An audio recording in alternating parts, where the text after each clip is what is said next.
the discovery information that you provided. Okay.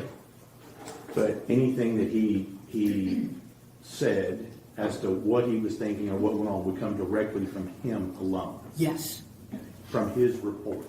Yes. Now,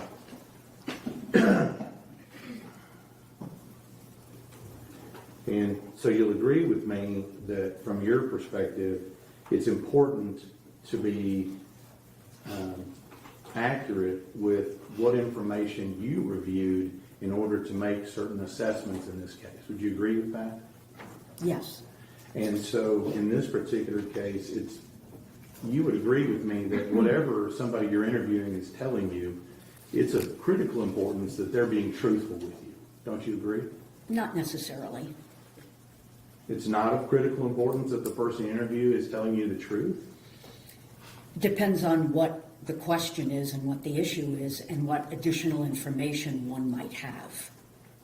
So does it concern, I guess I'm trying to figure out, so they can lie about some things and not about others? And that's okay? It's not okay, but it is what it is. People do lie. It doesn't mean that everything that they're saying is untruthful. And that's where collateral sources, discovery information, all of that comes in to kind of be able to weigh, in my judgment, what is accurate and what's not. So when you ask somebody a direct question, you don't think it's important that what they're telling you is the truth? It's not a question of importance when you're doing this kind of evaluation. Okay, well, I'm confused. If they're lying to you and you're making diagnosis based on their lies. I'm not making diagnoses based on their lies. Okay. You're basing it on what they're telling you, right? No, the diagnoses that I made were based on not only what he told me, but on information from records, educational records, social history, collateral informants, medical records. So in a forensic evaluation, you never just rely on what the person is telling you. But you've told me there are certain things in here that you relied on that were solely within the knowledge of the defendant in this case. Maybe it would help if you told me exactly what those were and how they were relevant. Okay. Well, he's telling you certain things. Right. And you're telling me that his truthfulness as to those certain things that he's telling you really doesn't matter.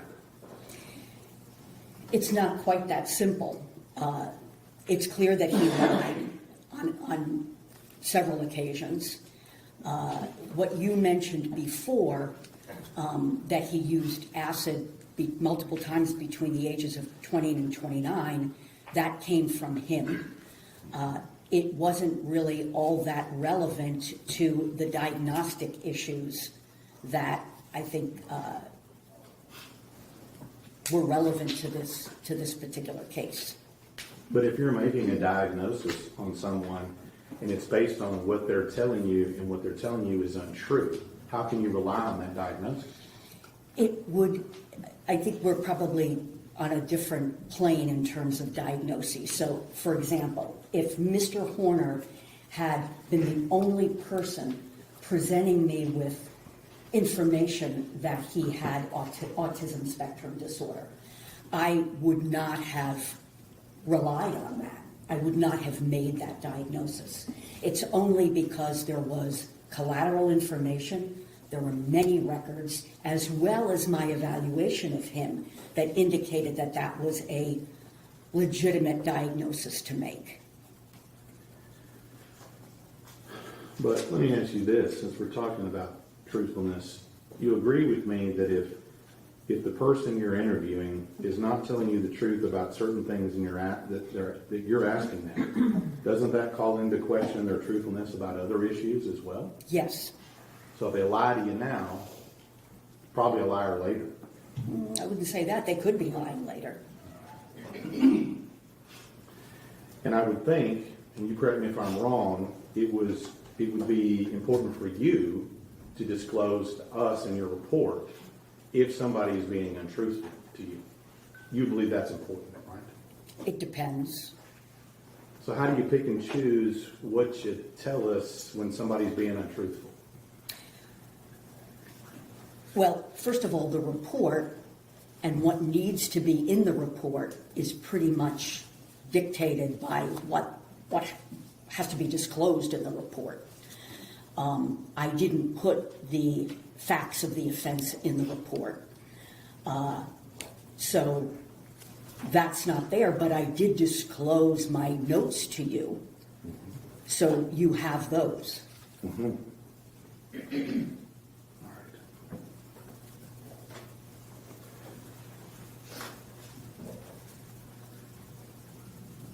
But what you're saying is, and what I'm trying to get here is that you picked and choose what you put in your report.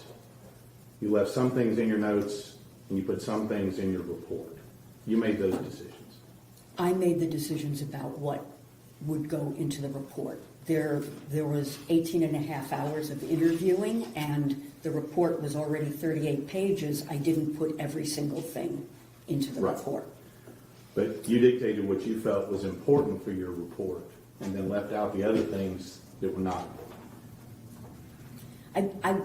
I think the word important is not really accurate. I put in the report what I thought was relevant to making a diagnosis, and there are plenty of things, as you are probably well aware in my notes, that are quite favorable to Mr. Horner that I didn't put in the report. I didn't think that they were necessarily relevant to my diagnoses and opinions. We didn't talk about your notes yesterday, did we?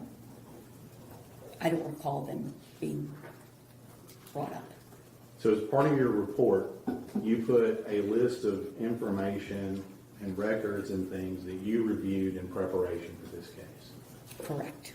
Up to and including today, is that a complete list of every piece of evidence, report, interview, everything that you've reviewed up until today? Is that a complete list? Except what I mentioned yesterday where I forgot to put the interview that I did with the in-home therapist as one of my collateral informants. So that's it. You haven't reviewed any additional evidence at any point up until and including today? I don't believe so.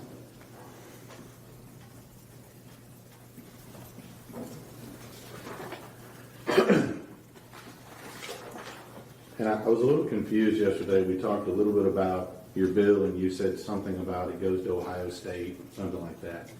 It sounds like if we add together today, your bill is close to $100,000. Would you agree with that? Yes.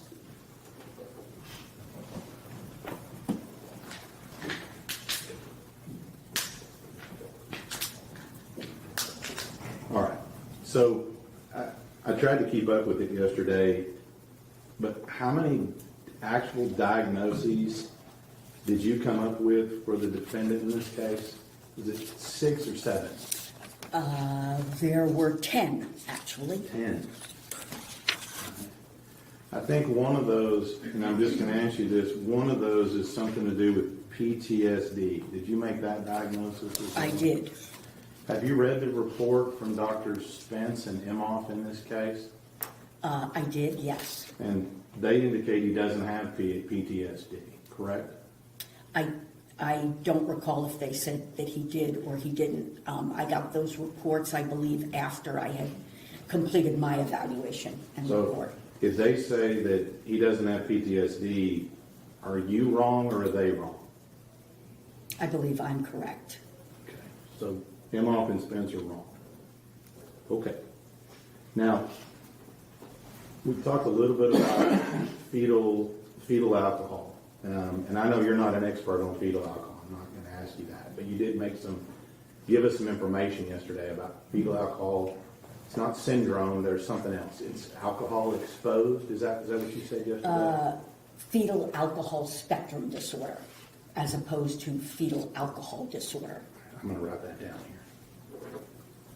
here. Now, what I'm confused about here is so you're not saying that every woman that doesn't know they're pregnant and parties or drinks a little bit is going to give birth to a child with fetal alcohol syndrome disorder. Spectrum disorder, Sorry, yes. spectrum disorder, sorry. Correct. I'm not saying You're that. not saying that. No.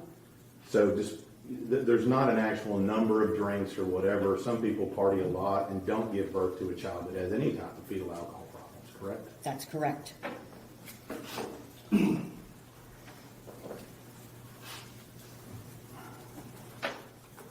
mentioned something and you made a statement yesterday that your diagnoses went to show how Mr. Horner came to be the person he is. Is that an accurate quote? Yes.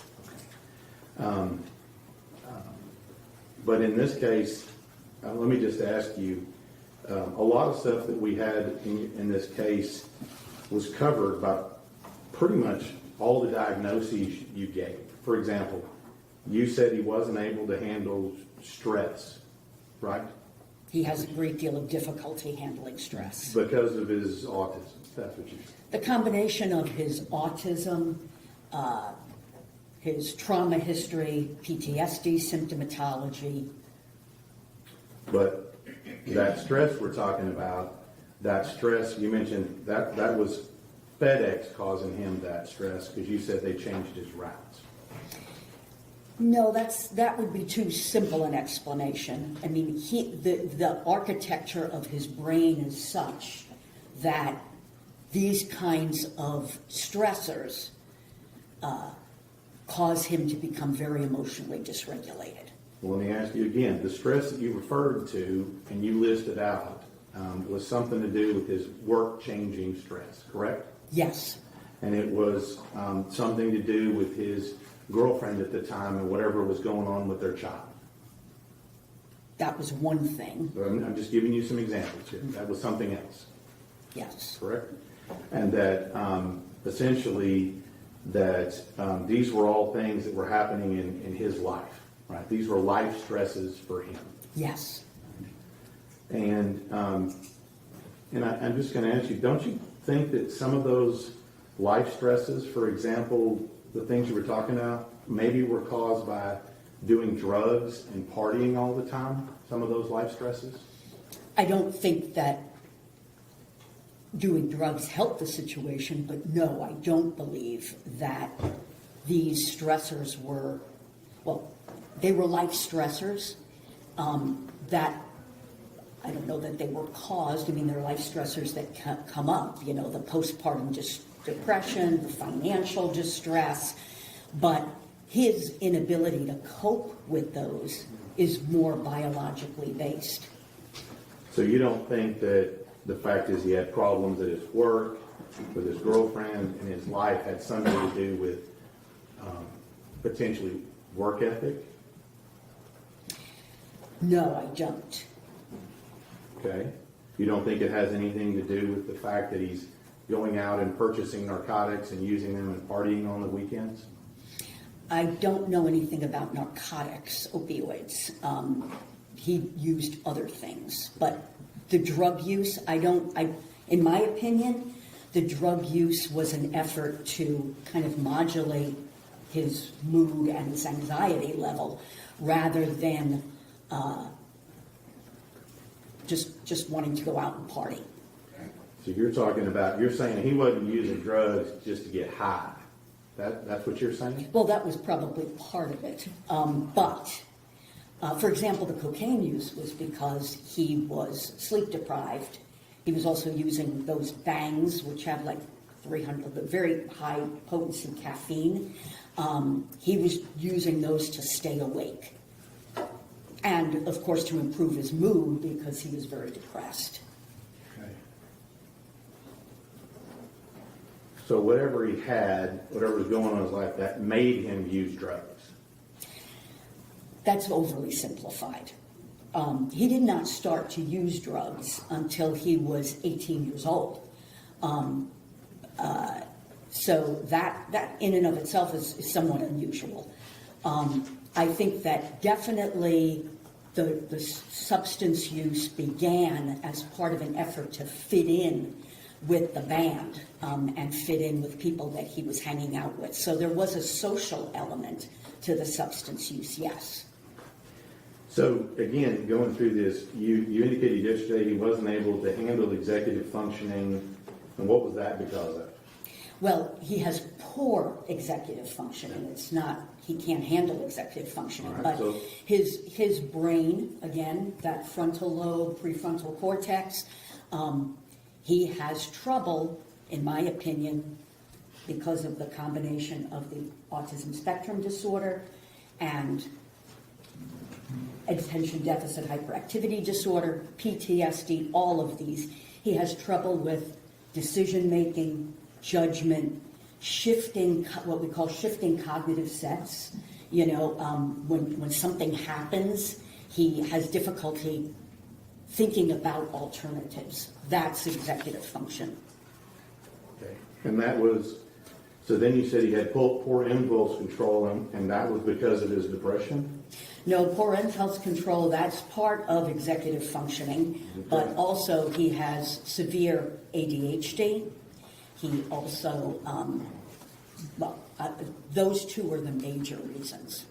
And you said something about it was hard for him to tell the truth, so he had to create this fake person, and what caused that? I don't think it's as simple as there's something that caused it. As I said yesterday, I think that Zero gave him the ability to confess and distance himself from the horribleness that he had actually done. And you said something about, you mentioned that he lied a bunch during the investigation, and you attributed that to he was feeling pressured or overwhelmed or something like that. Is that right? And that's why he lied? That's part of it, yes. And then you said that if we don't see him showing remorse, it's this thing called alexithymia. Is that what you said yesterday? That's one of the things. Okay. Go ahead. So let's talk about this. You said you said severe depression. Yes. And I think you listed a whole, like a long set of symptoms or something that goes with that, right? Yes. That's on page 4 of your report, Yes. right? You said things like he had fatigue and low energy. Yes.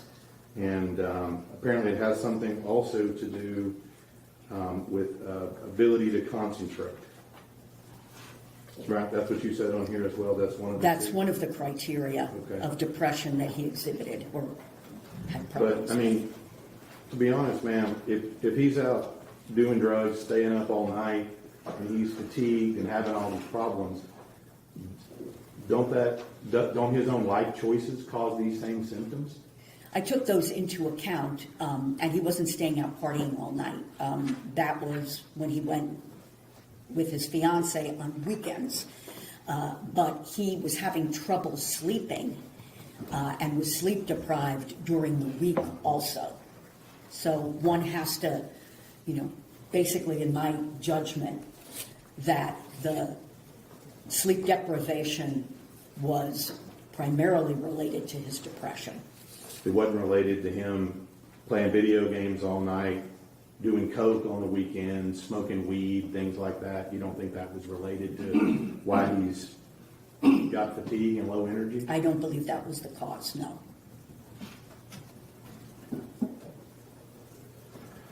Now, at the very end of page 4, I think we've already talked about this.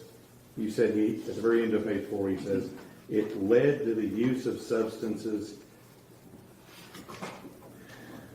My vernacular is not that good, but ameliorate means to somehow fix his distress. Lessen His distress. So he had all this distress, and that made him turn to drugs. Again, that's overly simplified, but he had that distress prior to using drugs. I guess what I'm trying to figure out, was he just powerless to resist doing coke and smoking weed and doing acid and doing molly and all that other stuff? Was he just powerless to resist that? No. So he made a choice to do that. Yes. You talked a little bit about having issues with his job, right? I think you had several paragraphs in here that talk about his work history and his occupational history. I think that's on page 9. Is that correct? Yes. And I'm just going to get a couple examples. There's a lot in here, a couple of examples. You said on page 9, I'll just go to the one about working at Outback, since you mentioned that yesterday. You said that whatever he does not appear to be from lack of motivation. That's what you said, right? Is that on page 9? Especially as he got older, yes. Right, doesn't appear lack of motivation. Right? And then let me go to your notes here. How many pages were your notes? I don't know. I didn't number them. Okay, you didn't number them. Judge Mount, approach. Yes. If I told you there were 140 pages, would you disagree with me? No. And I'm going to show you. Can you take a look at those and see if that is a representative of your notes? Yes, they're mine. Okay, well, hang on to those. We're going to look at those. Okay. I did put some tabs on here. Those are not your notes, but I didn't want to have you flipping through all. Is that okay? That's fine. Okay, because they weren't page numbered. Okay.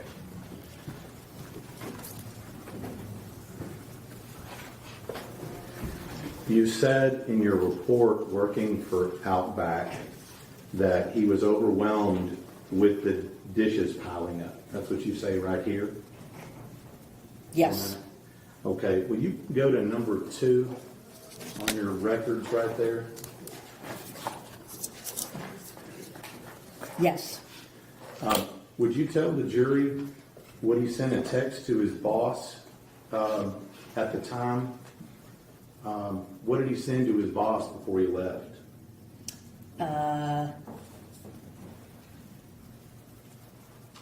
Job, Outback dishwasher, told boss, F off, extra dishes, go outside a little bit, left. So Where are you? What are I'm you? right here in the middle of the page. So he texted his boss or told his boss to F off. Yes. Okay. Now I'm looking in your report. Where is that in your report? What page is that on? I probably didn't put that in my report. Okay. You did put in here that about him explaining to you he was employed at Outback. He was leaving when he became overwhelmed by the dishes piling up. But the rest of the story is he told his boss to F off and he left. Correct? After he left, Right. he told his boss. Okay. Now, when we start looking at this, you said he had a couple of suicide attempts. And I'm going to go over this quickly. I think they're in here. I don't remember where they are in your report. You'll agree with me, he had 2 primary ones, one in 18 and one in the jail in 23. Is that right? No, he had 3. Okay. Well, 2 that we know about because we have medical records, and then another one that they explained to you later at a later time about what he did. The family explained to you what he did. And him, yes. Right, and him, yeah. So let's talk about the one in 18. You said that it was something to do about a girl who broke up with him. That was his stress at that time. Yes. But yet before he did it, he kind of, I'm going to use just my vernacular, he kind of phoned it in and told her that he was going to do this 10 minutes before, right? Yes, for her to watch it. For her to watch it. And then, did you review the JPS records and the notes about what he told the doctors, why he went ahead and did this? I did review them. Okay. And the JPS records reflect that he claims he staged his suicide to make his girlfriend mad. Did you read that? Yes. Okay. I was looking in your notes in your report. Is that in here? If it's not in there, then no. Okay. So he gave a reason of why he did whatever he did, that he staged it to make his girlfriend mad. That he was going to suicide to make his girlfriend mad, yes. Right, okay. And then the one in 23, you read the jail records, right? Yes. Okay. And you realize on that one, he kind of phoned that one in too, right? He hit the button, and then when did whatever he did, and when they didn't answer, they came to find him. That's what the record reflects. That he hit the button. Yeah, he hit the button Yes, and never yes. called.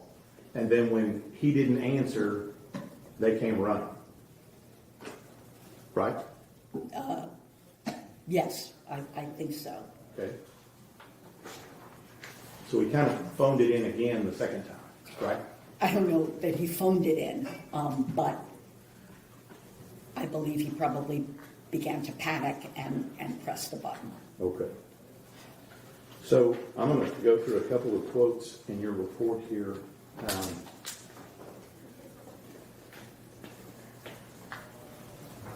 I want to make sure I get this right. On page 5 in your report, I just want to make sure that this is your quote here. It says, the cognitive distortion caused by severe depression leading up to the offense contributed to his already precarious ability to solve problems and deal with stress. That's what you were talking about before, about him having problem-solving issues. Is that right? Problem-solving issues as part of his autism, Right. compounded by the cognitive distortion of depression. Yes. Right. That's one of the things he had a problem, an issue with problem solving. Right? Yes. Okay. And then you said, and I think I'm going to get this quote right here. You said his impulsivity combined with the core deficits of autism spectrum disorder, cognitive distortion secondary to clinical depression compromise his ability to deal with stress leading up to and during the offense. Right? Yes. And those are those stressors you were talking about the other day with life, work, car, finances, things of that nature. Yes. Okay.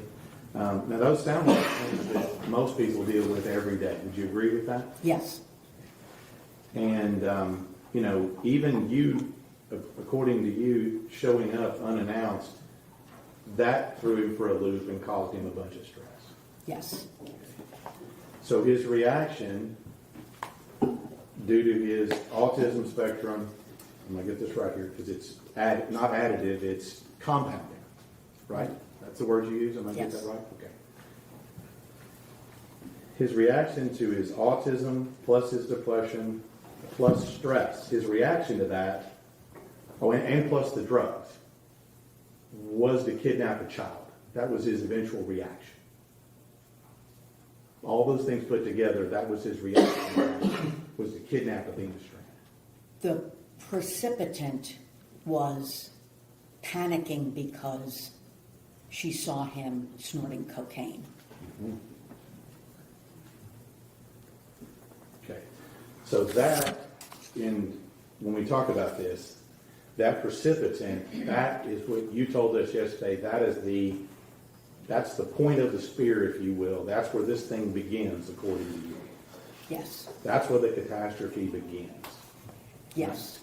And so, according to you, if there is him, if he doesn't see him, or she see him snorting coke, none of this happens. Yes. That's what you're saying? my opinion, yes. Okay. Now, you said you used a term, and I want to get this correct here, a precarious ability to solve problems. That's what you wrote in here. Yes. Now, correct me if I'm wrong, but he didn't have any problem solving the issue of how to get rid of the body of the child he just murdered, did he? No. He didn't have any problem solving the issue of how he was going to keep access to his crime scene the next day, did he? I don't know what you mean by that. Okay, I'll tell you about that. You understand that he manipulated the scene and he manipulated other people so he could keep the van in which he murdered Athena in the next day. That wouldn't surprise me, but I didn't know about any manipulation. Well, I mean, you understand that, one, he was in the same truck the next day. Yes. And you understand that the reason why he was in the same truck the next day because he called his boss, lied to his boss, and said he'd thrown up in the truck, Oh, yes. and he needed that. You remember now? Yes, So he manipulated people, his boss, family, and other people to keep his crime scene the next day, yes, and drove his crime scene around the next day, correct? yes, So he didn't have any problem solving the issue about how he was going to keep access to his crime scene the next day. He didn't have any problem solving issues with that. correct. And he didn't have any issue solving the problem about how to create this whole lie about backing into her and all the details about that. He didn't have any problem solving that issue, did he? He, I don't know, problem, but he lied about it, yes. Well, I mean, he created a very detailed scenario of exactly what he did, right? Yes, To solve the problem and how to explain why she ended up in the truck in the first place, correct? correct. So he didn't have any problem solving issues with that, did he? Well, how he solved the problem was obviously very disturbed and foolish, but that was how he problem solved. And did you notice that, whenever he shows up to the truck stop, he was able to manipulate the clerk into giving him free cleaning supplies? Did you hear that? Yes, but manipulate, he just asked. Well, in fact, he didn't just ask. He said, do you want me just to kick this out on your concrete, or do you want to give me free cleaning supplies? Mm-hmm. That's what he said. Uh-huh. So he manipulated the clerk to give him free things so he wouldn't have to purchase anything. Okay, Is that correct? yes, And purchasing things leaves a trail, doesn't it? I didn't think of that, but there were so many things that he did that left a trail, so I wouldn't see that as particularly critical. And you understand that he's doing these things, these problem-solving type actions, within 10 minutes of him tossing her body in the water. Yes, It sounds like, to me, that his problem-solving is working just fine at this point, correct? I would say it's not. Well, it sure didn't slow him down, did it? It did not. So, now, we talked a little bit about drug use earlier. And if you'll go to number 1 in your notes there, I think it's on that.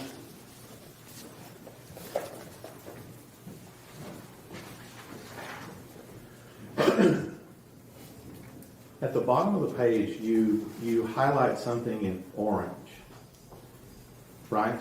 Yes, It says there, cocaine 2 weeks before. Is that an up arrow meaning increase? Is that what that means? yes, And then next to it, you write not ACCU. Is that not accurate? yes, that's what it would mean.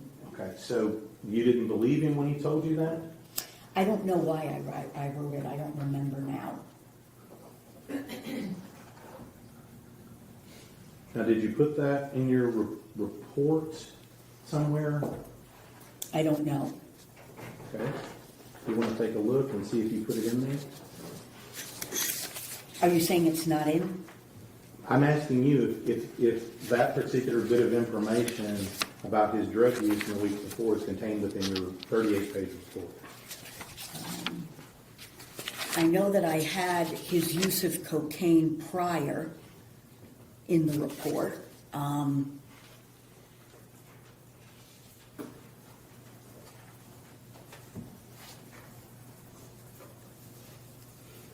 I have down Mr. Horner had not used cocaine for about a month prior to the offense, but on the day of the offense, he was exhausted and anxious and used cocaine several times in the hours leading up to the offense. So I'm not sure why I have down not accurate, if it may have been that I had a collateral source that said he didn't have access to it or what. I don't know. So you don't know and you don't remember. I don't. Now, the second thing you said here when you're talking about this cocaine story he told you was that you said where did he tell you he got the coke? Oh, I don't know. I don't even know that I asked. I don't believe I even asked. I wouldn't have been interested in where he got the coke. Well, would it surprise you if it's in your notes that he told you that he found the coke at home? Oh, that's the coke that he used prior to Athena's abduction. I thought you were asking me who his supplier was. No, I'm asking you, and I'll clarify here, on the day of the offense, what did he tell you where he found the coke on the day of the offense? He found it somewhere in the shed. He thought that it had been used up by someone else, and then he found it. All right. This was his story to you about this cocaine thing. This is what he told me, yes. Okay. Now, with regard to that, he just said he found a bag of coke in his house, essentially. Something like that. Okay. Now, in part of your report, you said that the intoxication on the coke at the time of the offense contributed to his impulsivity and his impaired problem solving. Is that what you said in your report? Yes. Does that sound accurate? Yes. We've already talked about his problem solving, and you'll agree with me that at or near or after the crime, his problem solving was working just fine. Right? Again, I don't think his problem solving was working just fine, but he was solving problems as he saw fit in the way that he solves problems. I mean, he was solving problems to cover his tracks. Yes. He was solving problems as to how he was going to explain things to everybody else. I don't know that he was doing that at the time, but clearly that was happening afterward, after he was brought in. Right. And so you talk about here his impulsivity. Yes. I'm going to take a little detour here. You talked a little bit about antisocial personality disorder yesterday. I'm not going to get too deep into that, but isn't impulsive behavior part of antisocial personality disorder? It can be, yes. Now, you watched the video of the abduction and the audio. Did you listen to the entire thing, the Yes. entire hour? Yes. Okay.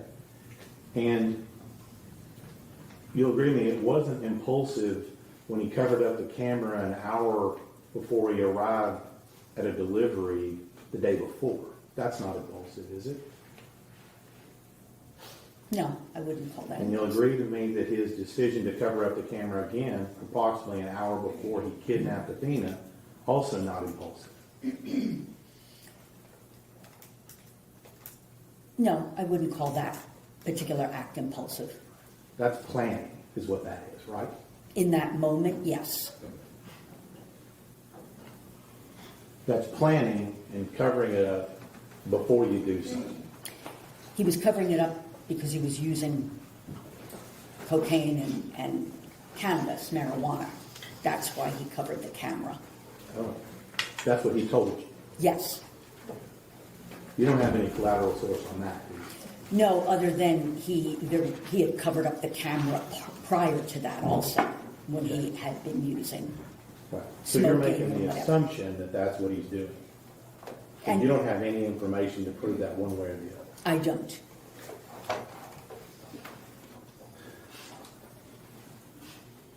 And you don't see any other time on the entirety of that where he covered up the camera except those two times, an hour before you arrived at a delivery the day before on the same road, and an hour before you arrived at Athena's house on the same road the next day. He's not covering up the camera off and on all day, is he? I'm not sure. I mean, you watched the entire video, did you not? Yes. Okay, so you don't remember that. I don't remember. And if that had happened, you'd have put that in your report, that he was covering up the camera multiple times to do cocaine, and you didn't put that in there. No, I wouldn't have put it in because I didn't have a section on the actual offense. Okay. Now, when we're talking about impulsivity here, when he puts her in that vehicle, and the first thing he says is, "Don't scream or I'll hurt you," that's not impulsive. I would say it's neither impulsive or non-impulsive. Well, it's a plan and an indication of what somebody wants at that immediate point. Yes. Objection, Your Honor, to counsel testifying. Yes, And when he goes to a secluded location to sexually assault her, that's not impulsive. He drove 20 minutes to get over there. Correct? correct. And it wasn't impulsive when he calmly tells her and talks to her about her family, school, and other things. That's not impulsive either, is I it? wouldn't call that impulsive. And you would call that him trying to keep her calm in the vehicle, right? Yes, and himself calm. We'll talk about that in a minute, but with regard to her, he's telling her that so she stays calm for what's coming. That may have been the reason. Not for what's coming. I don't know that I would agree with that. I think he's trying to keep her calm. Well, you know what happened next, right? Exactly. He sexually assaulted her. Yes. But that's why he's keeping her calm. I don't know that that was the reason. Did you ask him why he was having these calming conversations with her before he sexually assaulted her? I wouldn't call them calming conversations. I think he was just asking her questions. I don't know what his motivation for certain questions were. You didn't ask. No, I did not. Now,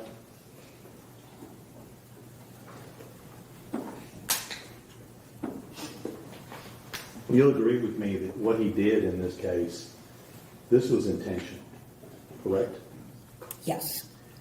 And there was no meltdown, head banging, or anything of that nature during the entirety of this audience, was there? I think he was emotionally dysregulated, but I didn't see any evidence of head banging or anything like that.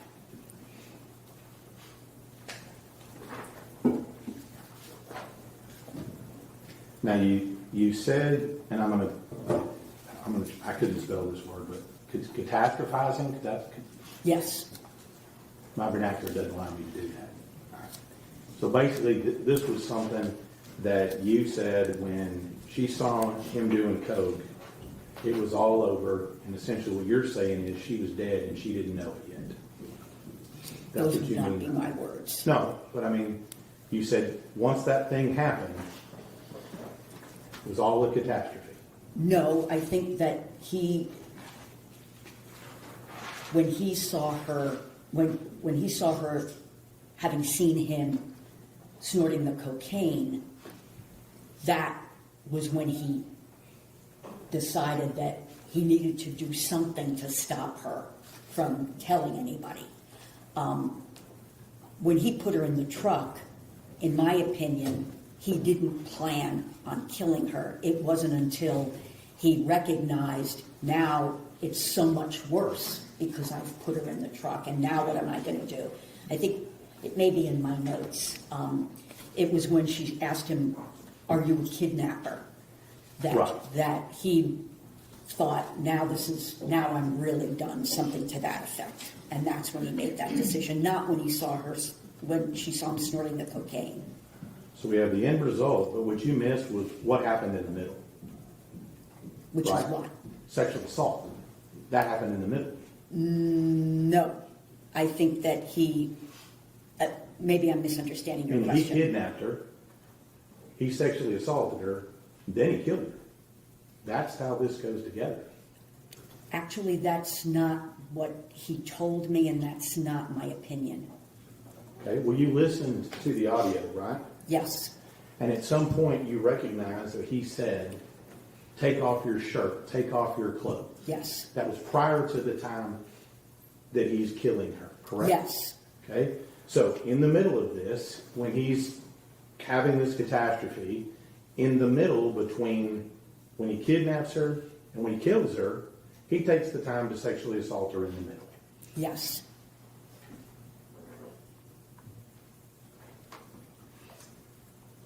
So his reaction Okay, we've talked about this. Due to all the conditions you've talked about, the litany of things, I think 10 that you had out there, right? Wasn't it 10?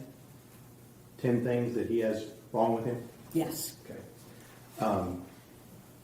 His reaction to that, because of what's wrong with him, was to go straight to murder with a sexual assault in the middle.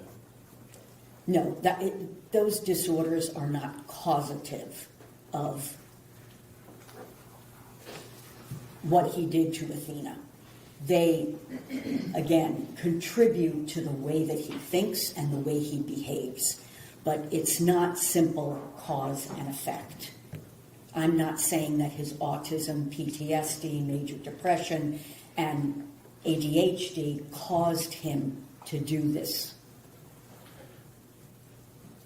So let's talk a little bit, you talked a little bit about antisocial personality disorder. You said he doesn't have that. Correct. Okay. But that's something that you said it has to be before he's age 15. No, the criteria are that someone has to meet the criteria for conduct disorder Okay. before age 15. And I think you said some of the things that go with antisocial are callousness, lack of concern, deceitfulness, irresponsibility. I think you've said that A before. persistent pattern of that. Pattern of that. But in this case, you have a pattern of him being deceitful, do you not? Within the context of this crime, yes, but that would not, in and of itself, qualify for that diagnosis. Well, you understand that he's also told lies about other things he's done in his past as Yes. well. So that's a pattern of deceitfulness. In my opinion, it was not sufficient, especially understanding why individuals with autism spectrum disorder lie. It's typically fear-based and driven by their cognitive difficulties, and in my opinion, I saw that in the kinds of lies that he had told in the past. Right. The second thing you said is that there's some form of irresponsibility, right? So deceitful, irresponsible behavior, pattern. Pattern of that, yes. Looking through your report and your 140 pages of notes, you'll agree with me that he has a pattern of irresponsible behavior leading up to, before, and after this offense. I did not think that he had a pattern of irresponsible behavior that would qualify for this diagnosis. Okay, so, I mean, purchasing drugs and narcotics and things and doing that on the weekends not irresponsible? Yes, it is irresponsible, but again, doing that in and of itself, or even in combination with certain things, again, it doesn't meet the criteria for antisocial personality disorder. You also said lack of concern. I mean, surely you agree with me that he had lack of concern for Athena. In the offense, while he was, I think that he was, yes, I will agree with that. But again, it's a persistent pattern, and it's very clear with respect to the diagnosis that these things can't be attributed to some other major mental disorder. And his difficulties with expressing concern and showing concern, in my opinion, are related to his autism.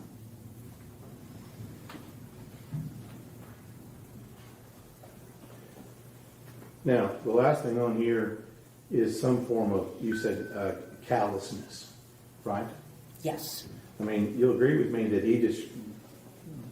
he was extremely callous with the way he treated Athena. I mean, after all, he was singing Jingle Bell Rock during this assault while he's screaming at her. You'll agree with me that that's callous, isn't it? Yes. I mean, doesn't some form of antisocial personality explain why he has such a clear disdain and lack of regard for this child? In my opinion, no. You relate it to these other conditions. Yes. Now, you talked a little bit about, I'm going to get the terminology right, pedophilia disorder, pedophilic disorder? What's the right word? Pedophilia, or either way, pedophilia. How many years you think it's pedophilic disorder in DSM-5, same thing. If I say one or the other, you'll understand what I'm talking about, right? Yes. Okay.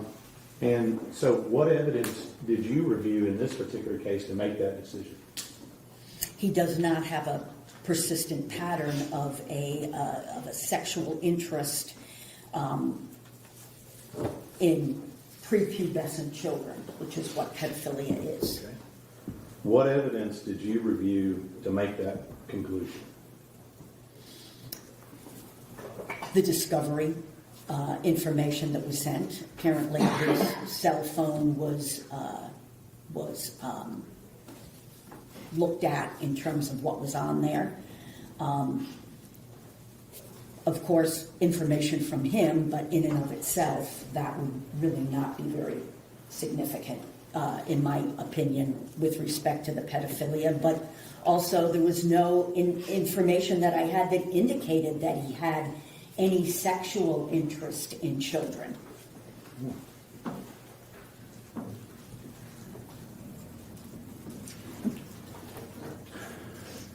Now, you understand that there's allegations that in his early to mid-20s, he had sex with two 16-year-old girls, correct? Allegations, yes. Okay. And one of those, I think you put in your reports, something about her being drunk at a party. Is that correct? What page are you? So I'm asking you. Do you remember that being in your Yes, I report? remember that him telling me about that. And this comes directly from him. There's no other collateral sources. This is just directly from him. I believe it was directly from him, yes. All right. And what I'm going to, let me just guess here. He told you that he didn't know that she was 16. That's what he told you. The one that he told me about, yes, he did not know that she was 16. And then I'm gonna venture to guess that he's telling you he didn't do it, and that he's the good guy in this scenario. Correct? He didn't say he was the good guy in this scenario. Well, he said he didn't do it, right? Yes. And that when he found out about it, he immediately distanced himself from the situation and didn't want any part of it. That's what he told you. I know. Can you be more specific? He said that he got real mad about it. I mean, his reaction was inappropriate. It was very, I think, typical of the way in which he overreacts to situations. I mean, did you ask him if he had sex with these two 16-year-old girls? Yes, I believe that I did. He denied it. He told me about one of them, and he denied that he had. He said that she told him that she was 16, and he became really inappropriately irate. And as is typical of his thinking, he had not thought she was 16 because someone had sold her cigarettes, and you're not supposed to sell someone cigarettes under the age of 18. That was his, Correct. what he told you. Yes. He didn't tell you that he knew her as far back as the 7th grade, did he? No. Oh, he didn't tell me that. There were two, but no, he didn't mention that. He didn't mention that to you. No. Okay. You know, there's testimony, and I think you reviewed this as part of your deal, about the allegations of the two victims in this case that were 16 at the time. My Did deal? you review that in your appendix? I'm sorry, in your appendix. Yes. You reviewed that information. Yes. And he didn't tell you that one of the victims he's known since she was in the 7th grade. He did not. That he would have known if she was 16. I didn't. He did not tell me that. Your Honor, can we clarify as to which person the state is asking about? If there are two, we need to differentiate between which allegation he's referring. I'll let you do that on redirect if you wish. So do you think if he indeed is having sex with 16-year-olds in his 20s, Is that a problem for you? Are you asking me if it's a moral problem or if it is, if I think it's compatible with all of the information that I have? Well, what I'm asking you is this, is that, you know, you said that some form of pedophile disorder is, has to be with what kind of children? Oh, I see what you're saying. No, or I think I know what you're saying. That's not pedophilia. Okay. Does gratifying himself on a 7-year-old child, that screams pedophilia, doesn't it? No, it's disgusting, but it's not pedophilia. Again, there has to be a persistent pattern of sexual arousal to children, behavior to children.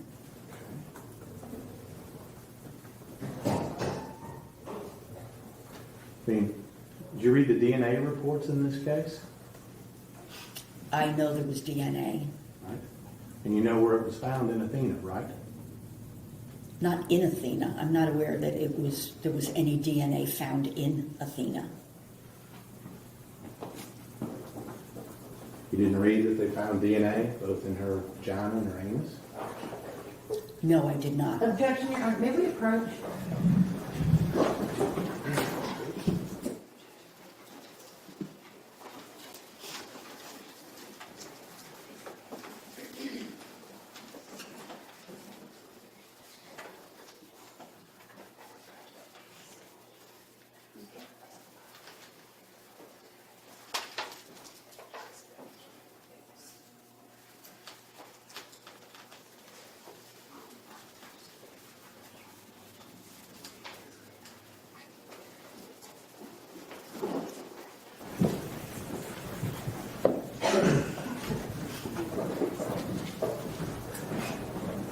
Mr. Stegler, you may proceed.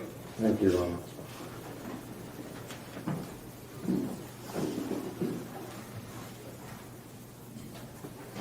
So I guess what I'm trying to clarify here, because you say it only happened just the one time, that doesn't relate to pedophilia disorder. That doesn't in any way meet criteria for pedophilic disorder. Did you review any testimony or interview the defendant's girlfriend, mother of his child? There was a deposition that I did review, yes. And, I mean, wouldn't it be important to talk to her about what Mr. Horner's sexual interests were to making a determination as to whether or not he was into prepubescent children? I did speak with her. Okay. And what did she tell you about that? She told me that they had a normal sex life and that, that there was no interest in children that she was in any way aware of.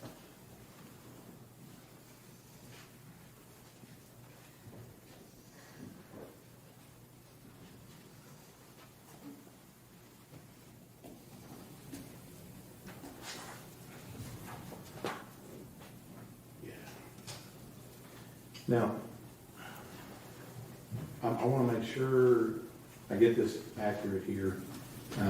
You indicate that we talked about his difficulty in planning, and I think you also said he had difficulty linking actions to consequences. Is that right? That's what's in your report? Yes. Okay. And that he had impaired moral reasoning. Yes. But I think we've already talked about, he knew enough about linking actions to consequences to cover up the camera on the day of the murder, right?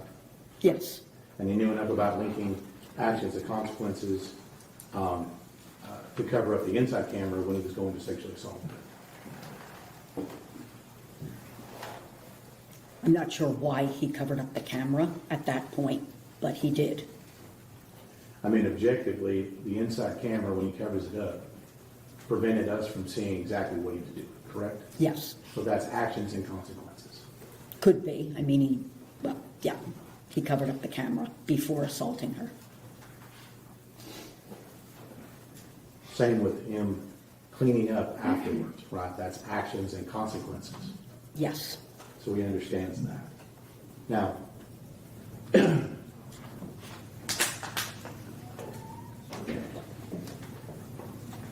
When we talk about, I think you said that there's something, I think you used the term moral reasoning.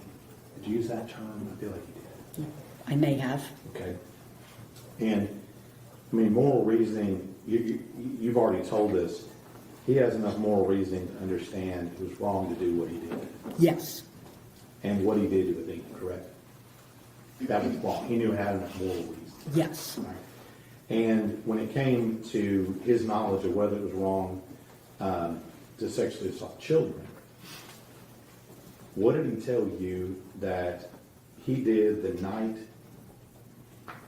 after the offense to prove that he wasn't into children? What did he do? He had sex with his fiancée.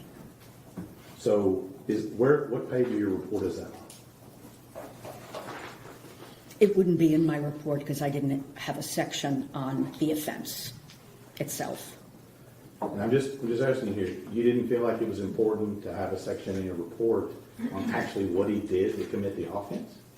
It wasn't indicated as part of what I needed to do for a report.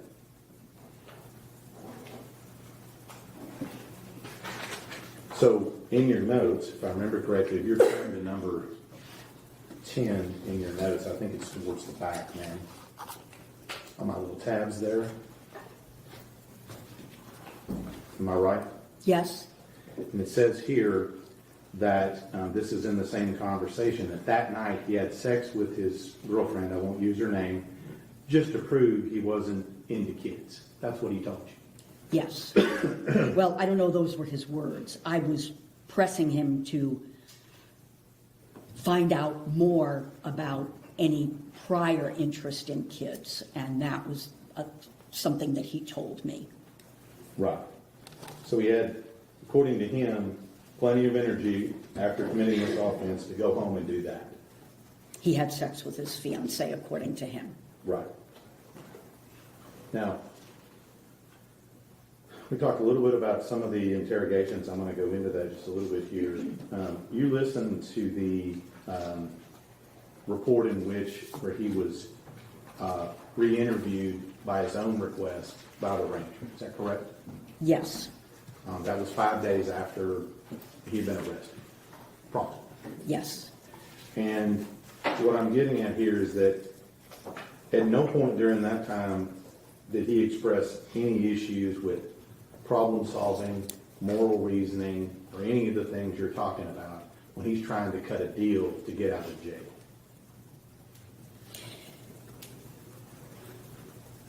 Cut a deal? Yeah. What do you mean? Meaning that he went to them and he said, Oh, I see. let me out and I'll tell you what you want to know, essentially. But I want to see my kid for Christmas.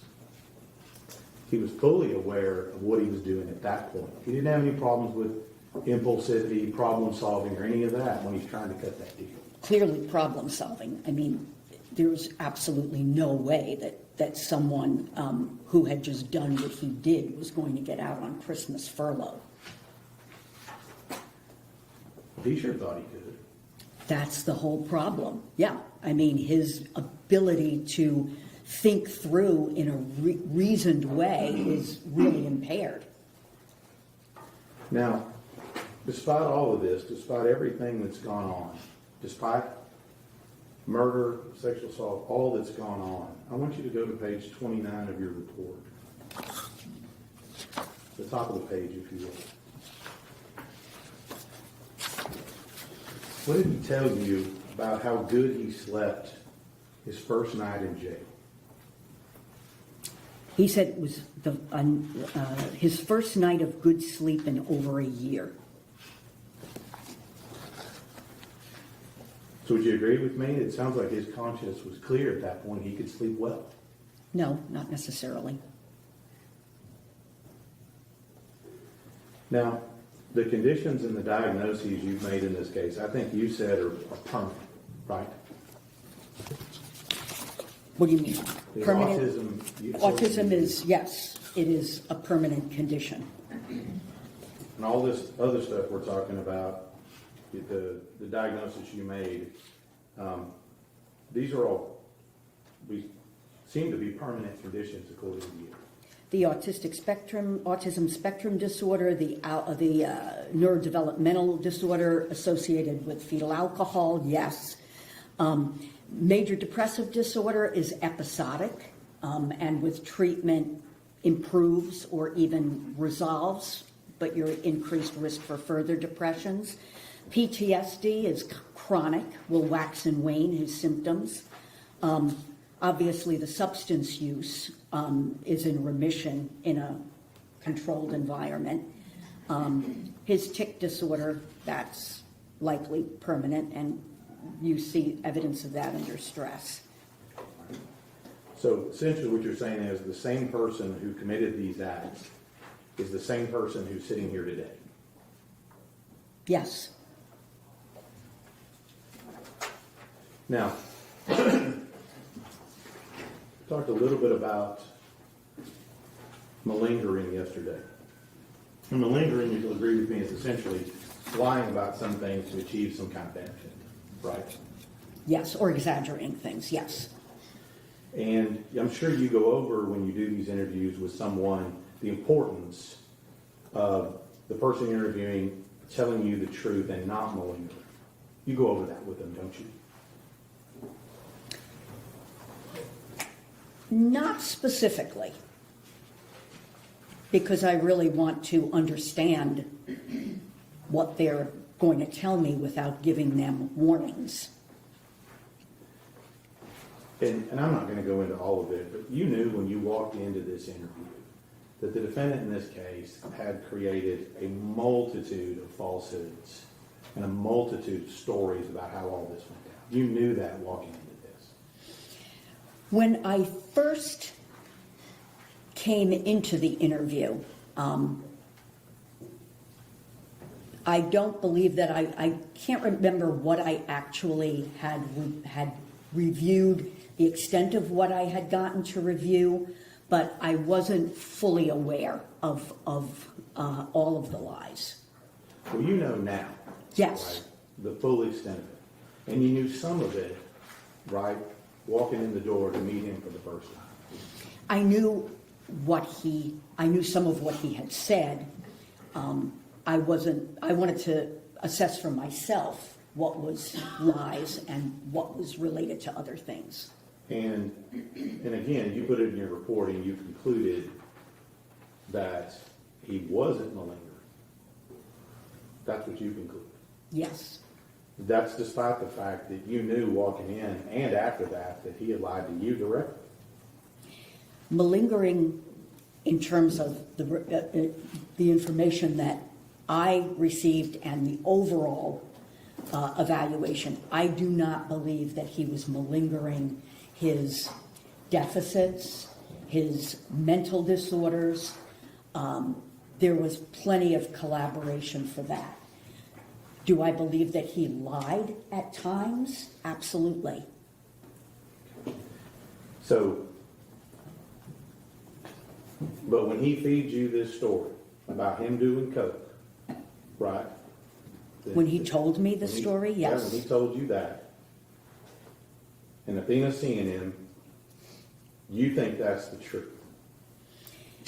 Yes, because it fit with the other information that I had and with collateral sources too, as opposed to these other things that he had said that didn't make any sense, really. Well, it fit his narrative as to why he covered up the camera, correct? What do you mean it fit it? Well, it made sense that that's why he covered up the camera. Yeah. It made to you where it explained why he covered up the camera. This new story about this. Yes.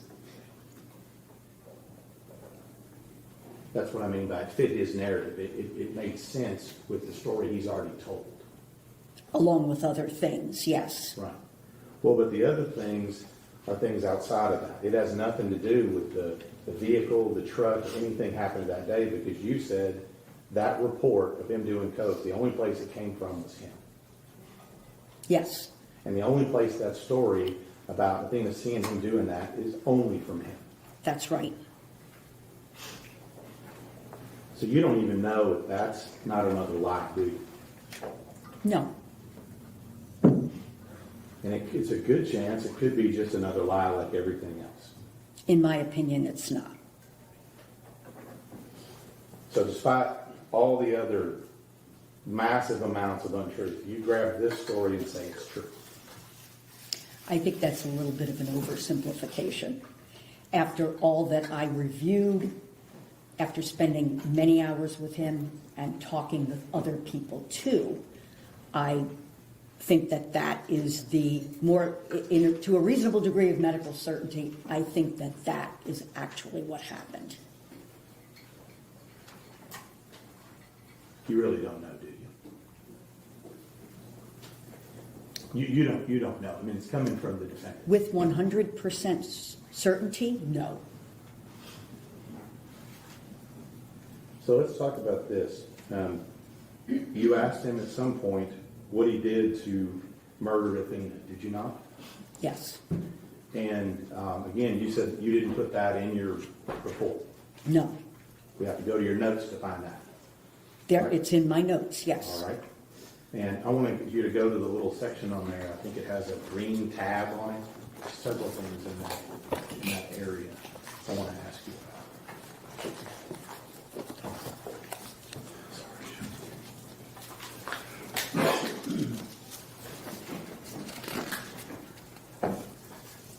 The bottom of that first page has got a little star next to it where it says, "She saw me doing cocaine." That's the beginning of him telling you that story, correct?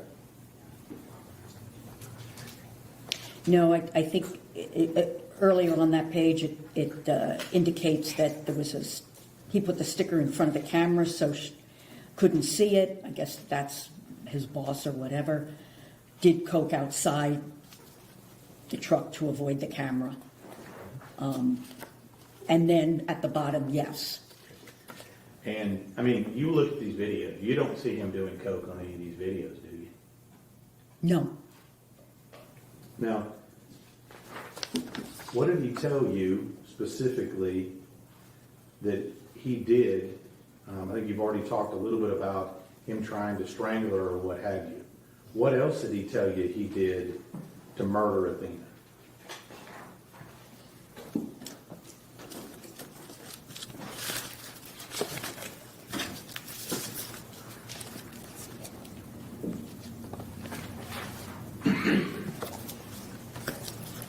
You give me a minute.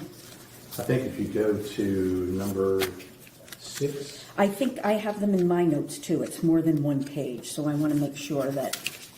And just to clarify, do you have a different set of notes? No, I have the same notes. Same. I'm hoping that you copy them exactly. Let's see. Okay. How marked is number 6 on mine? Number 6. It's not the green. No, I had actually marked the specific section I'm going to ask you about. Okay, so number 6. 2514.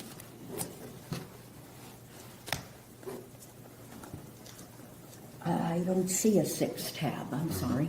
Well, at the bottom of one of these on here, what does he tell you that he did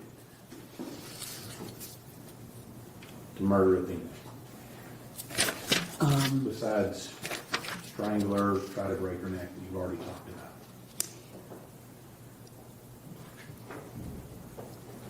about. Okay, he tried to kill her by breaking her neck. Right? Then he choked her. Right? She was still alive after he choked her. You could hear her breathing. He did another line of coke. Okay. I'm going to move you to the bottom of that page. Where it says, does it say something like he stopped by her cheek? Was that where that begins, at the bottom of that page? Is that your words? Or creek. Stopped by creek. I'm not sure. Could be cheek. I don't think so. That doesn't make a whole lot of sense. Okay. Stopped by creek, and he didn't use this term, I did, physical blows to the head with his fist and feet. Okay. So he told you that he used physical blows, whatever his description was, with his fists and his feet Yes, to Athena. yes. So what specifically did he say he did with his fists? I don't know. I don't recall. I mean, you understand this is the first time he's mentioned and admitted to using his fists and his feet. I don't know about that. I mean, you read all the documentation, right? Yes, Do you find it anywhere else in there besides right here? no. Okay. So with that, did you ask him what he did with his fists? I don't think I needed to. I don't know if I did or not. I mean, it's not, you don't think it's important to know what exactly he did with his fists to beat somebody to death? No, I don't. I mean, you're making an assessment of all of this stuff and giving us a report, but what he actually did in the offense, I mean, are you telling us that's not important? I think there's sufficient information to know what he did in the offense. We know what he's lied about doing in the offense, right? In terms of the interrogation and these other things you mentioned, yes. But you didn't ask him, or you don't remember what he said he did with his fists. He beat her with his fists. Okay? Is that what he said? Yes, that's these are my words. Okay. Well, what are his words? I don't recall, but what it came down to was that he beat her with his fists, Okay. Now, what did he tell you he did with his feet? kicked her. Kicked her. That's what he said? Yes. Specifically? You've seen the autopsy photos in this case, have you not? Yes, Doesn't that explain why we have a tread-like pattern on her face? Objection, Your Honor, that calls for speculation and is outside of her expertise. Sustained.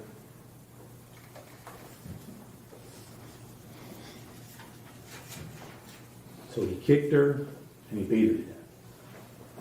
Right? yes, You listened to the audio, did you not? yes, Did you hear the bangs in the audio? yes. Did you ask him about whether or not those multiple repeated bangs are him hitting her with his fist or hitting him with his feet? No, I didn't. You didn't ask him. No. And I just want to make sure here that if we didn't have your notes in this case, we would have never known that from your report. Is that correct?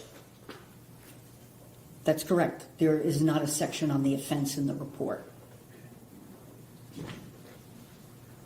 And I think that, he also said, if you flip the page to the next page, he admits at that time where he's talking to you about how he wanted to have the same truck. And why did he say he wanted to have the same truck? Because, well, there were two things.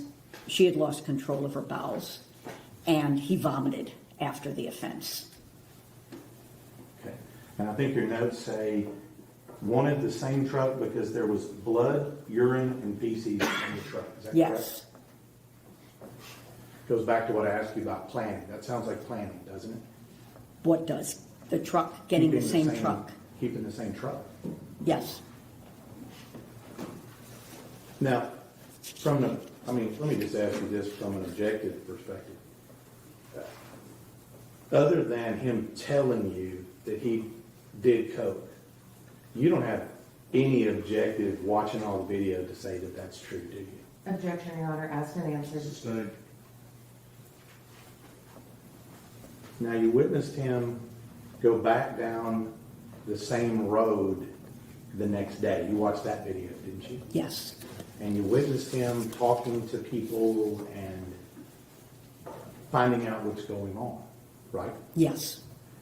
What did he say when you asked him about that? I didn't ask him about that. I mean, don't you think that that's relevant to his problem-solving skills? Not necessarily. I didn't have, number one, I didn't have that. I don't believe I had that at the time that I interviewed him, and I don't think that's not incompatible with his autism combined with his trauma history. I mean, doesn't that explain his knowledge of the consequences of this particular act? Driving back through the crime scene? Oh, I don't know why he drove back through the crime scene. Oh, you didn't ask? No. You said something about his strategic criminal thinking. Is that your words you used yesterday? I don't remember. Strategic criminal thinking, does that sound like something you would say? I don't know. I wrote it down. I think that's accurate. But if I use that term, strategic criminal thinking, you would agree with me that prior to the offense, during the offense, and after the offense, including the day after, his criminal thinking is working very well at that time. I would disagree with that. I mean, he planned for it. You agree with me with that, correct? He didn't plan for it over a lengthy period of time. After it happened, he began to, as I said, kind of catastrophize and had very poor problem solving and planning. Let's talk about sexual assault in this case. You heard him, and I think you mentioned it in here, where he told her to take off her shirt. Did you hear Yes. that? You heard him say, take off your clothes. Yes. What did he tell you did with her clothes? His clothes or her Her clothes? clothes. I can't remember what he told me he did with with her clothes.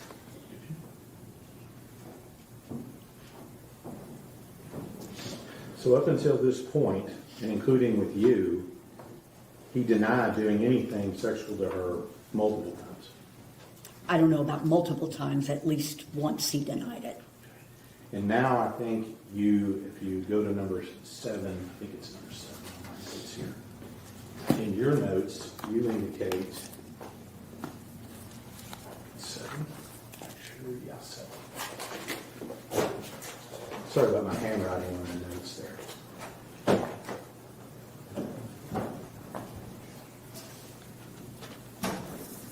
And he says to you, I guess to explain the reason why she seems like she's gagging, he tells you he's trying to put a pill in her mouth. That's what he tells you. Yes. You don't believe that, do you? Well, I don't believe that's all of what happened. Okay.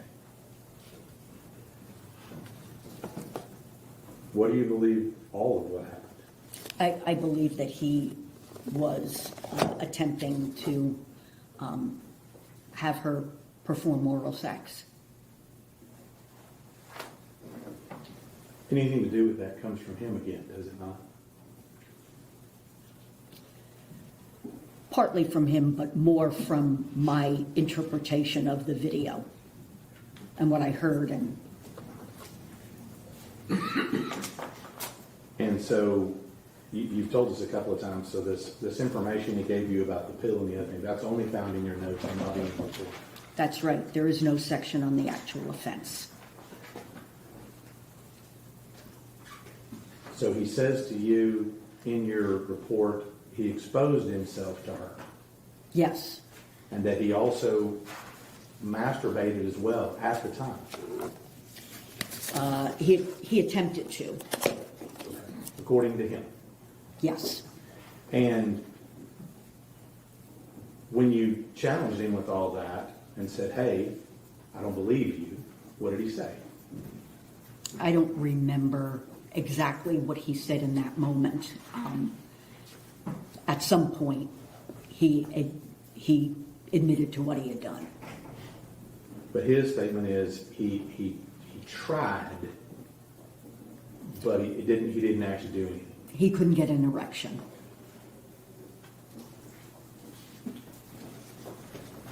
What did you ask to follow up with that? I don't remember.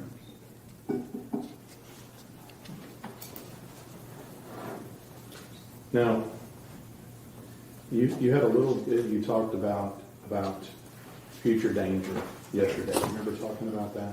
Yes, I mean, when we talk about prison is really the definition of chaos, isn't it?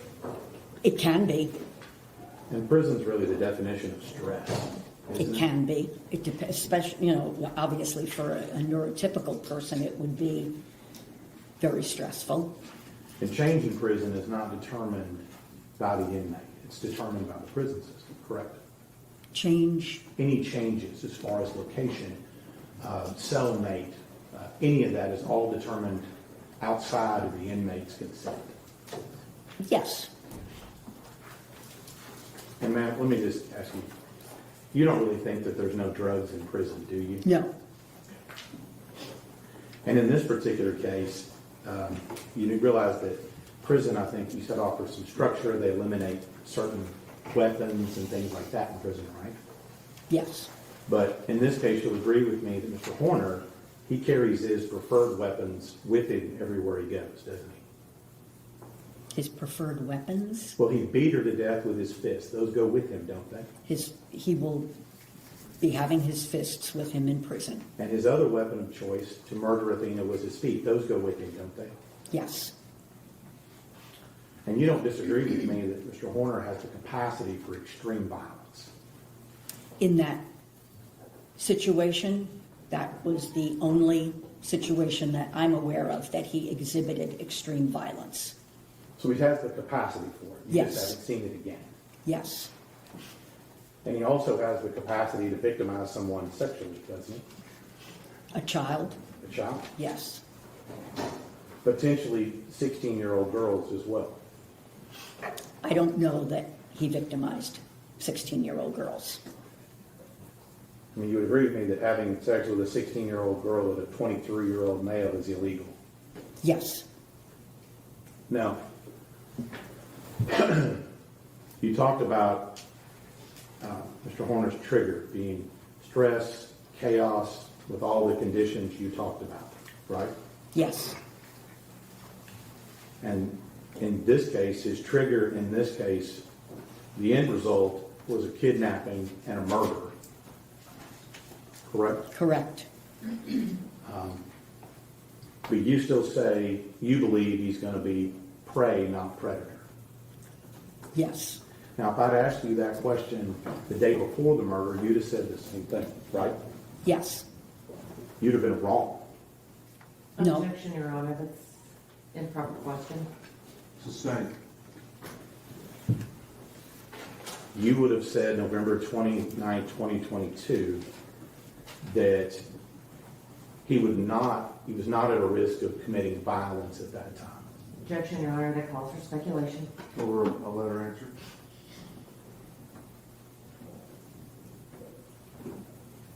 Could you rephrase the question? On November 29, 2022, the day before the murder, you would have come in and said that he's not a risk to murder someone, correct? I would say he was at low risk. Correct. No one is at no risk under Right. proper, if you want to call them that, conditions. And you would have never concluded that he would sexually violate a child the day before the murder, That's correct. because you said he doesn't have these interests. Correct. That assessment, if you made that November 29, 2022, would have been incorrect based on the facts of this case, wouldn't it? If I made a prediction that he would not sexually assault a child, yes, that would have been correct. Same thing with any prediction you would have made about him committing a murder. That would have been incorrect, correct? Correct.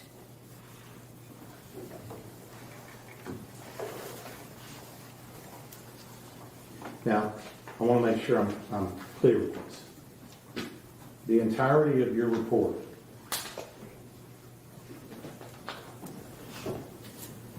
about him catastrophizing, did I get that word right again? Catastrophizing? Yes. Is based on the presumption of this single act of him seeing Athena, or Athena seeing him doing coke. The entirety of your assessment is based upon that particular act. I wouldn't simplify it like that. Well, let me help you. In this case, anything that has to do with a catastrophe starts with that one single thing. In this case, his belief, somebody had seen him doing cocaine. And everything else that would follow from that. Right. But if that act, that what he's telling you, the story he's telling you about her seeing him is untrue, and that is false, then everything below that is also false. Correct? I don't know that everything below that would be false, but it would certainly change things. The entirety of your theory that he catastrophized, if that particular story he told you is untrue, like all the other lies he told you, then the whole thing about catastrophizing, all of that, that fails as well. No, not about catastrophizing. No. That is something that he has exhibited long before the offense. So the But fact in that he this does... case, your theory in this case, though, about what happened on the day of the event is dependent upon that one event. That set it off.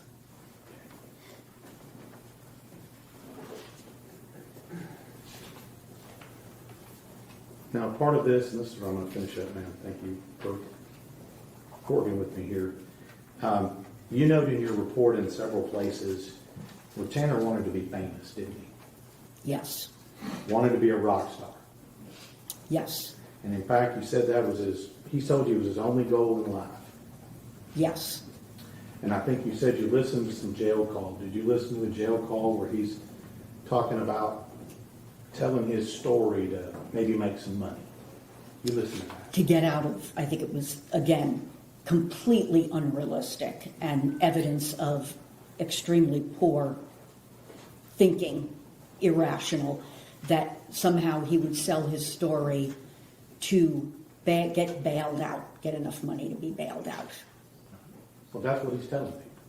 Yes, that's what he said on the phone. Number 11 here, what does he tell you about what he thinks his situation is like? It's on number 11. I think he compares it to a movie, does he not? All right, we're going to take 10 minutes during the break, but we're going to finish with this witness. 10 minutes.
Everyone may be seated. Mr. Stegman, you may continue. Thank you, Your Honor. Got a couple of questions, ma'am. Thank you for bearing with us today. Something I wanted to ask you about when it comes to, you made some testimony the other day about future danger in prison. We talked a little bit about that earlier. You would agree with me that there is some probability that the defendant may commit some acts of violence in prison, right? Yes, there's a probability that anyone will commit acts in prison. Including the defendant. Correct.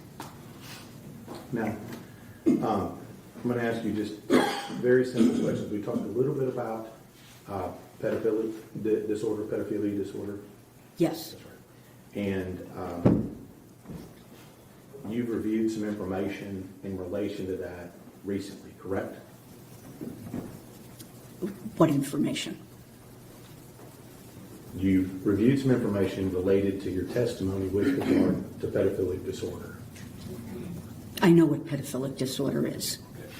And that information that you reviewed recently in that case, did it change your opinion as to whether or not you had pedophilic disorder? No. Now let me ask you the last question here that I was getting to before. You still have that page of your notes up? Which where I have the page? number 11 on there, if my Okay. is correct. Yes. We're talking about the owner's desire to be famous. What did he tell you and relate this situation to as far as the movie? Would you read that last paragraph on that for us? Wonders if he made a deal with the devil for fame, money, power, like the movie American Satan. House witness, Your Honor. Read it right. Yes, Your Honor. Dr. Ryan, when you were retained in this case, were you asked to give an opinion on the offense itself? I don't know what you mean. When you were retained, were you asked to do an insanity evaluation? No, that was not what I was retained for. What was the purpose of your evaluation? It was a mitigation evaluation. In a mitigation evaluation, do you focus more on the facts of the offense or the history of the person you're evaluating? The person you're evaluating. And the facts of the offense are important, Yes. but are those things that you would put in your report? It would depend on what I was asked to put in my report. I mean, in terms of what I was asked to focus on, and if I was asked to not describe the offense in the report, I wouldn't. It's not an insanity evaluation. And so for this particular case, your focus was on the history of Tanner? History, yes. Social development, his mental health.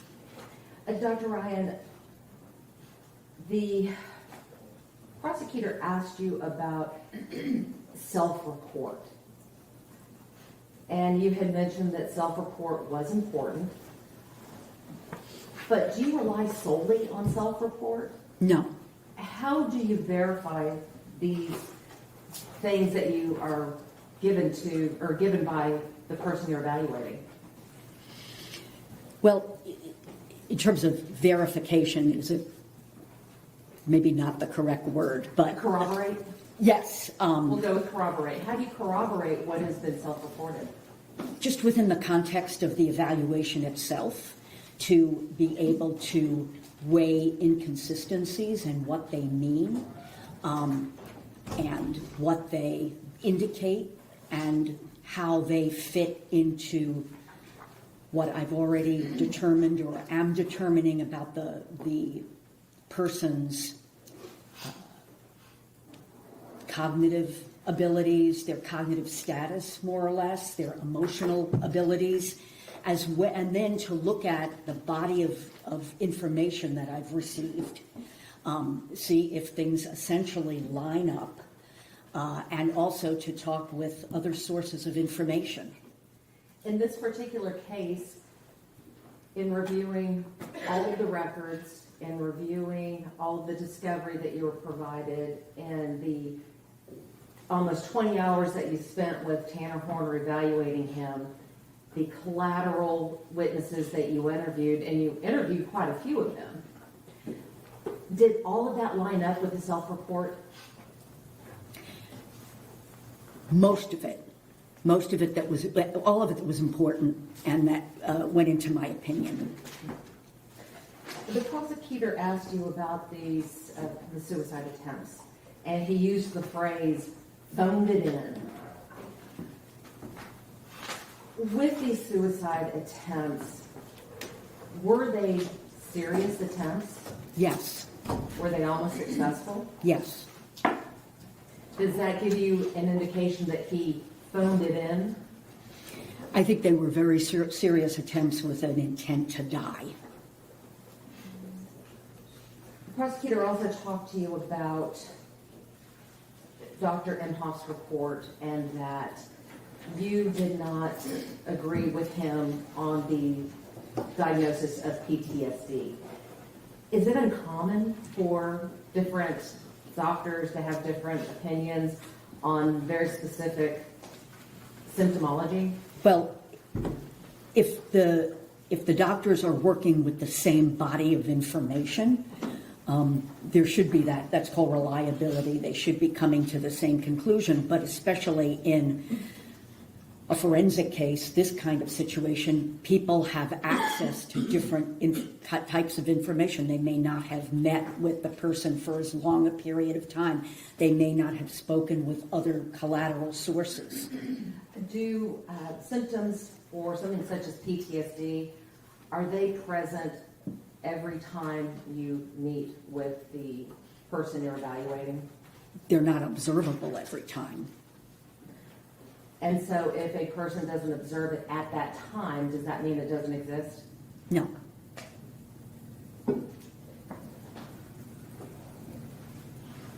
With regards to your report, do you put every detail that you have into the report? No. How do you determine what is relevant and what is not? Well, I think it's important not to cherry pick, for example, and if there's information that goes against my diagnosis, I would indicate why I discounted that, for example. It's important to, I think, in a report that it's very clear why I made the diagnoses that I made and why I came to the conclusions that I came to, why I have the opinions that I do. And in this case, did you put into your report things that you felt were relevant? Yes. Were all the things that you put in your report necessarily helpful to the defense? No. Did you feel that it was still important that the jury had that information? Yes. So they can make their own determination? Yes.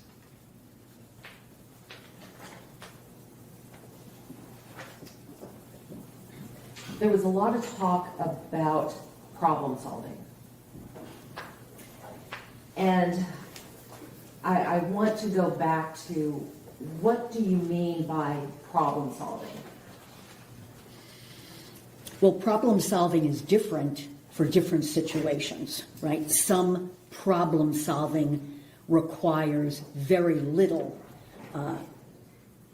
executive function on the part of the person making the plan or the problem. So if you have a problem, for example, that you spill coffee on your jacket before going to work, doesn't require a whole lot of executive function to go put something else on.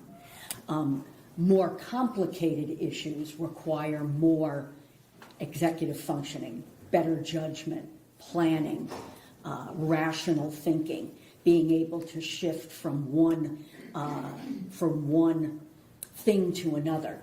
And then, if you are emotionally dysregulated, that compromises your ability to problem solve. So the more complicated, the more upsetting and distressing a situation is, the more impaired potentially someone with Mr. Horner's deficits are going to be. Well, the prosecutor specifically said, it sounds like he was problem solving when he cleaned the truck. Sounds like he was problem solving when he covered up the camera. Sounds like he was problem solving.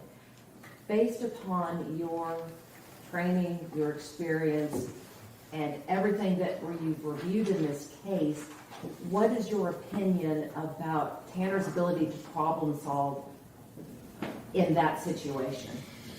I think it comes down to what's his ability to problem solve in a reasonable way. And on some level you can say, well, it's reasonable to clean up your crime scene, right? But when you look at the totality of his problem solving, you recognize how poor it is. In what way? Well, for example, he was aware that his boss has access to these cameras. That's why he covered up the camera when he's snorting cocaine. So it's not good problem solving to think that he's going to get away with this because he cleans out the back of the truck. You brought up the covering up the cameras.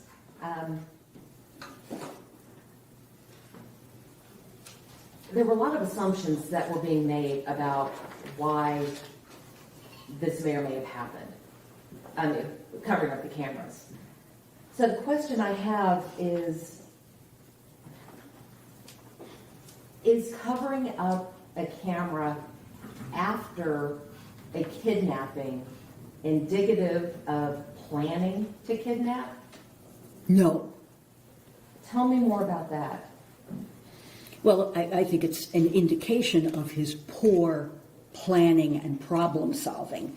There really wasn't planning involved, right? So if he had planned it, he would, I mean, we talked yesterday about the difference between IQ and some of the other deficits that he has. He would not have done this in the way he did if he had planned to kidnap Athena. The other thing that the state had asked was about actions and consequences. Would it make sense to uncover a camera while you were trying to clean up the evidence of a crime? No.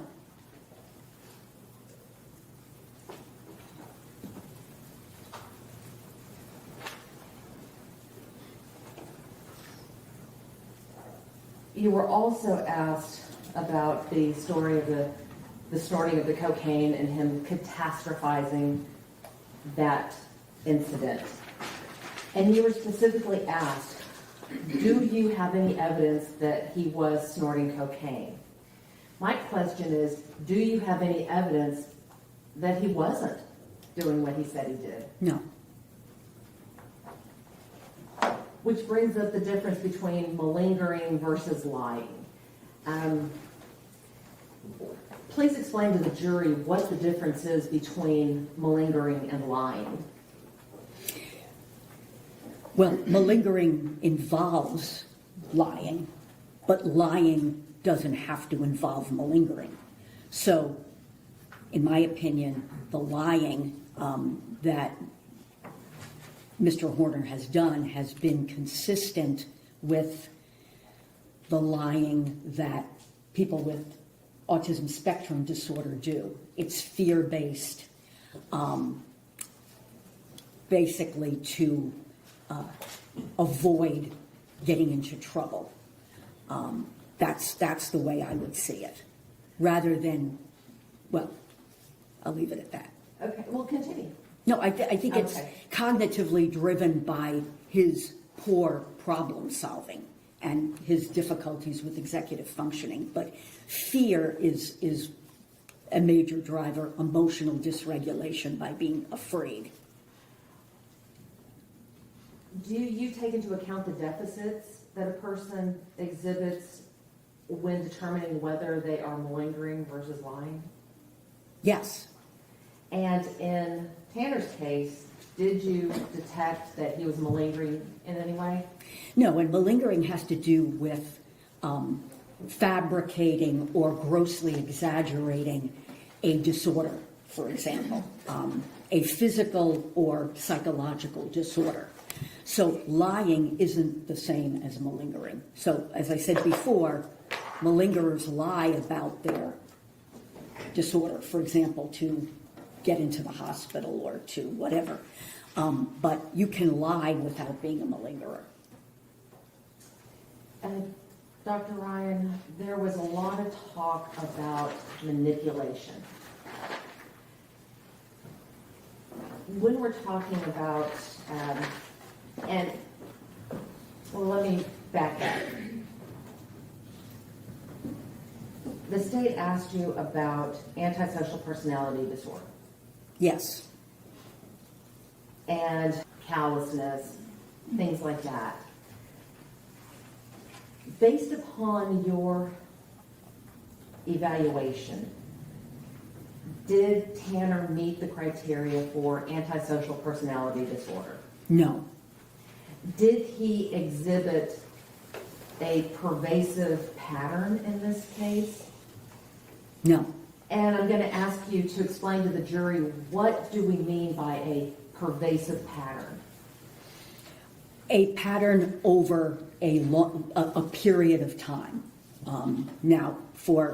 And that's in the criteria for antisocial personality disorder, why you have to have met the criteria for conduct disorder prior to the age of 15. Because you would be talking about a persistent pattern over years of behavior that is not only illegal, but is not, defies the rights of others, doesn't take into account the rights of others. So when we're talking about a pervasive pattern, does that mean that it's a one and done? Or if somebody snaps and they do something, does that qualify in and of itself as being a pervasive pattern? It's not a one and done, it's not even a five and done. I mean, you have to have a persistent pattern of this kind of behavior across antisocial behavior, across numerous realms, I guess. Now, with regards to the diagnostic criteria for antisocial personality, does one have to fail to conform to societal norms with respect to lawful behaviors? Yes. And would that be indicated by repeatedly performing acts that are grounds for arrest? Yes. Did you find that in this case? No. Another part of the criteria relates to deceitfulness, such as using aliases or conning others for personal profit or pleasure. No. Did you find that in this case? No. With regards to impulsivity and failure to plan, is that something that was present in this incident? Yes, and he has been impulsive in the past, too. We talked about irritability and aggression, indicated by repeated fights or assaults. Were you able to determine whether or not Tanner meets that criteria in this case? Yes, and he doesn't. What about reckless disregard for the safety of himself or others? No. What about consistent irresponsibility as indicated by repeated failure to sustain consistent work behavior or honor financial obligations? Again, in the criteria for antisocial personality disorder, those things can't be related to another disorder. He does have the failure to sustain employment, but in my opinion, that's due to his autism spectrum disorder. What about lack of remorse? No. So you mentioned that the criteria for ASPD, it sounds like it can't occur in a vacuum. That if it can be attributed to something else, you have to consider that something else as well?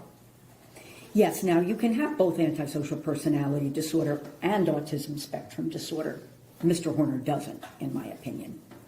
Explain to the jury what is meant by differential diagnoses. It's the procedure by which physicians, for example, would gradually, they would take into account the symptoms that someone comes in with, and then gradually distill it down based on symptoms, lab tests, for example, to what they think is a group of likely diagnoses. For example, if someone comes in with a cough, that could be a lot of different things causing a cough, right? So then the person tells you that they have blood in their sputum. That narrows it down. Could be bronchitis, could be a virus, it could be pneumonia, it could be tuberculosis, it could be cancer. So then you do more interviewing and testing to kind of narrow it down to what you think the diagnosis actually is. And lastly, Dr. Ryan, the state asked you about the capacity for extreme violence on the part of Mr. Horner. If Mr. Horner were sent to prison, in your opinion, what level of risk of violence would he be assessed? In my opinion, he'd be assessed as a low risk of violence. I'm not sure what kind of placement he would have based on crime, but in terms of his actual violence risk, it would be low. One moment, Your Honor.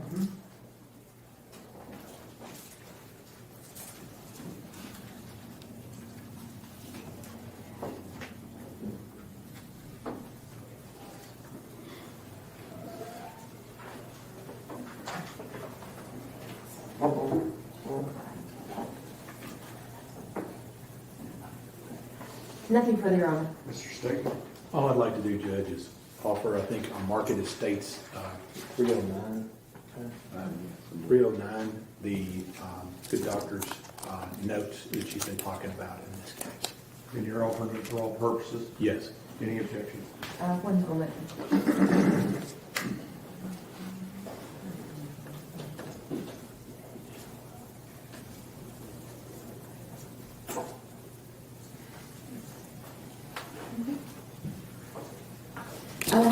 No objection, Your Honor.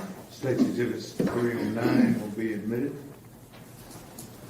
Nothing further. May Dr. Ryan be finally excused? Yes, Your Honor. Yes, sir. Take care. Thank you, Your Honor.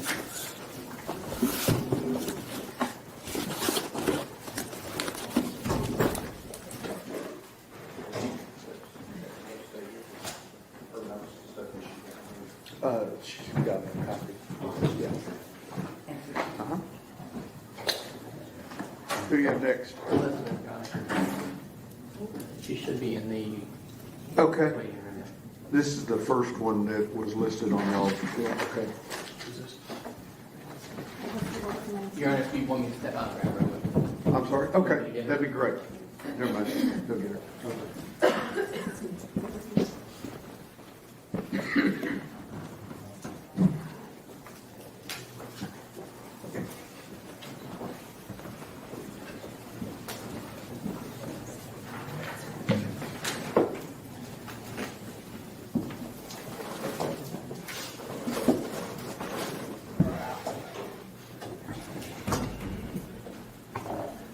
She's on her way, Judge. Okay.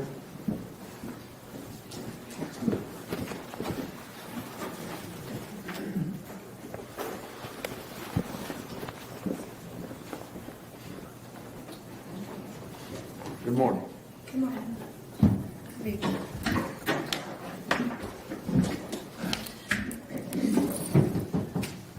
You raise your right hand. Will you solemnly swear or affirm testimony given this cause to be the whole truth and nothing but the truth, so help you God? Yes. Okay. There's a rule of evidence in effect says you cannot be in court unless you're testifying. Once you have discussion, once you finish testifying, do not not discuss your testimony with anybody else except for lawyers, okay? Yes, sir. All right. Mr. Gold? Thank you. Good morning. Good to see you again. For the purpose of this hearing, I'm going to just call you Elizabeth. Is that okay? Yes, sir. Do you know Tanner Horn? Yes. And how long have you known him? About 5 or 6 years. And how do you know him? We met through one of his ex-girlfriends at a place I used to work at. Okay. And so you mentioned meeting through one of his ex-girlfriends. Are you familiar with kind of Tanner's relationships? Yes. And what type of girlfriends did he gravitate towards? Very controlling women who treated him badly, I guess would be the most polite way to say it. Would you consider Tanner to be a leader or a follower? A follower. Why? He's more just a go with the flow, not the one to always just sit there and take control. It's easier just to go along with the flow than to go against it. And did you have an opportunity to see Tanner in social settings? And if so, how was he? He more kept to himself. He would have the social anxiety, so he would kind of go into himself. He would get really quiet, and he would just lack some certain social skills, so he would just keep to himself a lot of the time. And you talk about he lacking social skills. Can you tell us what that looked like? It's kind of like I was just kind of just feeling awkward whenever there's a bunch of people around and it's kind of like how I am right now. It's kind of just feeling awkward. It's just not sure what to say, not sure how to initiate the conversations and stuff. Not really having a fully outgoing personality. You just don't want to say the wrong thing and just make the wrong people upset. Okay. So kind of like being in the spotlight all the time. Oh, yeah. Now, were you able to observe other people? Did other people pick up on his social awkwardness? Yes. A lot of people took it the wrong way. They thought that he would come across as a lot of people didn't like him at first. They thought that he was just kind of rude and standoffish. But then once they got to actually know him, then they're like, that's just him. You actually have to give him an opportunity to open up, and then you see that he's fine. What were Tanner's interests as far as you know? Definitely music. He loved to play the guitar. He liked to sing as well. One of his favorite bands were Linkin Park. He enjoyed video games. He did like reading as well. Mostly talking about movies and music for sure. Now, in your experience with Tanner, was he ever violent? No, not at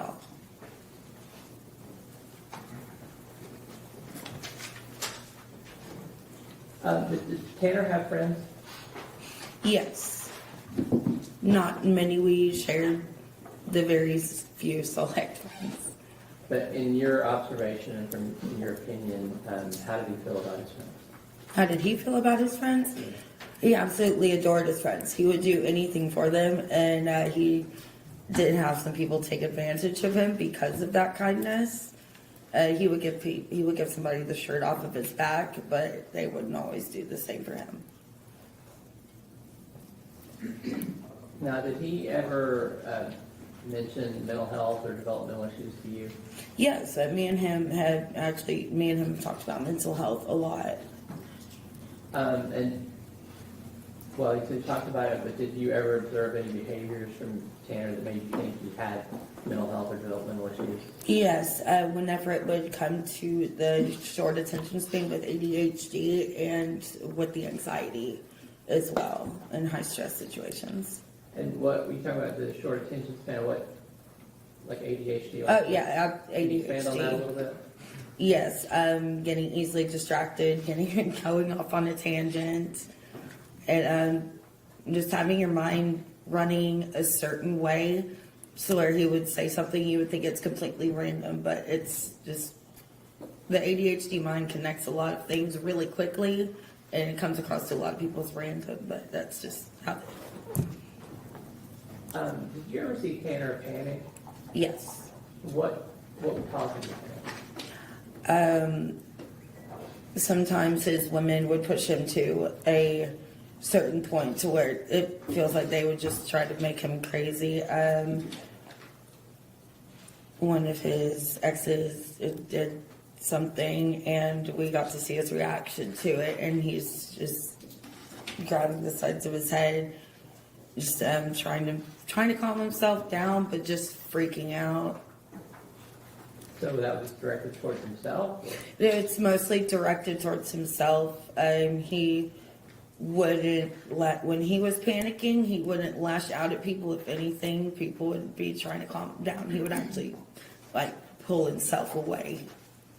And you talked about someone doing something intentionally to him, but did it have to be something big or intentional? No, it can be the littlest of things. If, let's say he can't find his favorite hat, he'll freak out and he'll just run around until he finds his hat. And you mentioned his anxiety a couple times. What sort of things would trigger that? Really, just thinking you did something wrong. If he thought that he said something wrong or upset somebody. If something happened at work, something happened with one of his exes, it varies with everybody, really. Did you ever believe that Tanner was depressed? Yes. And why is that?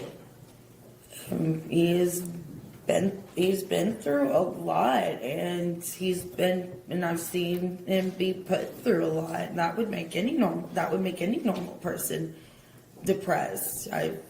He's been cheated on, he's been let go from jobs, he's dealt with a lot.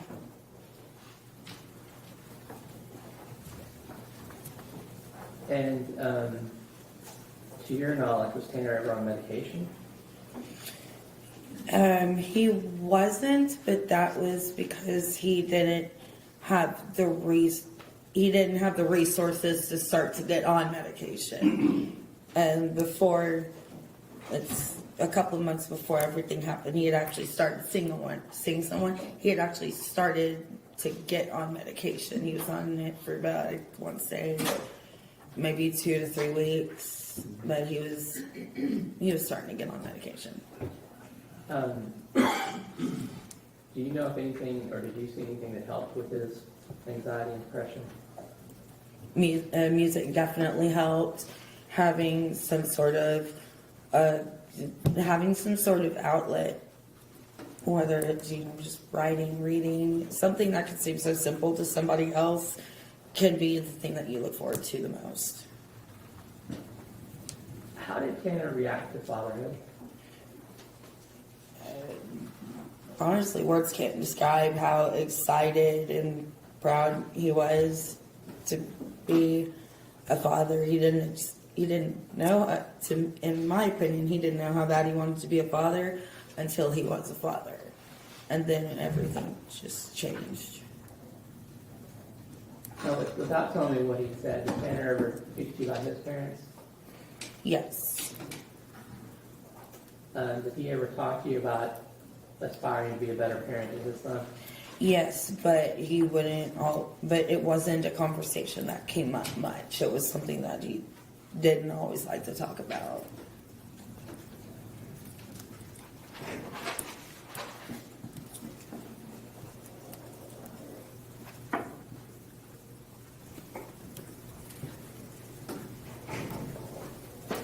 Now,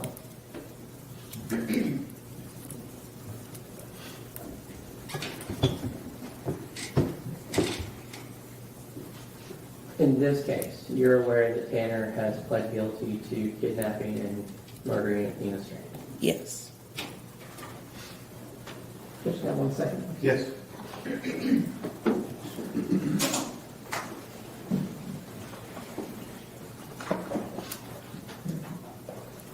Judge, I'll pass the witness. Cross-examination.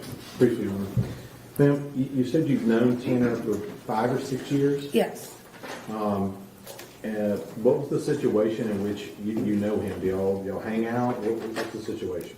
And do you mean like how I met him? No, like what did y'all do together? Did y'all? Oh, we would hang out after work with his ex at the time. Sometimes we would go out to the bar and just hang out, dancing. We've gone out to a festival a time or two. But a lot of our work schedules were really conflicting with each other, so we didn't get out much. Sometimes we would hang out at a mutual friend's house So- as well. This time that you hung out with him, going out, going to festivals, over that time that you knew him, how many times do you think you actually did that? I couldn't say. You don't have an estimate? I just don't have an exact number. Was it every single weekend? No, I don't think so. Once a month? I would say maybe every other weekend would be my best guess. And you said you knew what he pled guilty to. Do you know what he actually did in this case? Not, I haven't really been following all the articles and videos. I've just been kind of avoiding anything with it. I don't know exactly. Redirect. And nothing further, Counsel. Okay, this would be finally excused. Yes, sir. Yes, Your Honor. Thank you, ma'am. Thank you. We have, Lee, Your Honor, but can we approach for one? Sure.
good morning. Please raise your hand. Solemnly swear or affirm testimony in this cause to be the truth, all truth, and nothing but the truth, so help you. I do.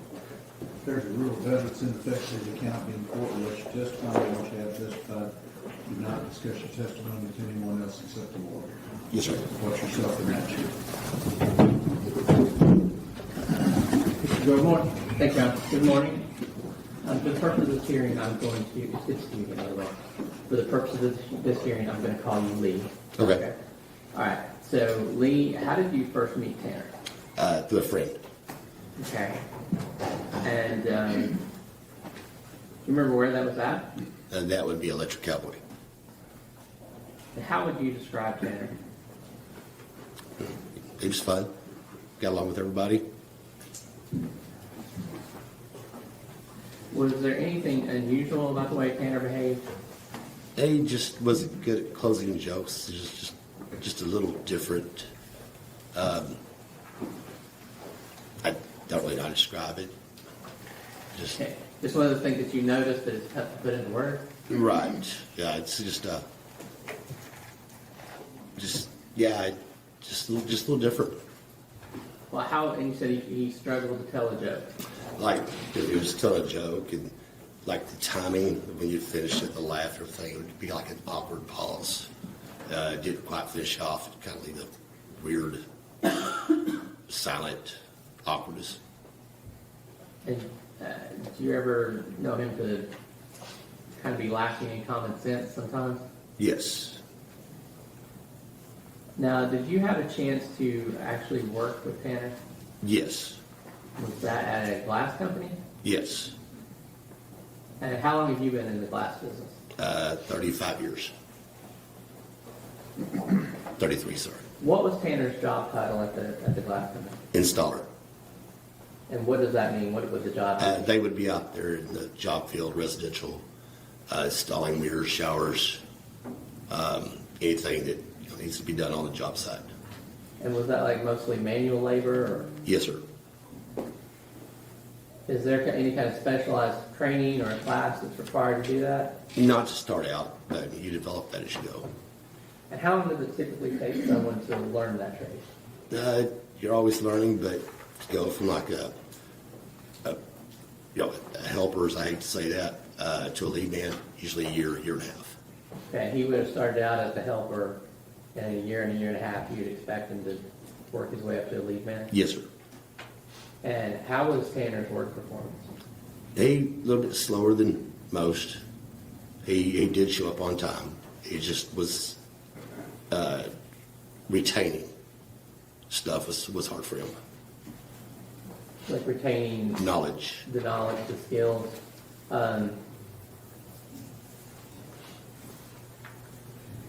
How did he get along with his coworkers? Good. And what about his supervisors? Good. Did you ever, while at work, witness Tanner have an emotional outburst or some sort of unusual reaction? Yes. And what was that?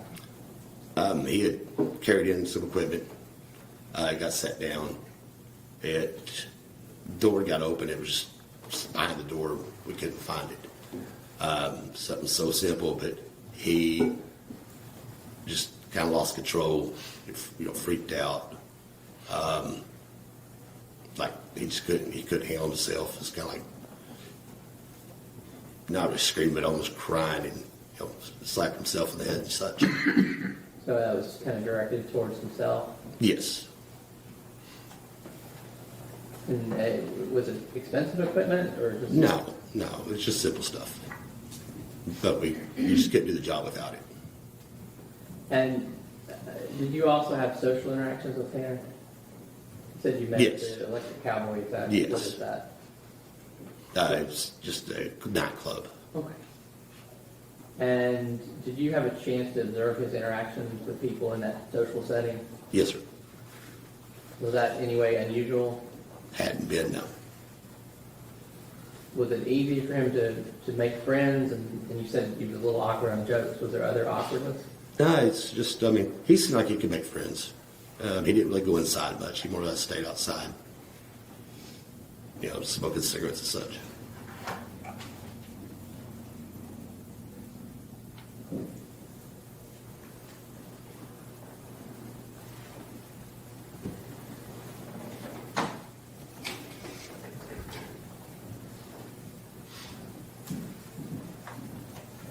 Give me 1 second. Yes, sir.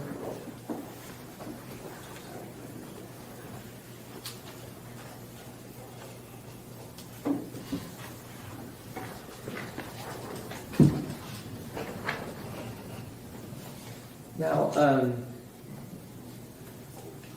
you're aware that he has pled guilty to kidnapping and killing Athena Strand, correct? I guess so, yes.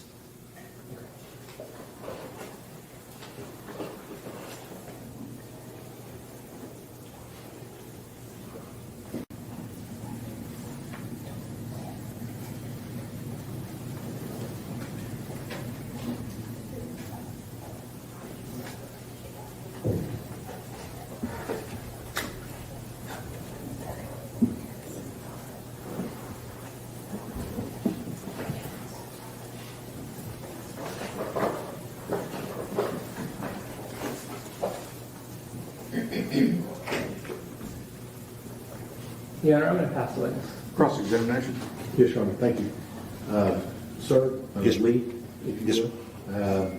How long ago was this that you knew Tanner? Job-wise or friend-wise, Well, let's start from the very beginning to the last time you saw him. I would say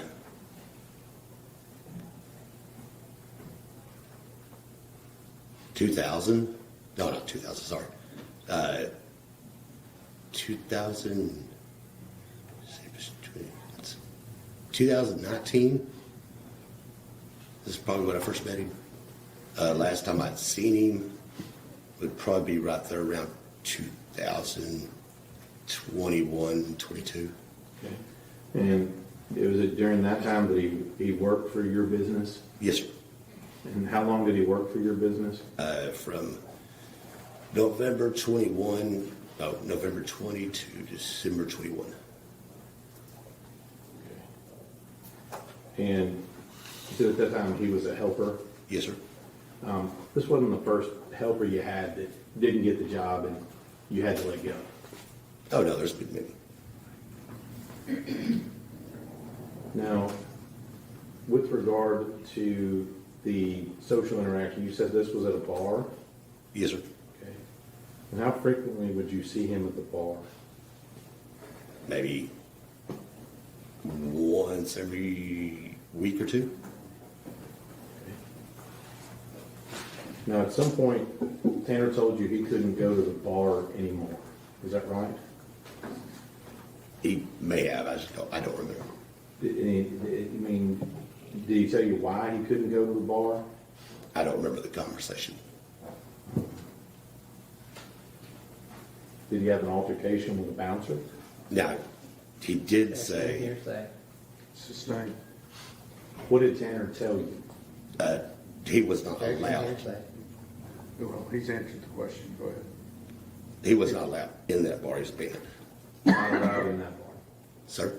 Not allowed in that bar. Yes. But you don't remember why he told you why?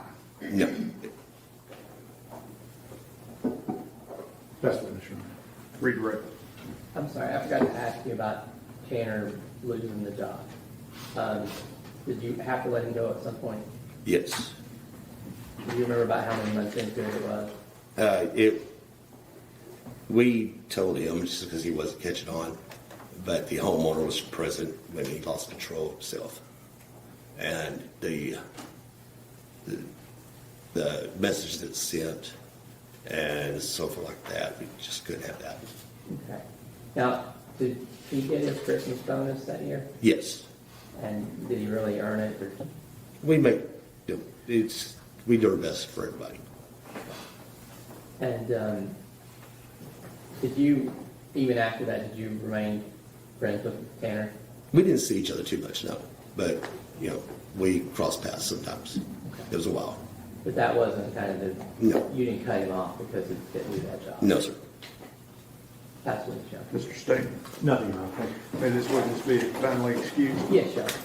Thanks, sir. Thanks, sir. Appreciate you coming.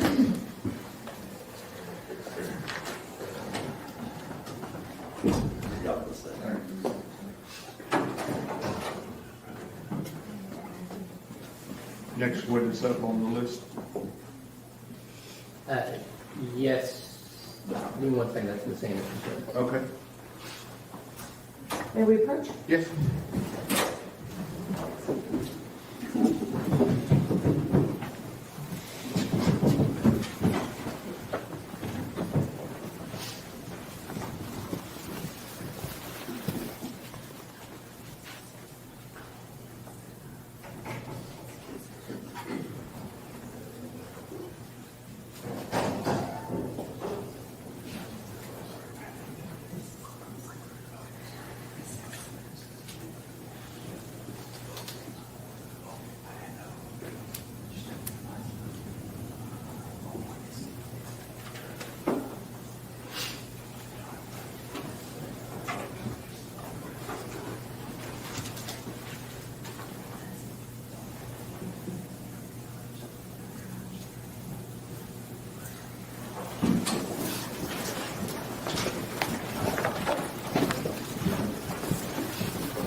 I would like to get finished with this witness, and then we'll break for lunch, okay?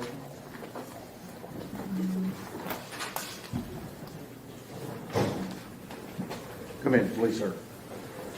Raise your right hand for me. Solemnly swear or affirm testimony given this cause to be the truth, whole truth, and nothing but the truth, self of God. Okay, have a seat. There's a rule of evidence in effect says you cannot be in court unless you're testifying. Once you have testified, don't discuss your testimony with anybody else except the lawyers. Okay? Yes, Your Honor. All right, very good. Ms. Anderson? Yes, Your Honor. Sir, how are you doing today? I'm okay, thank you. We have agreed to refer to you just as Jason for these proceedings. Is that okay? Yes. All right, so Jason, if you'll just go ahead and introduce yourself to the jury. Hi, my name's Jason. I was a contractor at FedEx. Okay, pull that microphone a little bit closer to you, the silver bar. The silver. Uh-huh. Okay.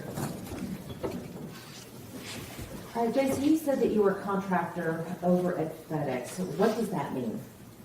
I owned a business where I owned delivery trucks that were contracted to FedEx to provide service to them through various zip codes.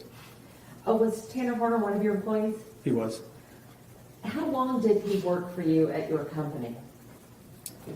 I believe it was about 5-6 months. When you had said that you had a company that contracted with FedEx, explain to the jury, what does that mean?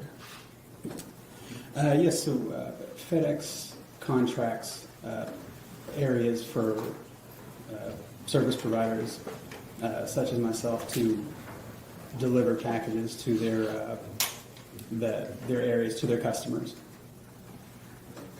Now, Jason, you had just said that Tanner had worked with you about 5 or 6 months. At some point, was he transferred from your company to a different company? He was. After he was transferred to this different company, did you still have interactions with him? There were some, yes. And at the time of this offense, which company was he with? He was with the other contractor. Jason, I want to talk to you a little bit about the routines that FedEx drivers have when they get to their facility. What do you call the facility where they have all of the packages and where they load all the trucks? We call it the terminal. The terminal? All right, so I want to talk to you about the terminal. What time do drivers normally arrive at the terminal before their shift? Typically they arrive between 7 and 7:30 in the morning. What time do they leave the terminal? They leave the terminal, depends on the route, depends on the day, but typically they'll leave somewhere around 5. What time do they leave the terminal to go out on the routes? Oh, to go on the routes, apologies. The trucks will typically dispatch for that terminal around 8:30 in the morning. Do you recall Tanner's, I guess for lack of better words, his work ethic at the time? He had a solid work ethic. Did he always show up on time? He would show up a little bit later than the average driver, but maybe by 20-30 minutes. So he was consistently late for his job?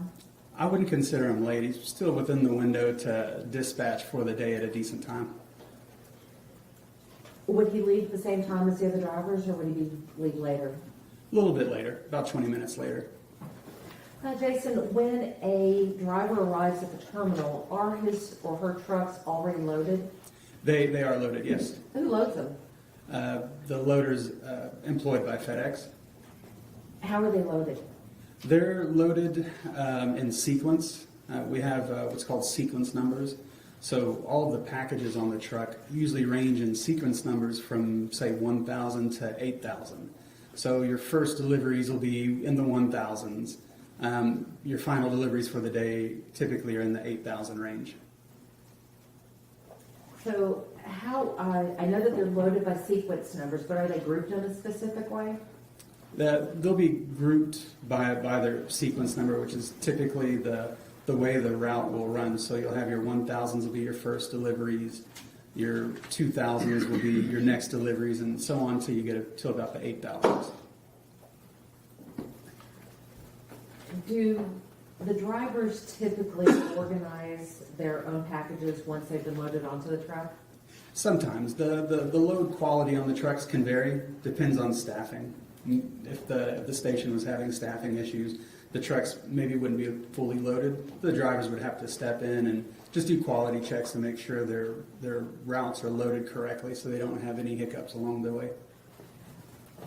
If a truck is not sufficiently organized, how can that affect how quickly packages would be delivered?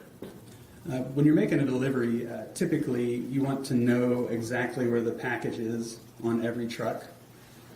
So when you come out of your driver's seat, you enter into the back of the truck to locate the package for your current delivery. You want to know where it is. You don't want to be rifling through the truck. And if that's an all-day thing, you'll never get finished. Jason, to your knowledge, did Tanner organize his own truck? The trucks are mostly organized, but there are quality checks that you would double check to make sure your stops are in a decent order. You mentioned the stops. How does a driver know in what order to make these deliveries? So we used a navigation system called Ground Cloud, and Ground Cloud is synced in with the sequence numbers that I mentioned before. So your 1000s on the package, there's a little label where it has it labeled as, say, 1000. On Ground Cloud, it will be labeled as number 1. So number 1, say you have 100 deliveries for the day, your Ground Cloud will show, say, 1 through 100. Does the Ground Cloud app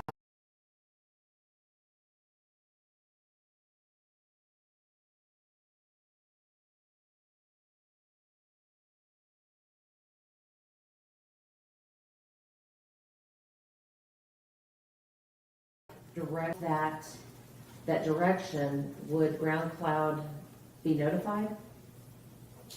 No. Would the app know if there was any variance?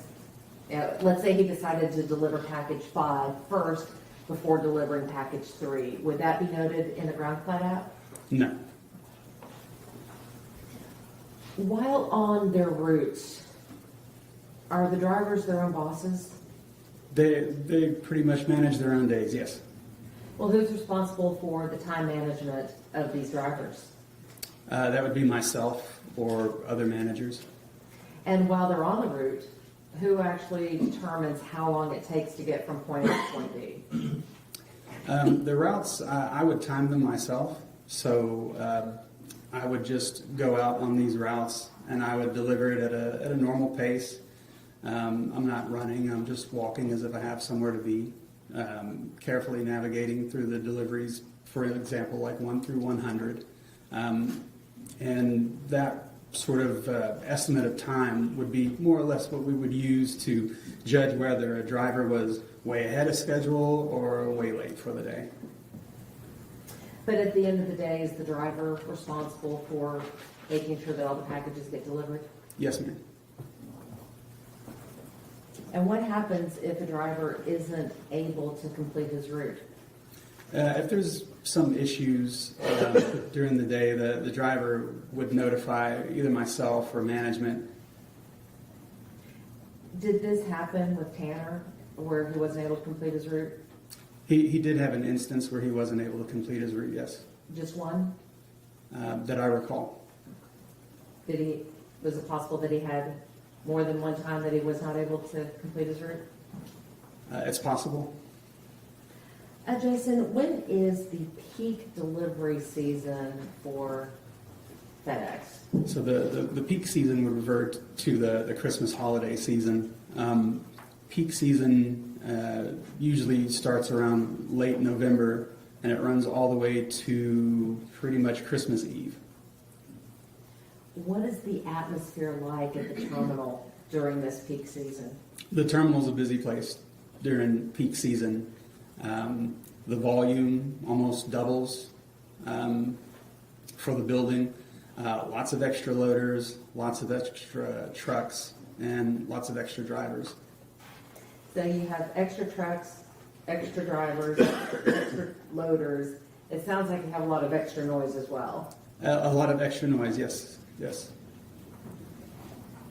During this time period, because it's so busy, can it get overwhelming for a driver if he's just not ready for it? Absolutely. Can it get overwhelming for a driver if he is ready for it? Typically, if a driver is ready for peak season, they'll be okay. When you have these busy days during peak season, is it preferable for a driver to have a route that he is familiar with or one that is new to him? Preferable with something they're familiar with. What's that? Just route knowledge. You want to know where all the deliveries are. The average vehicle will also see an increase in their volume for the day. So every day is a little bit busier. Route knowledge comes into play. Their areas do shrink during peak season because the volume is so heavy. So they wouldn't normally cover the same amount of mileage that they normally would outside of peak season. So do the routes change a little bit during peak season? Yes, they do. While Tanner was with your company, did he stay on the same route the entire time? No, not the entire time. How often was his route changed? I wouldn't say very often. There would be times to where we would have to rotate routes a little bit. Someone puts in for vacation. We also have flu season comes around, people get sick, so we would have to shuffle the routes around a little bit to make up for that absence. But for the most part, would you agree that he stayed on the same route? Yes. You had mentioned about why it's important to have a route that people know during peak season. Is it important to have a route that you know during non-peak season? It's comforting to know what you have in front of you every day when you come to work. Now, when Tanner was transferred to this other service provider, was he kept on the same route that you had him on? I don't know. Was he switched to the Paradise route? Eventually, yes. Jason, I wanted to talk to you a little bit about the difference between an urban delivery route and a rural delivery route. Are they the same? No, not necessarily. They have their differences for sure.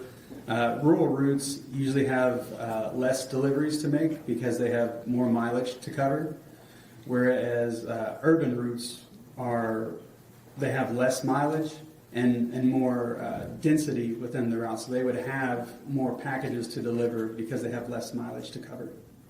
Well, Jason, do you believe that you should put a city driver on a rural route? No, it wouldn't be advisable, but it does happen. Why is it not advisable? That's not what they're used to. There's big differences. You wouldn't want to take a rural driver that doesn't face rush hour traffic and things like that and then place them in, say, a route that's having issues with rush hour and school zones and all those. And Jason, the last thing I want to talk to you about is your relationship with Tanner Horner. Yes. When Tanner was working for you, did you get to know him at all? I did. I was there quite frequently, 5, 6, sometimes 7 days a week.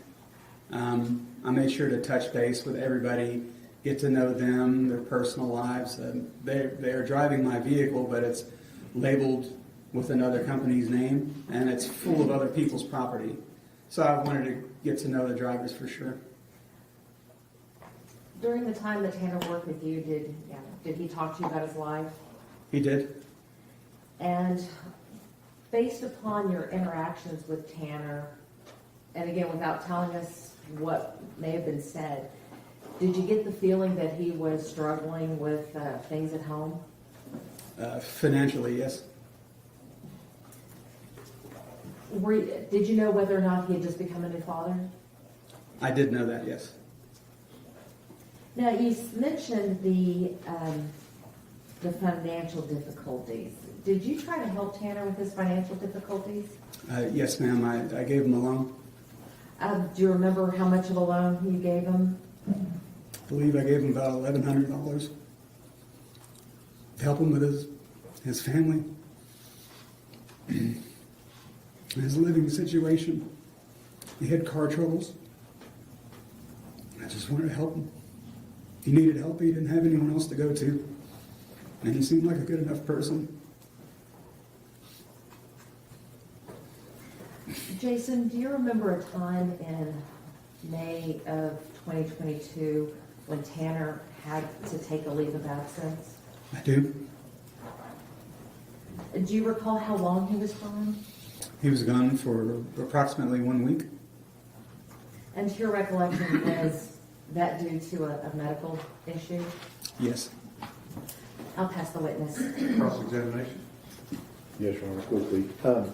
All these, it sounds to me like, Jason, that, and just given your statements today, that you seem to get to know all your workers. Is that right? Yes, sir, that's true.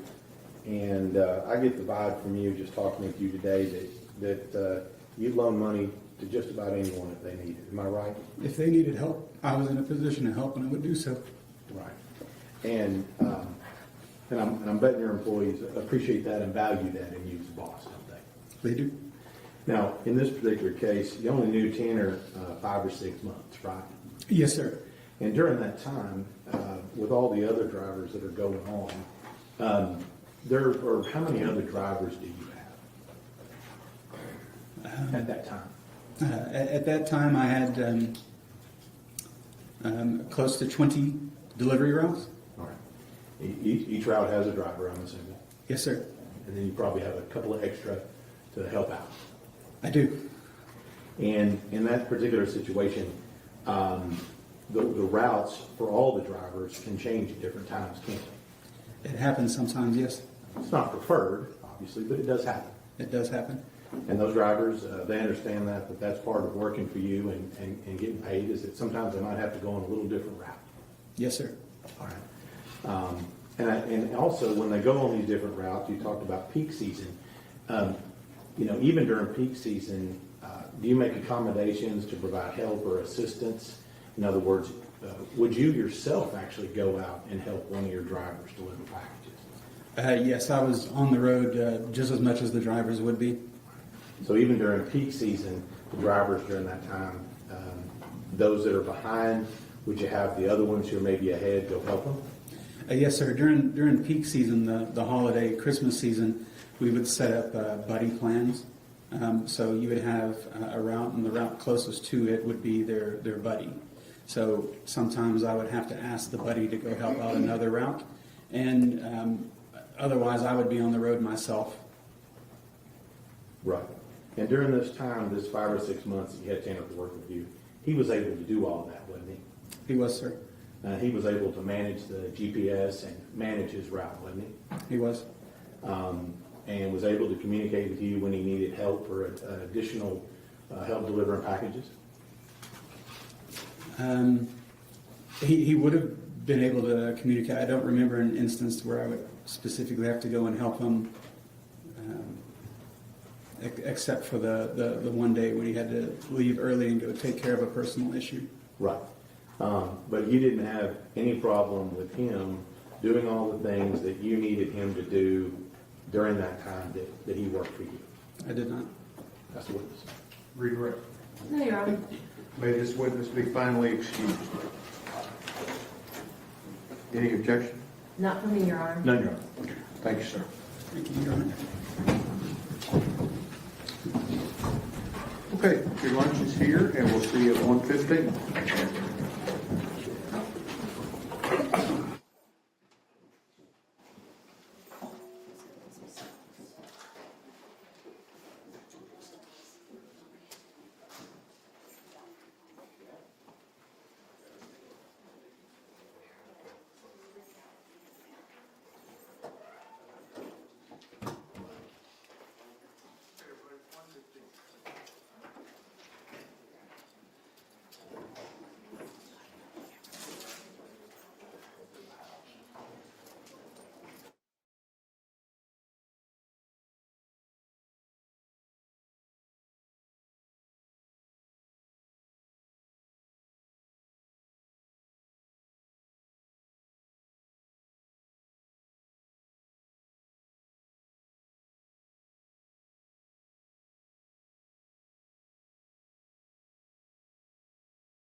see now.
You all want to do is change the name on him? We're just gonna use this person, I think, right? Or do you want to do a different name? It doesn't matter. Okay, I'll just call you by your first name. Okay.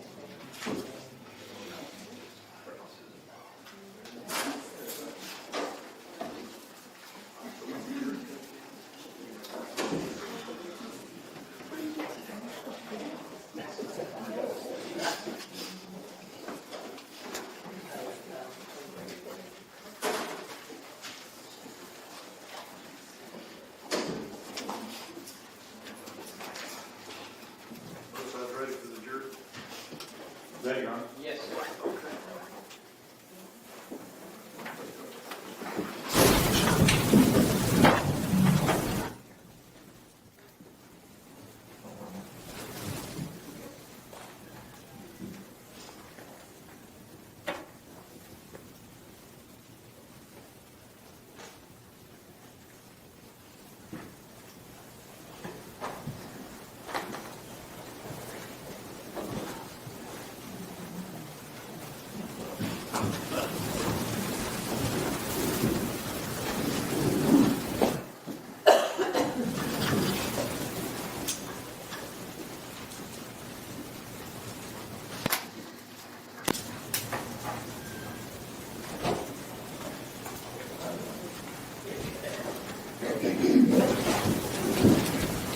Everyone may be seated. Good afternoon. We are ready to proceed, ladies and gentlemen. This witness has been previously sworn to testify truthfully. Mr. Goble. Yes, sir.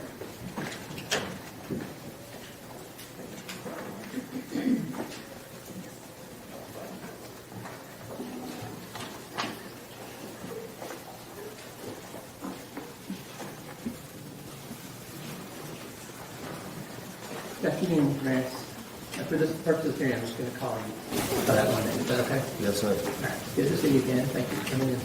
Yes, sir. To start with, you are a convicted felon, Yes, sir. and your charges include assault family member, impeding breathing, engaged in organized crime, escape while arrested or confined, failure to ID a fugitive, intent to give false info, prohibited substances or items in a correctional facility, and theft of property. Correct? Yes, sir. When did you first meet Tanner? I first met Tanner in May of 2025. And what was your first impression of him? Man, this a cool little white dude.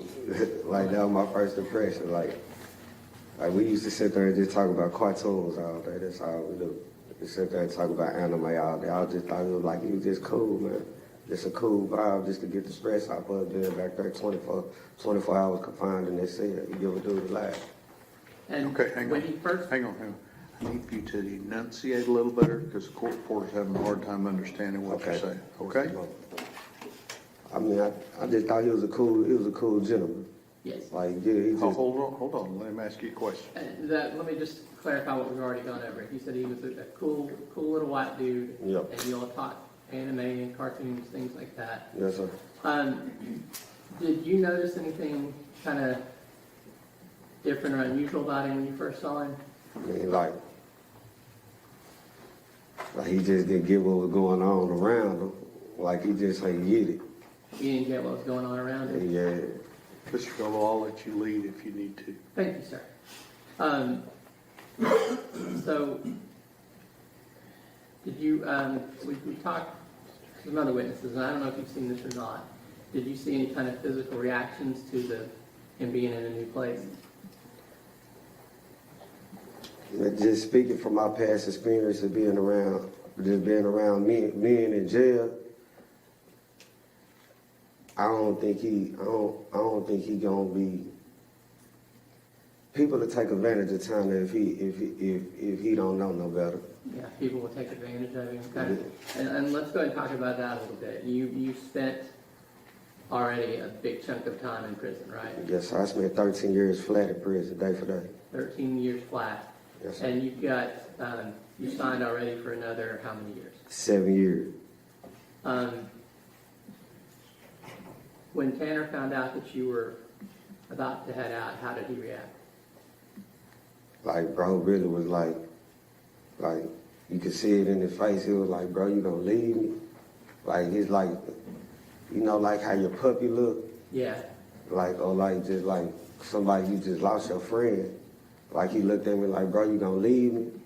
And like, we had a long talk that day, and I was just like, really, like what I call gaming him up, really just talking to him like, hey, bro, just be secluded in yourself. Don't worry about what's going on around you, man. Just stay. What does gaming him up mean? Which is like, just really just I be talking in my slang. So like, gaming him up, really just talking to him, give him some knowledge. There's some news he can use, what news he can use, like, hey man, just stay doing what you're doing. Stay getting on your tablet, man, and stay zoning stuff out. So you're giving him news he can use and getting him ready for when he goes to prison? Yes, sir. Okay, and so you said you're afraid that people might take advantage of him. Is there anything about, how does Tanner deal with like social cues and interactions with people? Like, honestly, when he deal with social cues, like, he'll come to the door and be like, hey, what is they trying to? And I have to tell him, like, hey, bro, like, just sit down, you doing, know what I'm saying? Just stay out the way. Like, that don't mean you no good, that don't mean you no harm. They taking advantage of your kindness. Okay. So he would have to ask you what was going on, Yeah. how people were treating him, and you explained when they were taking advantage of him. Yeah. What about,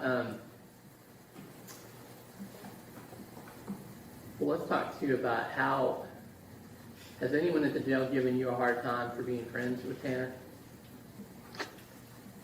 I'm not gonna stunt, they don't give me no hard time, but like, they'll try to use it to be like, you know how like sometimes like a person will try to use like try to like talk down on somebody to get cool with you. Sure.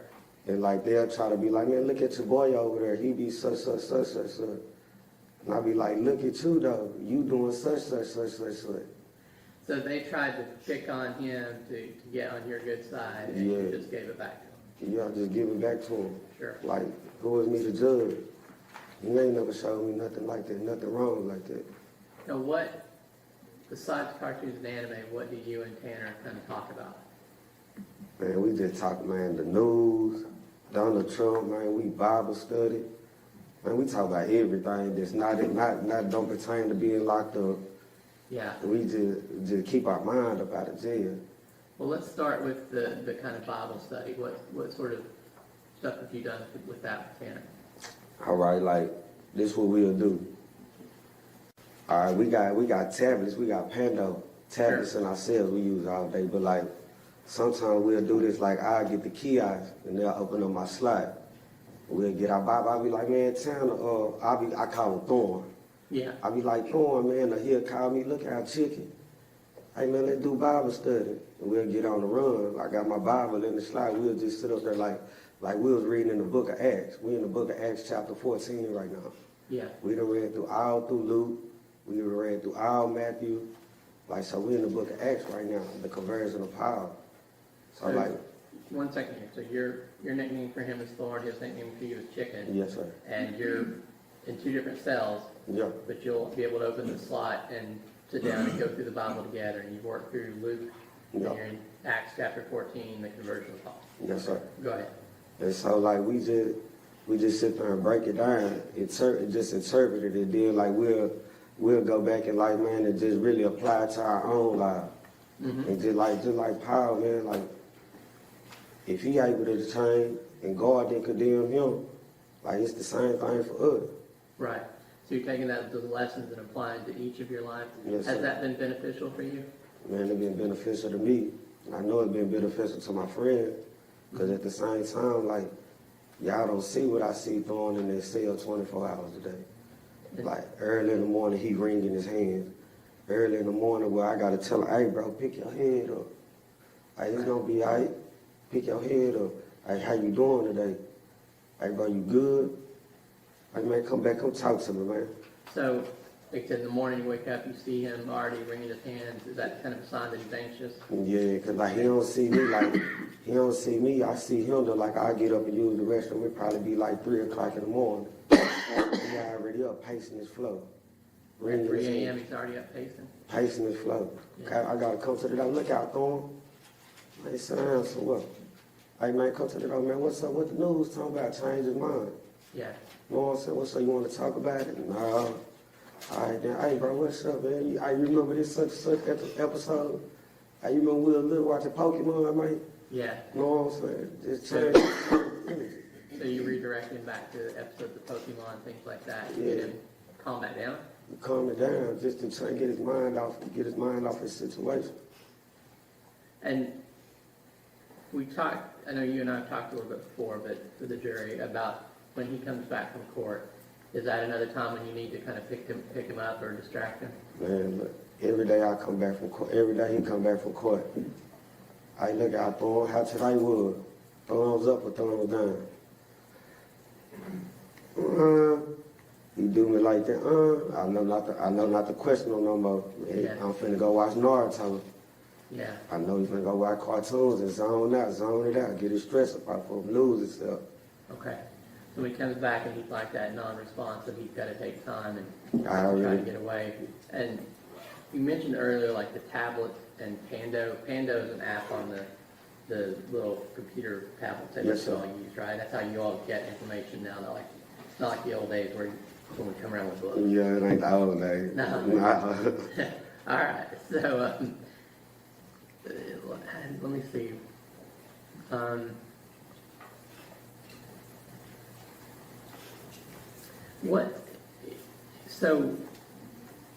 What's Tanner's kind of defense mechanism that you've seen?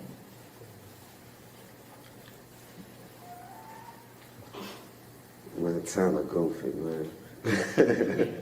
Tanner Goofy? Yeah, man, Tanner goofy, man. Is it kind of immature? Yeah, where you gotta be like, man, did this dude just say, did he just remind me of me being in middle school or something? Yeah. You know what I'm saying? Is Like, he ever like a smart aleck or anything? I mean, I gotta answer it like this. If y'all give me a chance like to explain it, Sure. I gotta answer it like this. Cause we come from two different walks of life, 2 different places, Yeah. right? 2 different walks of life. So like, if you don't know, you'll think he being sarcastic. Right. But like, him being him being what he do being, like, it is him. You know what I'm saying? It's just Yeah. him being funny, him being humor, him being him. So it's not him being sarcastic or mean, it's just him trying to be funny. Funny, he's That's trying to. his way of telling the That's, joke. you know what I'm saying? That's his way of socializing. Sure. You know what I'm saying? That's his way of trying to like fit into the environment. That's him trying to find a way of being friendly. So like, if the next person don't know, or like just take the time out to understand him, like they'll think like he being sarcastic or he's being pompous. And you said you started out with 2 different walks of life, but you've kind of taken that time to get to know him and like I said, do the Bible study, talk about things he likes to talk about the news, Yes, sir. music. Yes, sir. Okay. And I think you said before that because you have experience and you realize he's not everyone's cup of tea, right? Yeah. That you've tried to explain to him going into prison how he needs to behave. Basically. And And go ahead. basically, like, I explained to him, like, really try to discredit all, like, because people have a view of being in prison, like, it's just this bad, bad, bad, but, like, you have this side, and this side is just the lane you choose to go down. But, like, you still have people down there that prey on people. Yeah. And me being experienced, I grew up down there. I was a bad individual down there.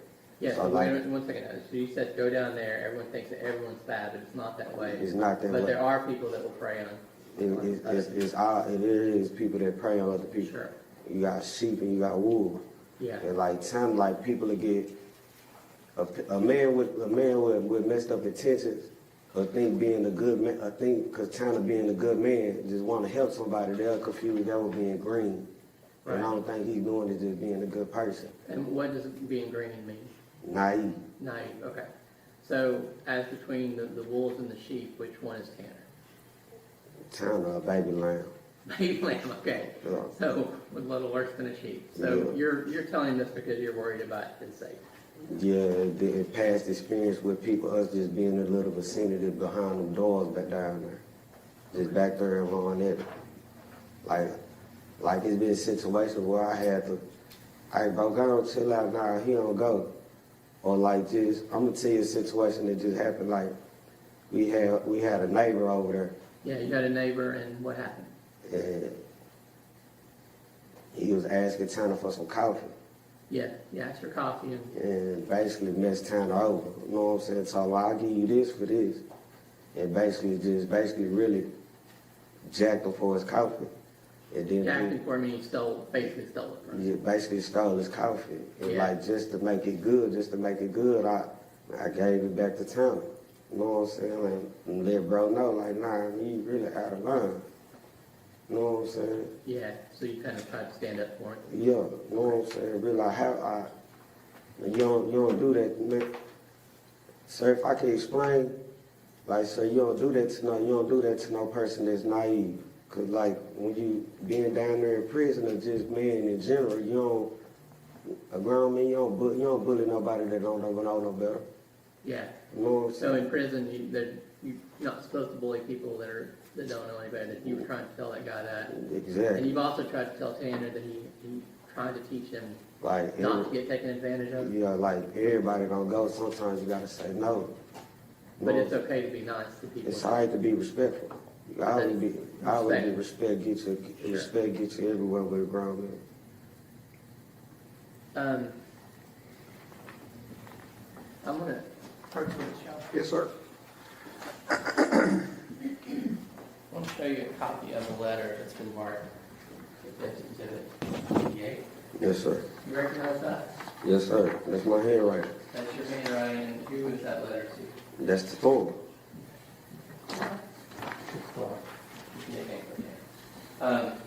Your Honor, I move to admit under Exhibit 88.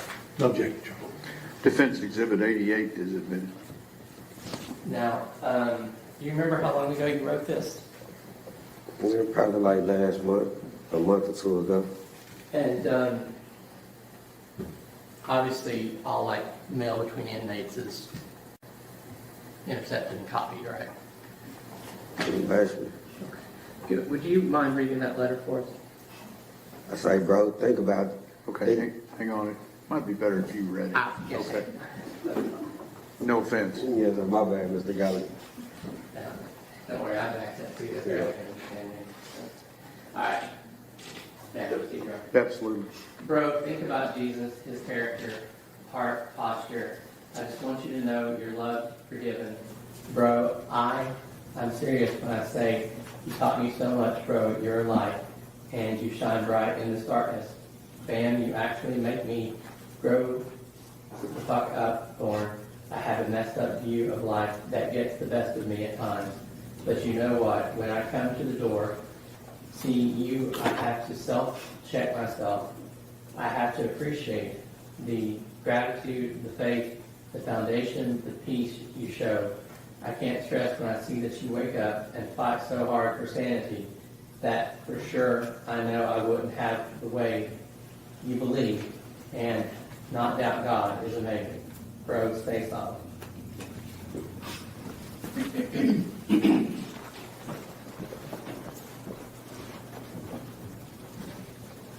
Now, Jamaris, have the guards been going out of their way to tell you about Tanner's case?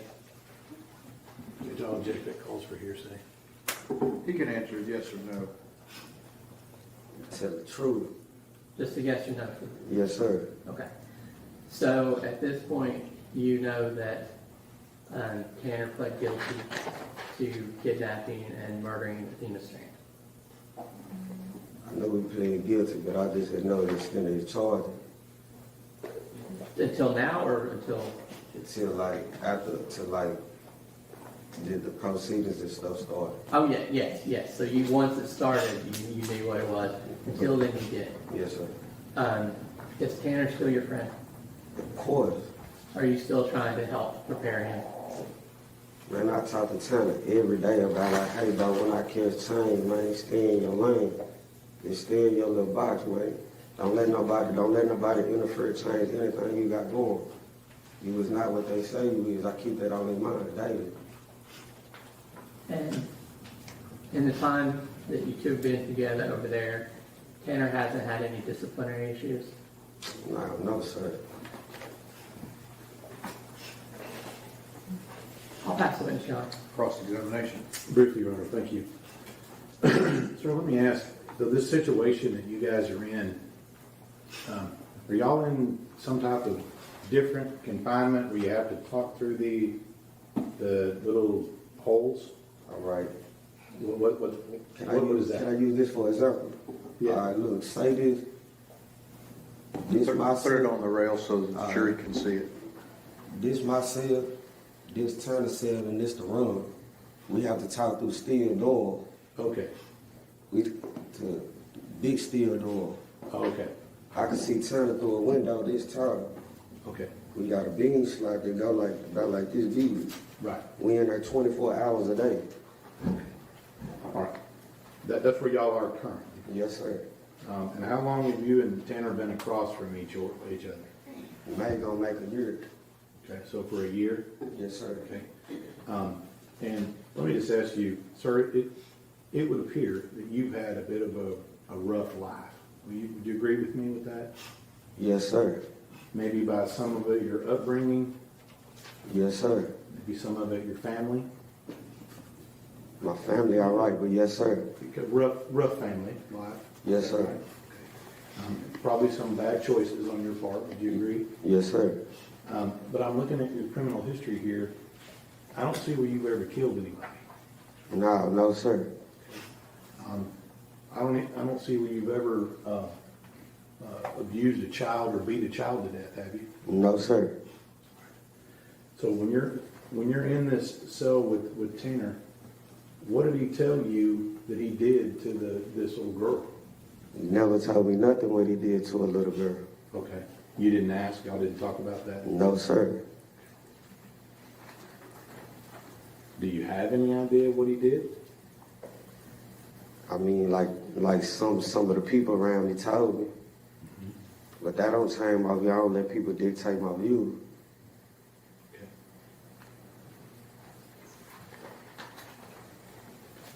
Even despite that, you still think he's a good man? He ain't never showed me nothing different. His character good. That's what I'm sure. Regret. Nothing for him. I give you finally excuse. Yes, Your Honor. Thank you, sir.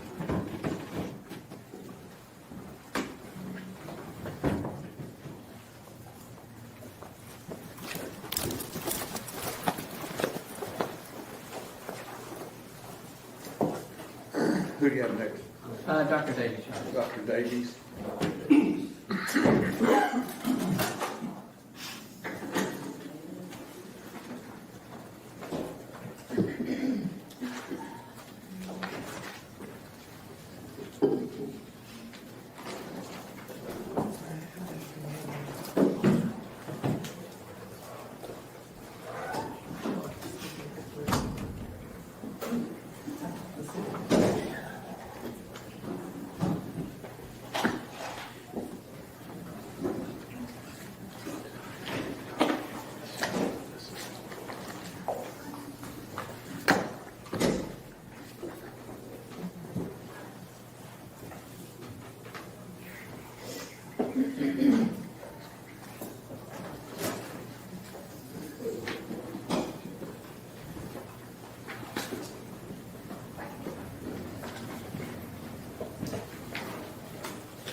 Ladies and gentlemen, this witness has been previously sworn to testify truthfully. Just have a seat. Absolutely. Good morning. Can you tell me your name, please? Hi, it's Julian, Julian Davies, Davies. I'm going to hand you a copy of Defendant's Exhibit 46. Do you recognize that? I do, that's my CV. You that's already been admitted. Okay. Do you recognize Exhibit 87?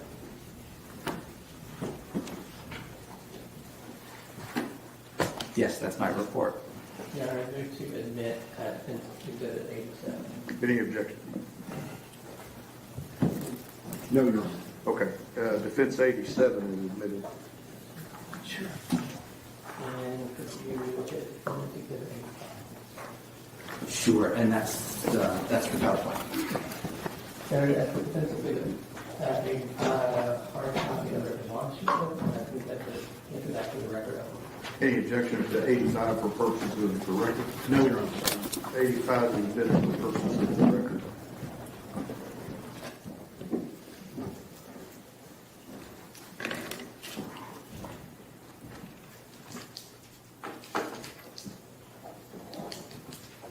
If we decide I'm going to give this to you, Sounds good. and we need it. Great.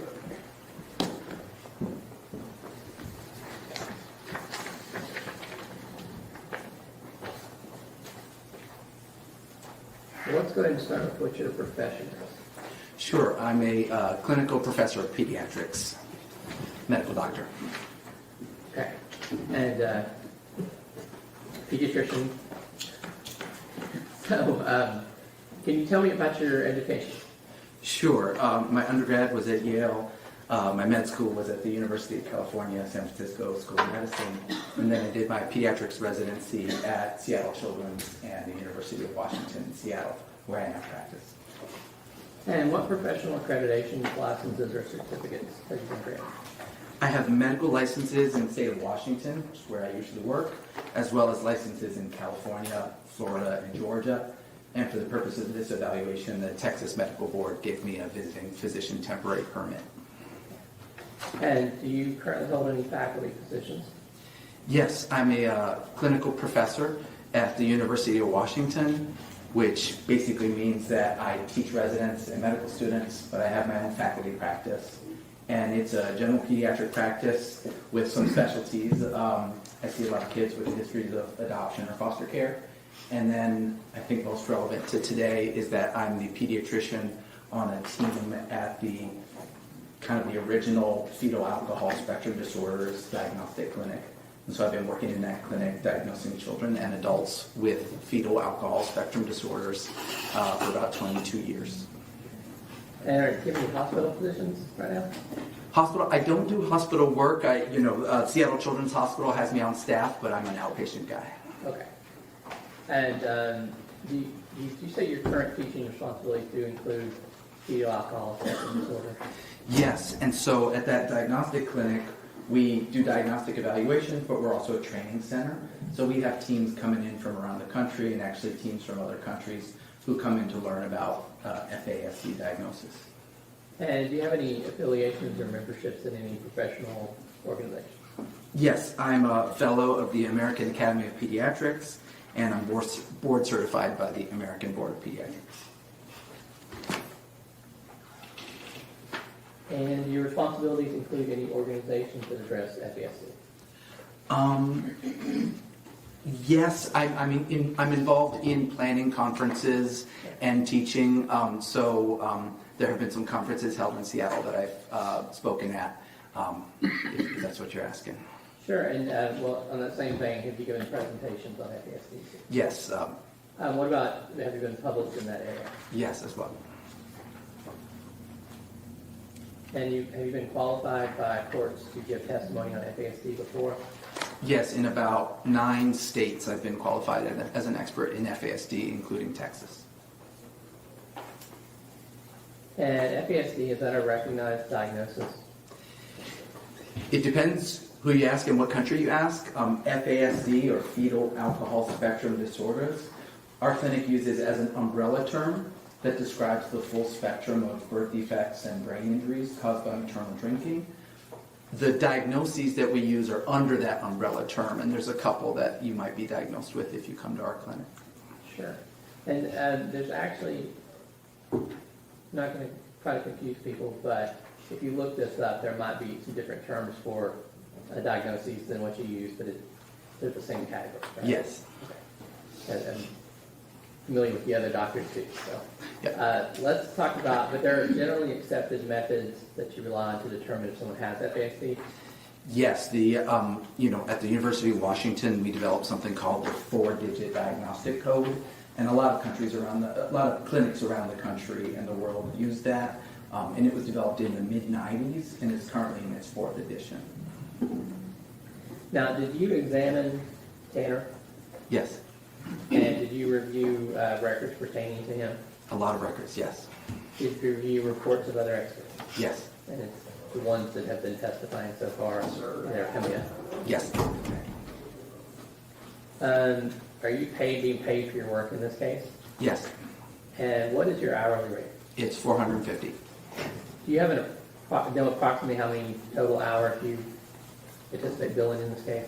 I think I've already billed about 30 to 40 hours, and I haven't added up my recent work, but it could add another 10 to 20. Okay. Now, you kind of talked about FASD being an umbrella term, but can you talk about why is prenatal alcohol exposure important?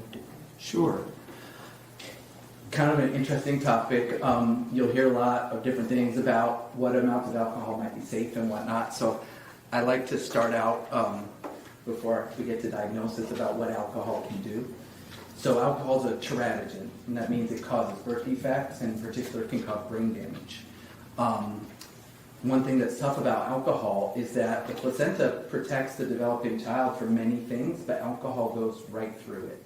So the mother's blood alcohol level is the fetus's blood alcohol level. And unfortunately, once it gets in there, the mother has a liver that can detox, but the fetus doesn't have a liver that can detox the alcohol in the same way. So while it's in there, unfortunately, we know that alcohol affects the developing brain on a lot of different levels. It can kill nerve cells, it can send them to the wrong place in the brain, it can make brain structures smaller or deformed. It can really interrupt the really important connections between different parts of your brain. It can affect the signaling, the chemicals between nerve cells, and it can even do lasting damage after the pregnancy by setting up inflammation or locking or unlocking certain genes in the brain. Now, yeah. Does it matter like when during the pregnancy the alcohol is consumed? It does. There isn't a safe time to drink, but we know that the riskiest time to drink is in that first trimester. In those first 8 to 10 weeks, you're dealing with an embryo, meaning that the organs are being formed and the foundation is being laid. And in those first 8 to 10 weeks, we see more brain damage resulting from alcohol. It's great to stop as soon as you can because there's continued harm in the second and third trimester. Well, let's talk a little bit about what's under that umbrella of FASD. What specific diagnoses are there? Sure. The original diagnosis, and this was called out in 1973, is fetal alcohol syndrome, FAS. A lot of folks have heard of that. That's one where you might have physical features that show up. So you might have growth problems.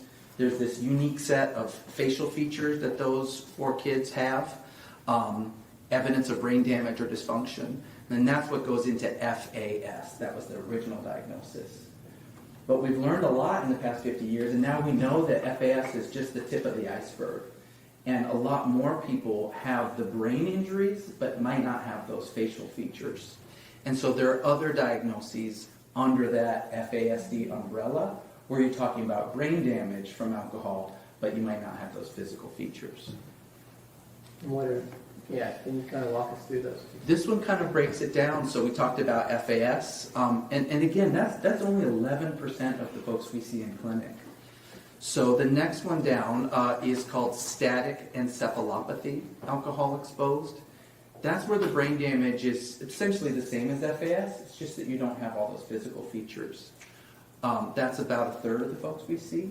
But over half of the people we see, and it's the same amount from the animal studies that we did, half of our patients end up with neurodevelopmental disorder / alcohol exposed. And that's where the brain injuries are in the more mild to moderate range, and you have that prenatal alcohol exposure. And just so the people who are really detail-oriented aren't asking, you've kind of done a ampersand showing a couple of the names for these, correct? Right, so if you hear those from other experts, it's because there's different diagnostic systems that kind of alphabet soup, people have their preferred terminology. So if you've heard about ARND, alcohol-related neurodevelopmental disorder, or you might have a psychologist that's using the DSM book, and in there they say neurodevelopmental disorder associated with prenatal alcohol exposure, or NDPAE. Tell me about the diagnostic criteria. What are you looking for when you evaluate someone for FASD? So essentially, you're looking for those columns. You're looking for evidence of prenatal alcohol. You're looking to see if there's any growth impairments. You're looking for those facial features, and you're looking at the brain. And with the brain, you're looking at brain structure, and you're looking at brain function. And are there other considerations? Very much. You know, those are the things that make up an FASD diagnosis. But we also really like to do what's called differential diagnosis. And that's where you're thinking about, okay, but what are the other risk factors, maybe in the family history or other things that went on during pregnancy or problems at birth or things that happened in that person's life that could have led to similar problems. Now, when you're looking at those other things, is it possible to have what they call, like, I guess it's comorbidity, or have more than one thing, or is this does this exclude other diagnoses? No, in fact, we expect other diagnoses, and the research at our clinic suggests that if you come see us for an FASD diagnosis, you're 3 to 7 times more likely to have other major risk factors that could be impacting your brain.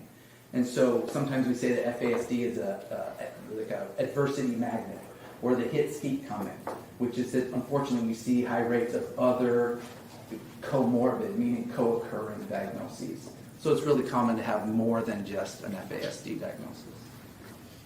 What type of professionals are involved in diagnosing FASD? Is that an individual or a group, or how does that work? It can be done as a solo provider sort of thing, but it's better when you have other professionals in the mix. And so at our clinic at the University of Washington, there's me, but there's also a psychologist, and sometimes a speech language pathologist, or OT, occupational therapist, sometimes a social worker. So it's best done as a team approach, which in the sort of legal setting usually means that there's other experts like psychologists and speech language pathologists or brain radiology specialists. And so I take what they find and use it to come up with my medical diagnosis. And your diagnosis, like you said, is medical, from the medical perspective. Correct. Let's talk, if you're ready, about prenatal alcohol exposure in Tanner's case. Sure. What's your evidence that he experienced significant prenatal alcohol exposure? Right. So his mother, Melissa, in a sworn affidavit, said that she was 19 when she became pregnant with Mr. Horner. And she was about 8 to 9 weeks along before she knew she was pregnant. Before she learned she was pregnant, she would drink to intoxication on numerous occasions. And she would drink Jack Daniels and Coca-Cola all night. She then said that once she found out she was pregnant, that she stopped drinking alcohol, but she continued to smoke cigarettes and also use some cannabis to manage morning sickness. And what does that mean for Tanner specifically? That, unfortunately, is a high-risk prenatal alcohol exposure for the reasons we were talking about. Those first 8 to 9 weeks are when those crucial foundations of your brain architecture are getting formed, when those nerve cells are most vulnerable to alcohol. And that pattern of drinking to intoxication, drinking Jack and Coke all night, that's a high-risk level of alcohol. And so it's this pattern of drinking that the studies show is most likely to cause fetal alcohol impacts. And if you look at the studies for this pattern of drinking, About 40% or more of kids born from a pregnancy like this may have some of those FASD impacts. Well, can we, let's go back to our diagnostic criteria. You said you got prenatal alcohol exposure. What about growth deficiency? How does that relate to FASD first? Yeah. So growth is interesting. We see growth problems in about 1 out of 3 folks in clinic. If you see growth deficiency, that person's brain is 2 to 3 times more likely to be impacted by alcohol. So it's meaningful if you see it, but most of our patients don't have growth problems. Now, what about Tanner? Did he show any growth impairment? From all the records I reviewed, he did not have growth problems at birth or since. So he did not meet the growth criteria. And you talked about the original diagnosis, the FAS, with physical facial features. How did they help you diagnose FASD? For the facial features? Yes. Yeah. The facial features are interesting. If you have them, and you have to have all 3 of these pretty subtle facial features, it's pretty much only alcohol that does that. But we know from studies that there's really maybe just 1 or 2 days early in pregnancy where those facial features get created. So most of the folks that come see us in clinic, they don't have those facial features. Less than 10% of them do. So basically, it can matter specifically what day you drank on. Pretty much. It's day 19 or 20 of a human pregnancy. And you said, did you already say how common are those facial features among patients you see? 9% have the full face of fetal alcohol syndrome. And Tanner does not have those. He does not. The other criteria we talked about was, I guess the next one, what evidence of brain damage you look for in an FASD evaluation? That's where, again, we're looking for, is there any structural evidence of brain damage? And that alone could get you to an FASD diagnosis. But we also really want to look at how the brain is functioning, right? And so when we're looking at the kind of scoring how impacted the brain is, we're looking at structural stuff and we're looking at functional things. Now, we've talked to other experts about diagnoses being based on deficits. So is your diagnosis based on what's wrong with the brain and not necessarily what it does well? Yes, it's the same here. In fact, we really expect an uneven pattern in FASD where you can have some deep impairments or deficits, but also some skills that are more normal. And how do you determine structural evidence of brain damage? That's where in clinic, the easy way is to take a head circumference. If you have kids, you might remember us doing that when they're young. That tells you how well the brain is growing. That was not present in the records I have for Mr. Horner. Sometimes we have the benefit of neurodiagnostic imaging, and I think you've already heard about that, but like an MRI or a quantitative EEG or a PET scan, these are ways that help us look at the brain structure and function. Okay, so we said you don't have in his medical history a small head, and there wasn't any like epilepsy or things like that, right? There wasn't at least any medically confirmed epilepsy. I think there were some seizure-like movements at one time after maybe a head injury, but there wasn't enough to say he has epilepsy for me. Now, the jury has already heard from Dr. Lewine and Dr. Bigler. You're familiar with both of them, correct? Yeah. And familiar with the reports that Lewine testified about? Yes. So, did the brain imaging show any abnormalities that matter to your diagnosis? Yes.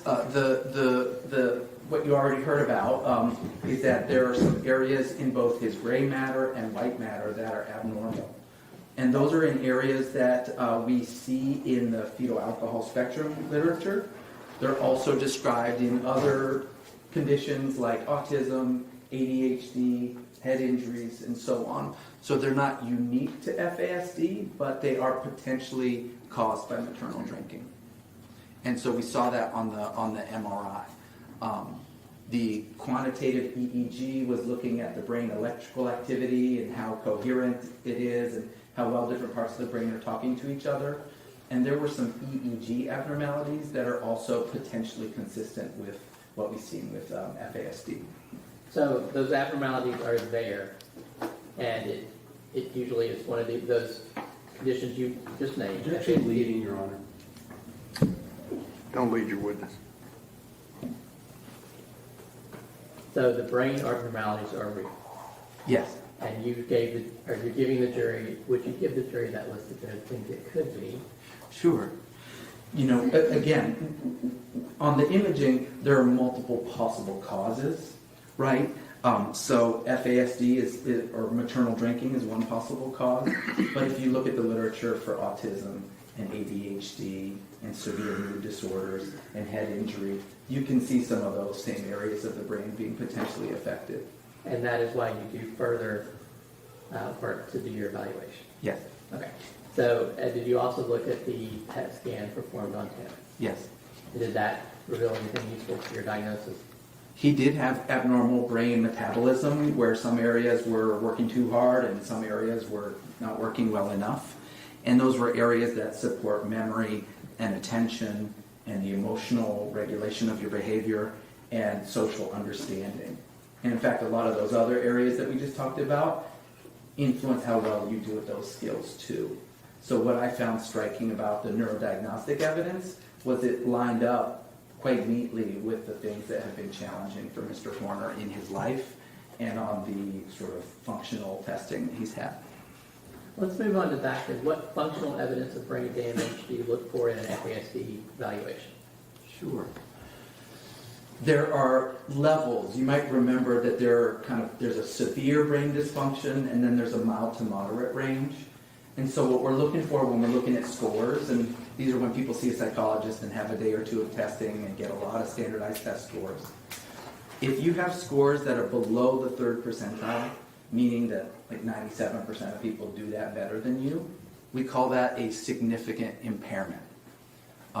If you have skills that maybe 85% of the population does better than you, we might call that an area of concern. So in our FASD clinic, that's what we're looking for, is how many domains or areas of brain function are significantly impaired, and then how many are more areas of concern, and then to make it a little bit more complicated, sometimes something will be borderline, which is very close to a significant impairment, but not quite. So borderline means between severe and mild to moderate? Yes. Okay, so it's not below it. Yes, exactly. All right, so have you identified areas of brain dysfunction for Tanner? Yes. Can you tell me about let's start with the brain domain of significant impairment. The significant impairments, the first one is ADHD. He was diagnosed with it when he was quite young, about age 5, had a lot of visits, was on a lot of medications for ADHD. To me, that's a well-established diagnosis for Mr. Horner. And it sticks out to us because we see a ton of ADHD in our clinic. We know that half of kids born to moms who drink heavily end up with ADHD, but it's usually ADHD plus. ADHD is the first stop on the diagnostic train that sometimes leads folks to come see us. And so ADHD is definitely considered an area of significant impairment for Now, us. if you have a patient who's on the FASD under that umbrella and has ADHD, is that more difficult to treat? Yes, we still use some of the same medications and treatment approaches, but they're not as successful as if you have more garden variety or genetic type of ADHD. And whereas folks with more routine ADHD often things kind of get better as you get older, with folks with FASD things often get more challenging in adulthood. And what other area of significant impairment for Tanner did you identify? He has a diagnosis of autism spectrum disorder, and I think you'll be hearing from some experts about that, but he was diagnosed young with that and continues to have it. And so we consider that the domain of social communication. He's also had some testing by a speech-language pathologist who's done testing of his language and found that he also has some severe impairments in his higher level use of language. So I put language and social communication together as an area of significant impairment. Now we had, I think Dr. DeWine and Dr. Bigwood both talked on about the neural networks that affect language, and then the jury has heard from Dr. Fritz already too. Oh, great. That's kind of what you're talking about. Exactly. how that- Dr. Fritz's evaluation, yes, Sure. led to that. And would you agree with them that the brain basically controls behavior? Yes. Now, what about areas that are borderline? Right. So one is that on his IQ scores, he has what we call significant splits, which is when you have a big gap between one type of intelligence and another. And in our clinic, if we see an unusual difference between those intelligence skills, we'll sometimes call that an area of significant impairment.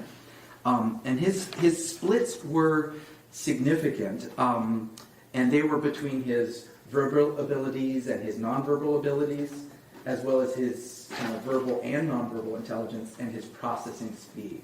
So some big gaps there, a very uneven pattern on his IQ. Sometimes in clinic we would call that a significant impairment, but I was cautious and labeled it borderline because I essentially didn't want to double dip.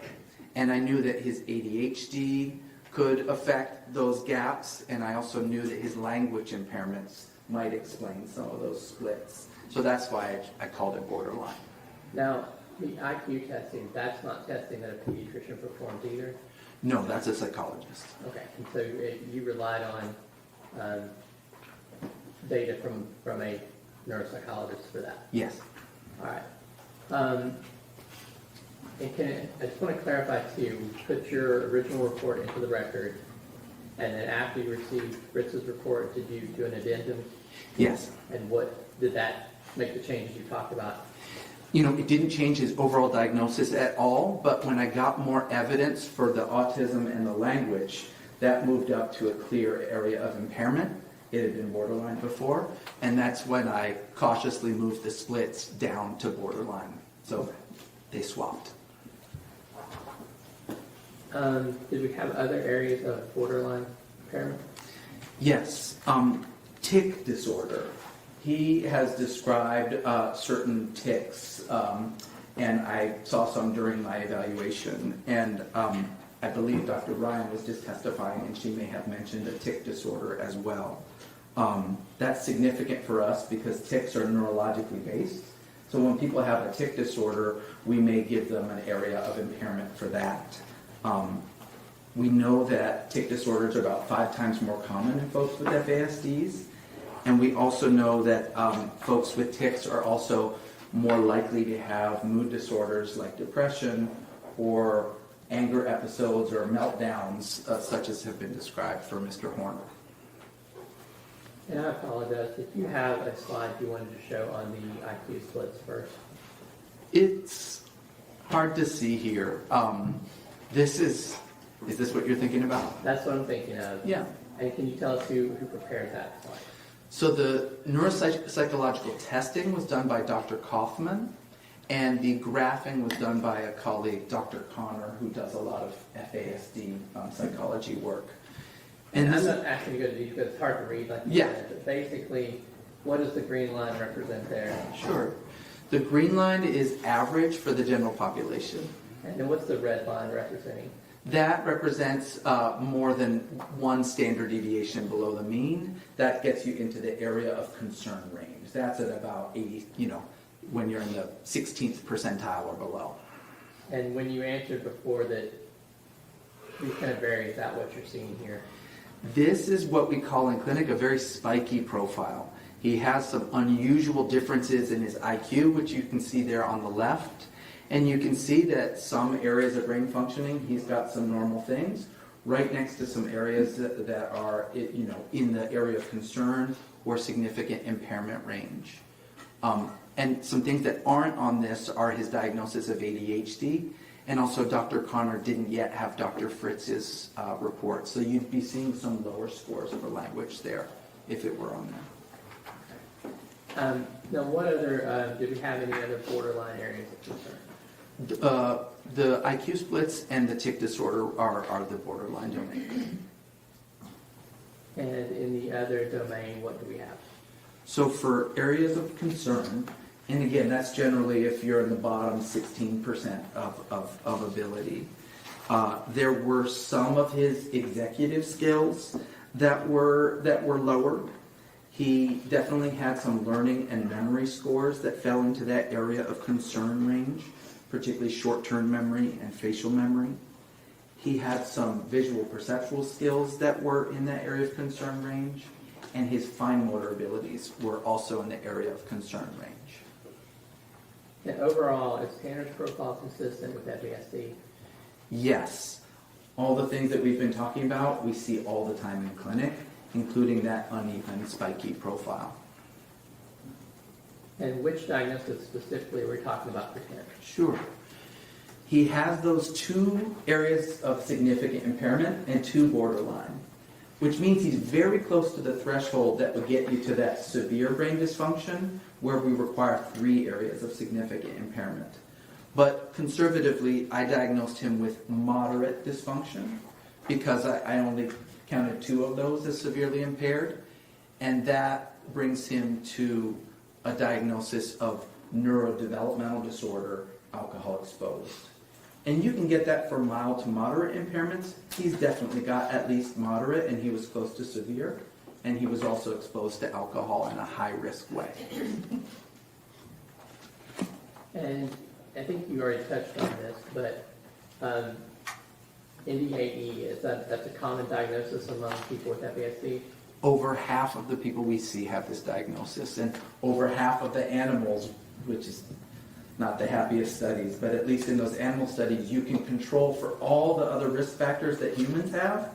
You can kind of eliminate those and just look at what results from a known amount of alcohol. And in those animal studies, over half of the animals had the animal version of this diagnosis. And what does that mean for Tanner?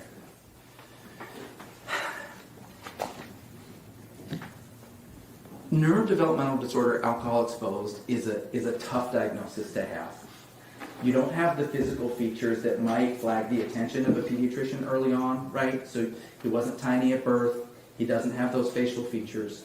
So folks who don't have those facial features have later diagnosis. You might also be thinking, well, moderate, that sounds pretty good. He's going to do fine. But when we followed folks with this moderate brain dysfunction over time, we actually find that they're less likely to get appropriate diagnoses. They don't get often the supports they need, especially when they're trying to transition to adulthood and leave the nest and so on. And yet, they're people that need those supports. And we've kind of looked at, we generate a lot of recommendations from clinic. And when we look at folks with this diagnosis, they get the same amount of recommendations as folks with more severe brain dysfunction. You also, might think that mild to moderate, that brain's probably okay. But when we do similar imaging studies, like Mr. Horner's had, we see that over 40% of people with this moderate diagnosis do have evidence of brain damage. So it is brain damage, and it does need help. And unfortunately, that help often comes later, if at all, because it gets missed. Now, we talked about part of your process is the differential diagnosis. Can you explain that again and kind of let's walk through that in this case? Sure. I think I've got a slide for that.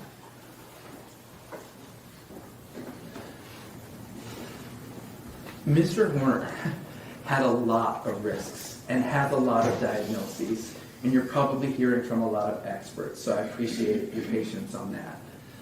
As I said, folks that come to see us in FASD clinic have 3 to 7 times the number of these risks that folks in the general population do.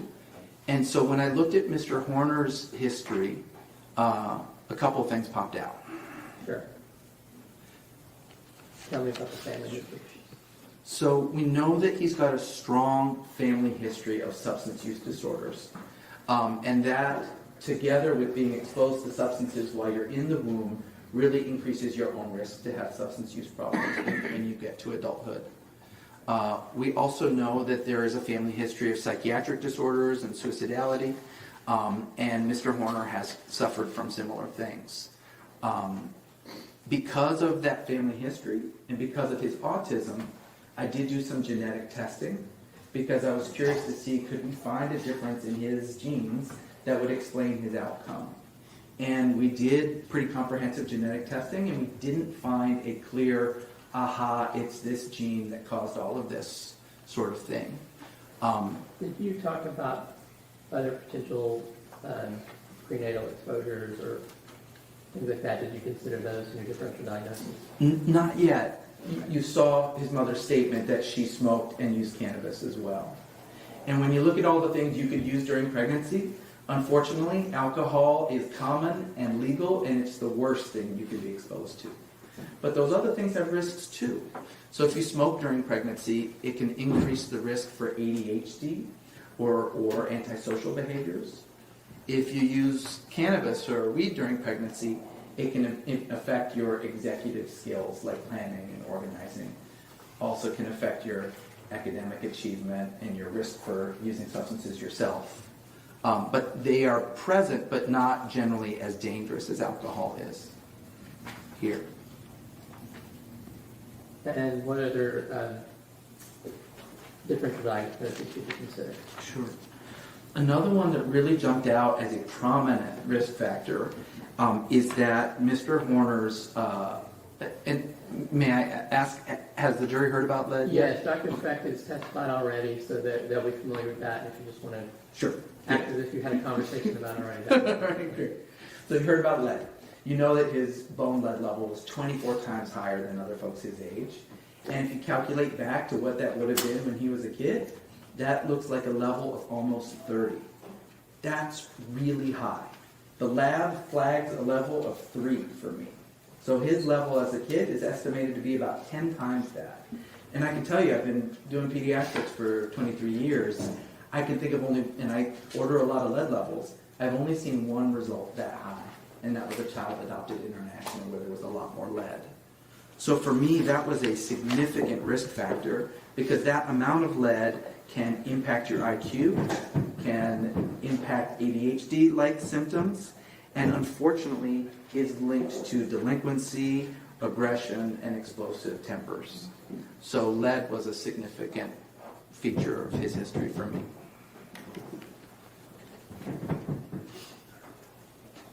I want to talk about the differential diagnosis of childhood trauma.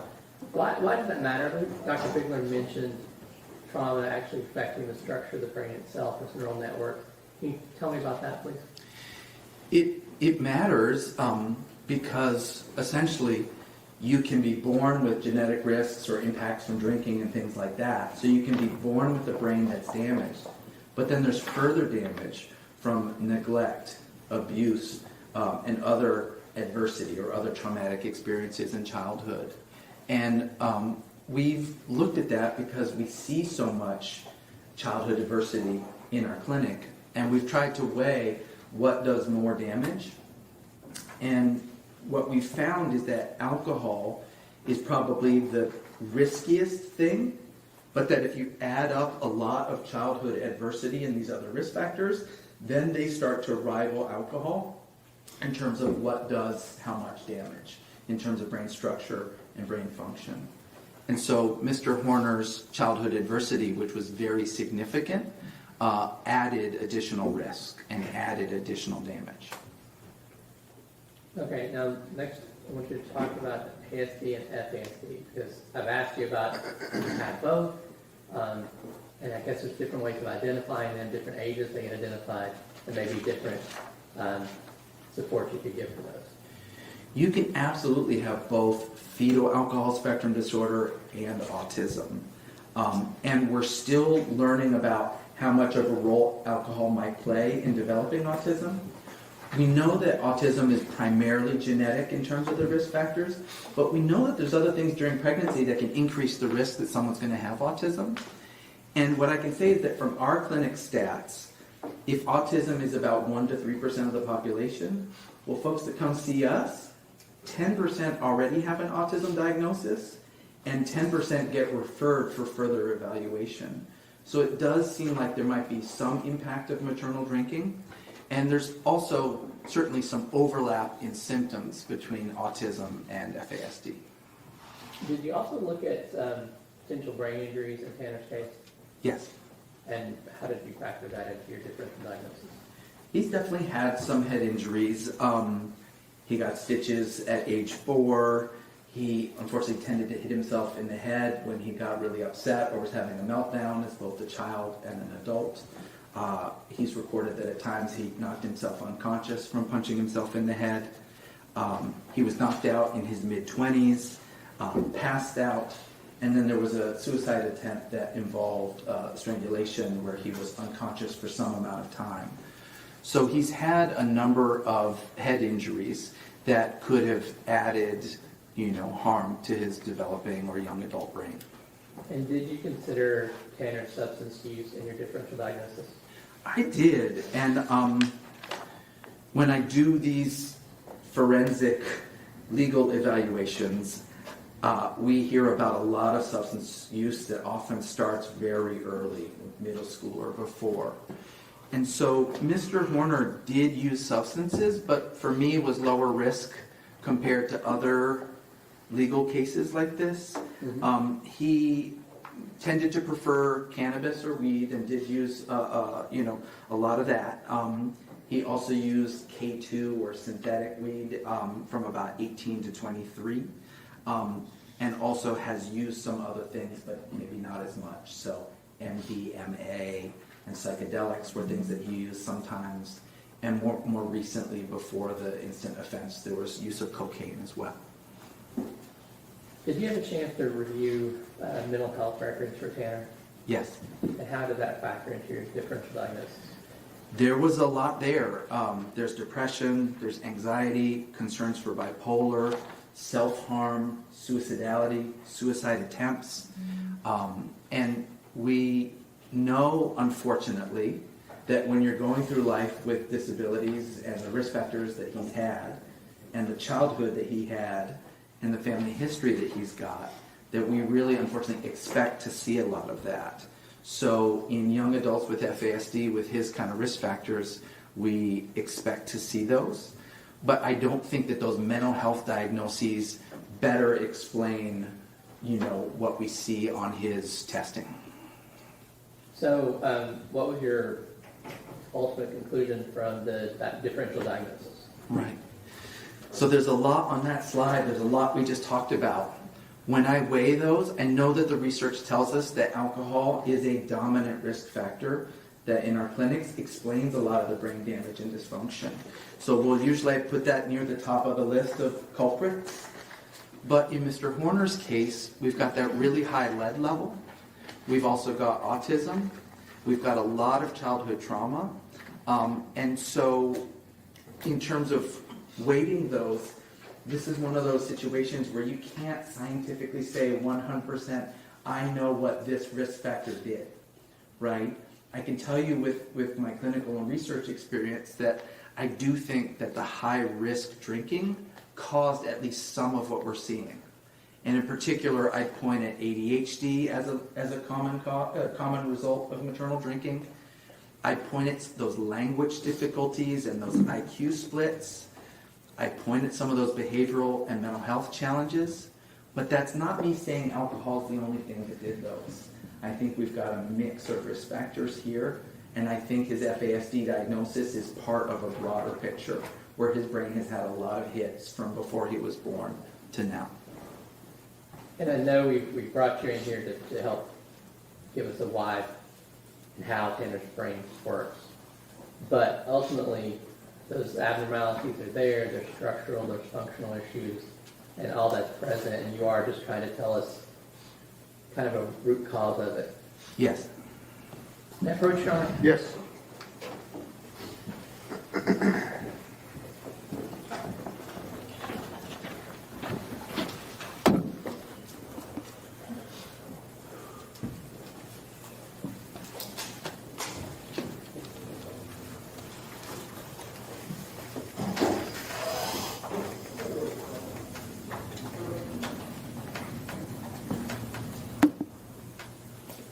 And apologies to you, Dr. Davies, and the jurors that I did not get this document before. Can you identify it? Or this is defensive of the agent. Yes, that's the addendum. And I would wish to admit this. Let me check. No objection. Thank you. Defendant's Exhibit 89 is admitted.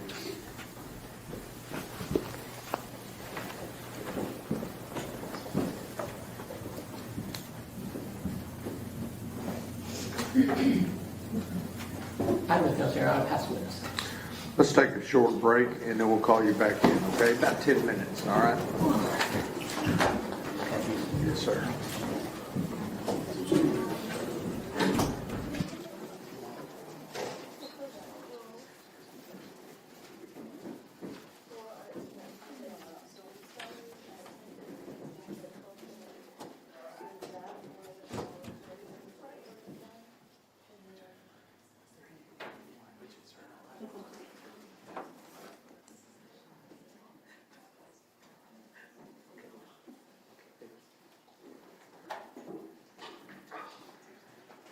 All right, 10 till 3, everybody, 10 till 3.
I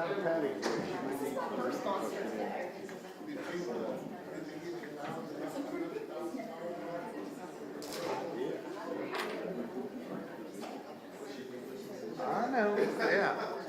Well, I got two up here. I got two up here. Huh? Over there. Uh-huh. I told her to. But there's something here. Yeah.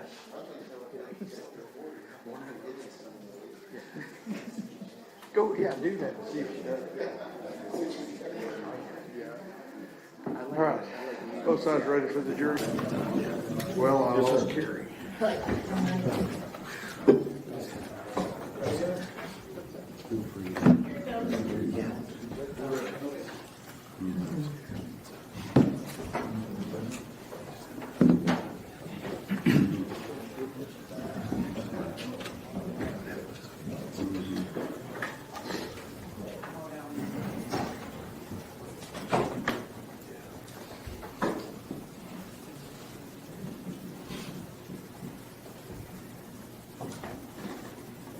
Yeah, okay. Yes, sir.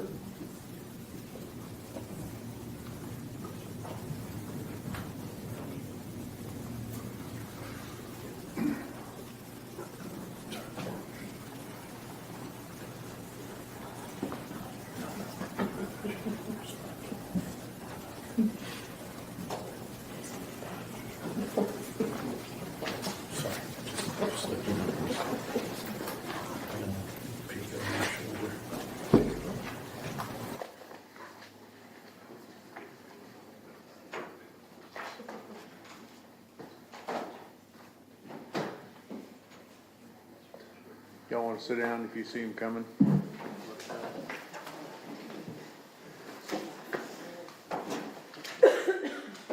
a patient, Your Honor. Who is? King. Oh. There he is.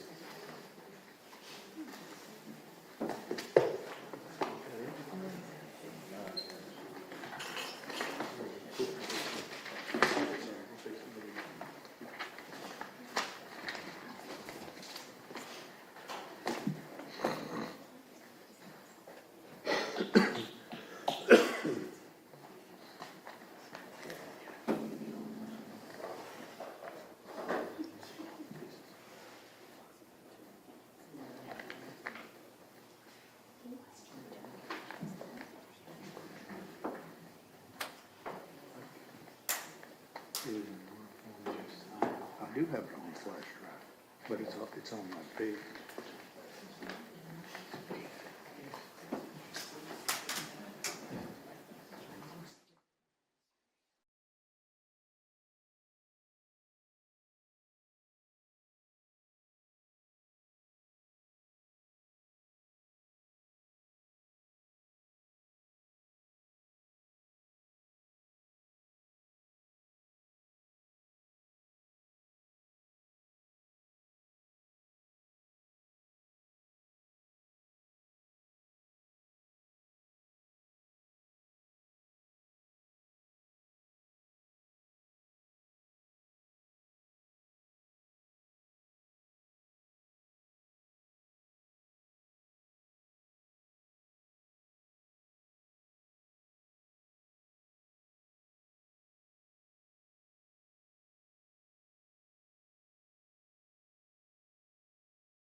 All right, everyone may be seated.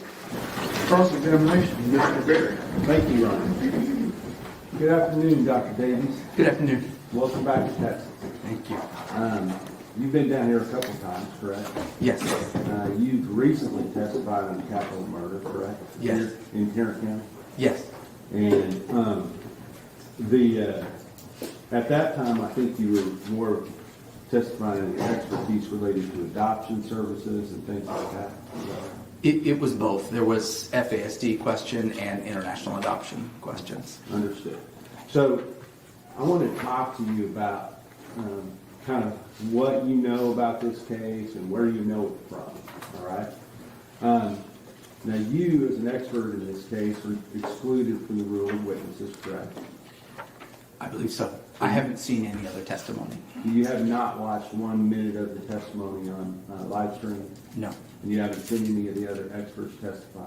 Correct. You haven't heard the prior sexual assault victims of Tanner Horner testify? No. You haven't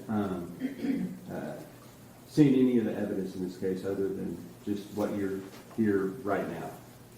I mean, I've reviewed a lot of records, but I haven't seen the testimony about them. Understood. So I want to talk about the records that you did review. There's a list in your report of the records that you did review, correct? Yes. And I think if you look at that report, it would be the last couple of pages of that report. Yes, sir. I want to ask you about a couple of things on that list of records that you reviewed. There's a lot of hospital records, correct? Yes. There's a lot of records from other experts that may or may not have already testified in this case. Is that right? Yes.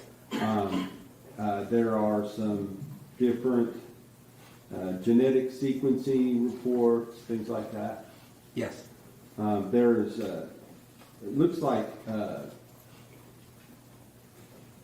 TEA records. Does that sound correct? I just, looking at page 35 of your report, it talks about PRU 822 attendance, and then the next one is discipline, the next one is graduated, and I think the next one says special ed. Is that right? Yes. So you've reviewed those education records. Yes. What's available? Yes. Okay. Is that where you got all of your information from the actual records themselves, or did you have other sources of information that you were relying on in making your conclusions in your report? I would say that the records reviewed here and then the additional records in the addendum, plus I recently received Dr. Ryan's report, plus my interview and examination with Mr. Horner. That's where I got my information. Well, in those records that you reviewed, did you also receive something that was called a social history? Yes. Did that lay out a whole bunch of facts related to Tanner Horner and his background? It was a summary of his family background and his childhood, yes. When he produced that summary? That was his legal team. I think that summary was written by Patricia Rist. Okay, so you were relying on facts provided to you about the defendant's background that were given to you directly from the legal team with no notations as to where they came from or where this information was gathered from or anything like that, correct? I think that the point of that document was to summarize the really extensive documents in this case, and so I would say that for most of the things I might have gotten from the social history chronology, there were also primary sources or other records that I relied upon as well. Understood, but in your notations, you cite to this numerous times this social history that was provided to you by the defense in this case, correct? Yes. And so if there were things left out of that social history that were relevant in this case, you would not have known about those things. Is that correct? Well, I might have known about them from interviewing the client or the thousands of pages I reviewed of other documents. But if it wasn't contained in those documents and it wasn't provided to you by the defense, you wouldn't know about it. Is that right? Most likely, yes. Okay. And so let's talk about your interview of the defendant in this case. Kind of tell us, how you set that up, what were the logistics of how that took place? Sure. So this was in a contact visit room at the jail. The visit was semi-private. I think they monitor with the CCTV, but I don't think that other folks were listening.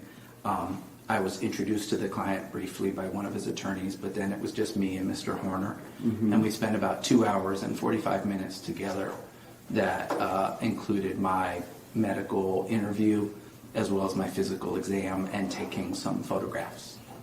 Okay, so you did a medical interview. The medical interview, you're just going over medical history, is that right? Medical history, what he recalls of his childhood, looking to see how his memories match up with the rest of the record, asking about what he recalled of his school experiences, his mental health, his substance use, that sort of thing. Were you ever given any records as to what actually occurred in this case? Yes. Okay, can you tell us what records you had regarding what actually occurred in this case? They are in the back of my addendum, and there was a lot of material, I believe, from your office that I reviewed as well. Tell us what kind of material you're talking about.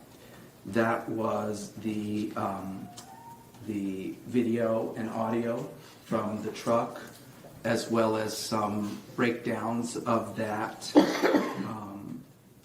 And I think there were some timeline summaries from your office as well. And on those items, did you watch all of those? Yes. Okay. And did you watch,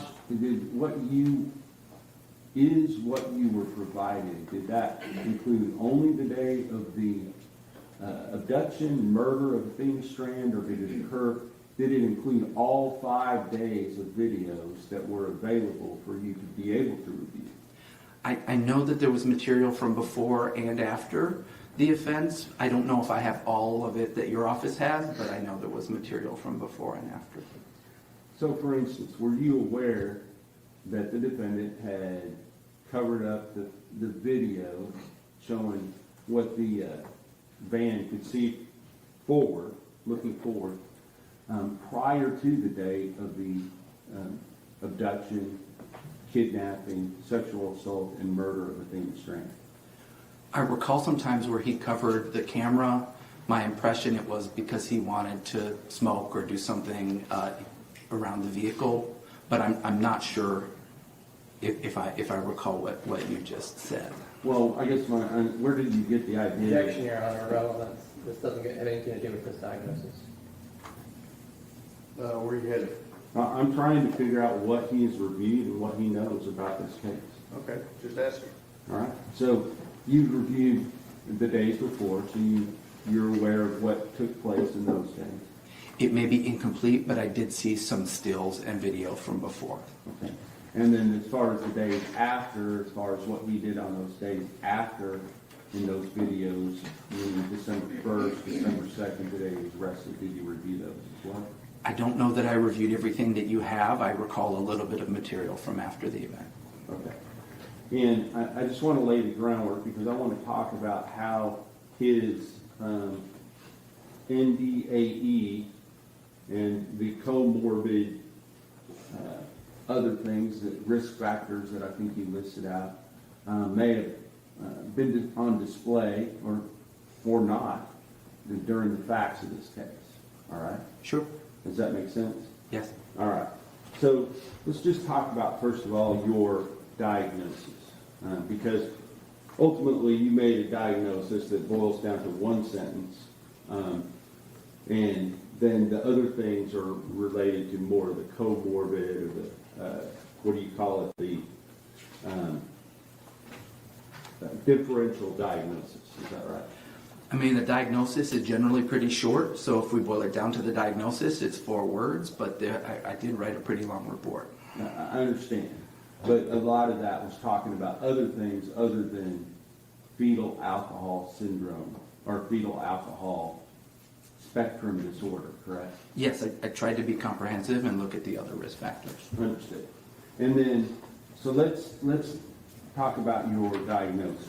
I believe that the bottom line diagnosis, which is contained right there on page number 1 of your report, was that, in my opinion, to a reasonable degree of medical certainty, that Mr. Horner has neurodevelopmental disorder, alcohol exposed. Is that right? Yes. All right. Now, that is not fetal alcohol syndrome, correct? Correct. So, to a reasonable degree of medical certainty, you can testify to this jury right now that Tanner Horner, the defendant in this case, the person who has been pled guilty to killing Athena Strand, did not have fetal alcohol syndrome. Is that correct? Correct. All right. Secondly, there's another level before you get down to the level of NDAE, and you called that static encephalopathy. Is that right? Yes. SEAE? Yes. And Tanner Horner does not have SEAE, correct? No, as I testified, he came close to it, but I judged him to have the more moderate brain impairment. And to a reasonable degree of medical certainty, you can testify to this jury right now under oath that Tanner Horner did not have severe brain damage, correct? Or severe brain impact. Yes. Okay. So let's get down to the actual diagnosis. Now, of the 3 diagnoses that you're talking about, although it is the most common, it is in fact the least serious as far as brain impacts go among the different things that are listed under the umbrella of fetal alcohol spectrum disorder. Is that right?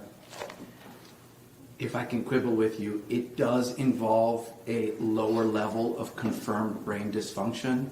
But as I was testifying on direct, people who have this diagnosis may fare worse in life because they go through life with that invisible disability. Do you think, based upon the records, that Tanner Horner's disability was invisible? He had a lot of intervention, don't you agree? He received interventions for autism and ADHD. I think the FASD part was missed. Okay. And Go ahead. may I finish? And I noted that he received interventions at school and sometimes in mental health, but I don't feel that he had the level of support and structure he needed at home, which is maybe the most important of those 3. And I understand that at least after the 6th grade, would you agree that he had a fairly stable home life compared to people that have this same sort of dysfunction? Would you agree? I think things got a lot better for him in 6th grade when he was essentially permanently with his grandmother and Bill.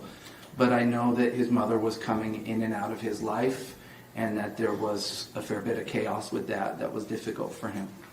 But you would agree that he had stability compared to a lot of people that you see that have these types of disabilities. Would you agree? Yes, from 6th grade on, things did get better. So, knowing that, let's just go into the idea of the difference in the areas of significant impact. Now, you talked several times about ADHD, and what does that stand for? Attention Deficit Hyperactivity Disorder. And do you have some experience with that? A lot. Okay. Personal and professional? You name it. Yes, I have a lot of children in my practice with ADHD, and I'm pretty familiar with it at home as well. Okay. And understanding that, that can be a significant impairment, but it also is not debilitating for most people. Would you agree? It depends. As I was saying earlier, if you have ADHD because of heavy drinking in the first trimester, it tends to be harder to manage. The meds don't work as well on average, and it can be more difficult into adulthood. Okay.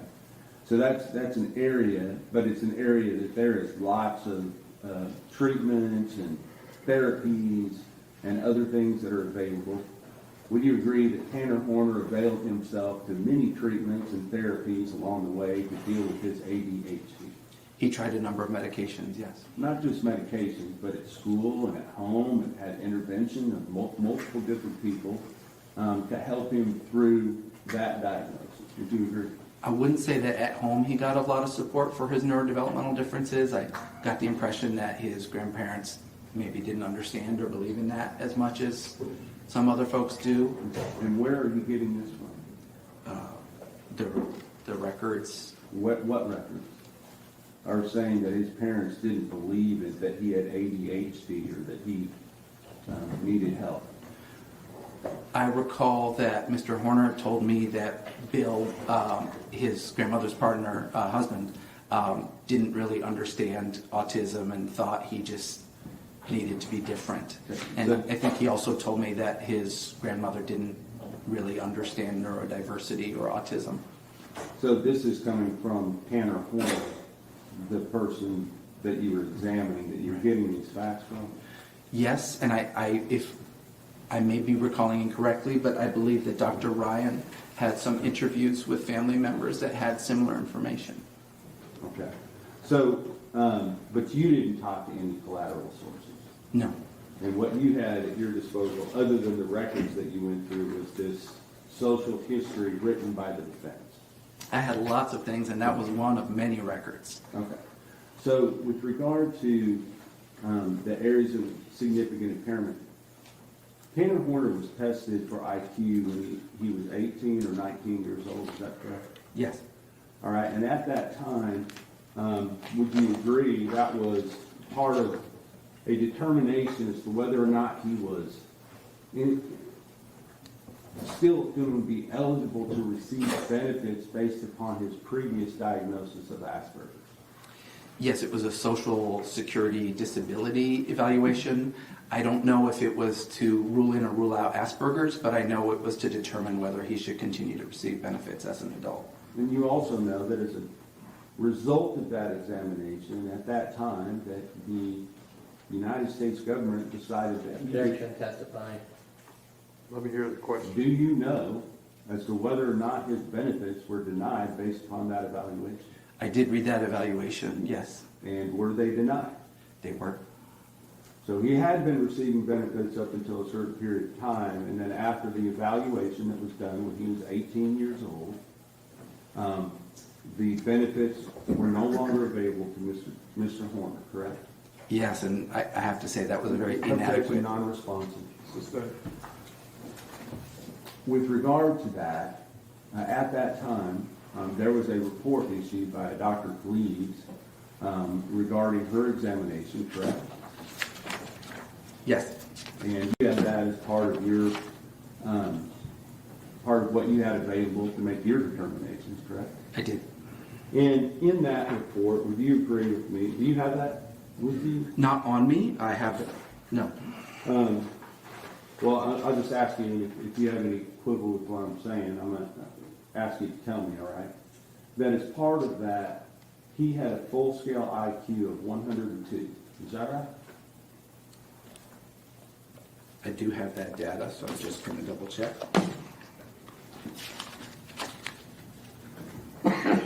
Yes. And can you tell us whether or not that is higher or lower than the average person? That is right in the middle. Okay. But it is, average is 100, is that right? Yes. So he had 102. Sure. Did you retest him? He was retested by Dr. Kaufman in 2025. Okay, so since between the time of this offense and today, he was retested again. Did his IQ go up or down? The trouble with the summary score is the significant splits I talked about. Objection, non-responsive, Your Honor. All right, can we approach?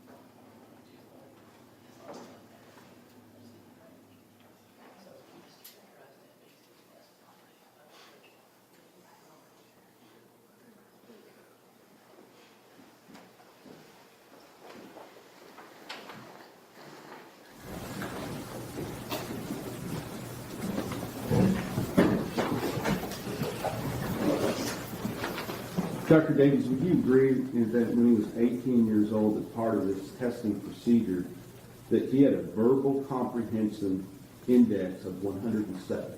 Yes. All right. And now we've talked all about the fact that Tanner Horner can't understand what anybody's saying to him or what the nonverbal cues or anything else. Is that verbal comprehension index, indicate that to you? No. Okay. Is that higher or lower than average? 107 is just above, right above average if you include the standard error of measurement, which is about 5. Okay. And on that same test, he had a perceptual reasoning index of 113. Is that right? Yes. Is that higher or lower than average? Higher.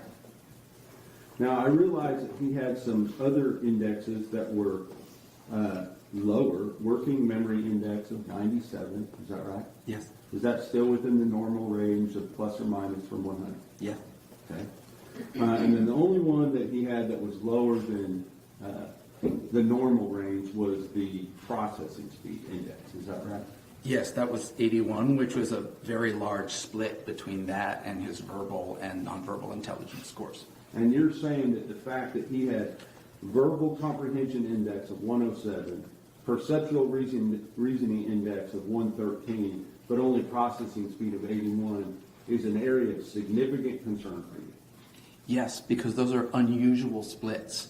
Seen in if we see a split that's seen in less than 3% of the population, and if it's a split that is commonly seen in fetal alcohol impacted patients, we do consider that a significant finding. Okay, so significant to you in that you are taking that into consideration as to whether or not he's been impacted by fetal alcohol. Is that right? Significant in that way, and just statistically significant. These are unusual splits. I understand they're unusual splits, but what I'm saying, you're not saying it's significant as to his behavior per se, just as to whether or not he's been affected by fetal alcohol. I think that if you have significant splits, and they are part of an FASD diagnosis, then yes, that diagnosis is significant to your behavior. Let's talk about Dr. Kaufman's report, because I don't have that in front of me. What kind of verbal comprehension did he have with Dr. Kaufman's? Well, first of all, what was his full scale IQ with Dr. Kaufman? A full skill IQ is listed. What is it? It's 103. Okay. And I understand that's within the standard deviation of normal now. Is that right? Yes. All right. So he had normal IQ, still 1 point higher than what he tested before. Is that right? I would have to say not really. Okay.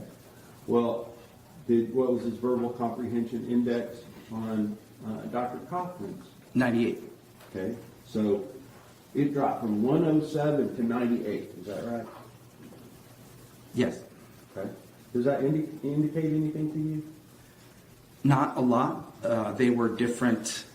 There was the 4th edition and the 5th edition, and you can see some score variation like that. Is that sometimes also accountable to something called malingering? It could be, but I didn't have any indication of malingering on the malingering test that Dr. Kaufman did. Well, I'm asking you, as a medical doctor, is the fact that the person's IQ is tested, and then later, after they've committed some type of horrible crime, it tests almost 10 points lower, can that be evidence of malingering to you? I'll leave that as it could be. Okay. What about his perceptual reasoning index? That one, sorry, he had a visual, in this edition it's called the Visual Spatial Index, and there it was 122. Okay, so that went way up. Is that right? Which would argue against malingering, yes. Okay. So, I understand what you're saying, it argues against malingering, but it's drastically different from the other one. Yes, on a different edition of the IQ test. Okay. So, what were the other indexes on Dr. Kaufman's report? The Fluid Reasoning Index was 105. Working Memory was 106. processing speed was a lot lower, again, at 89. Okay, so, but it was higher. It was 89 versus 81. Is that, could it be from the different tests? Is that right? Yes. But it's a lot closer to normal in that test than the other ones, right? Is that right? Yes, and again, I'm more focused on the very large and unusual splits. And I think you've explained that, but bottom line, the defendant has a normal, if not above average IQ.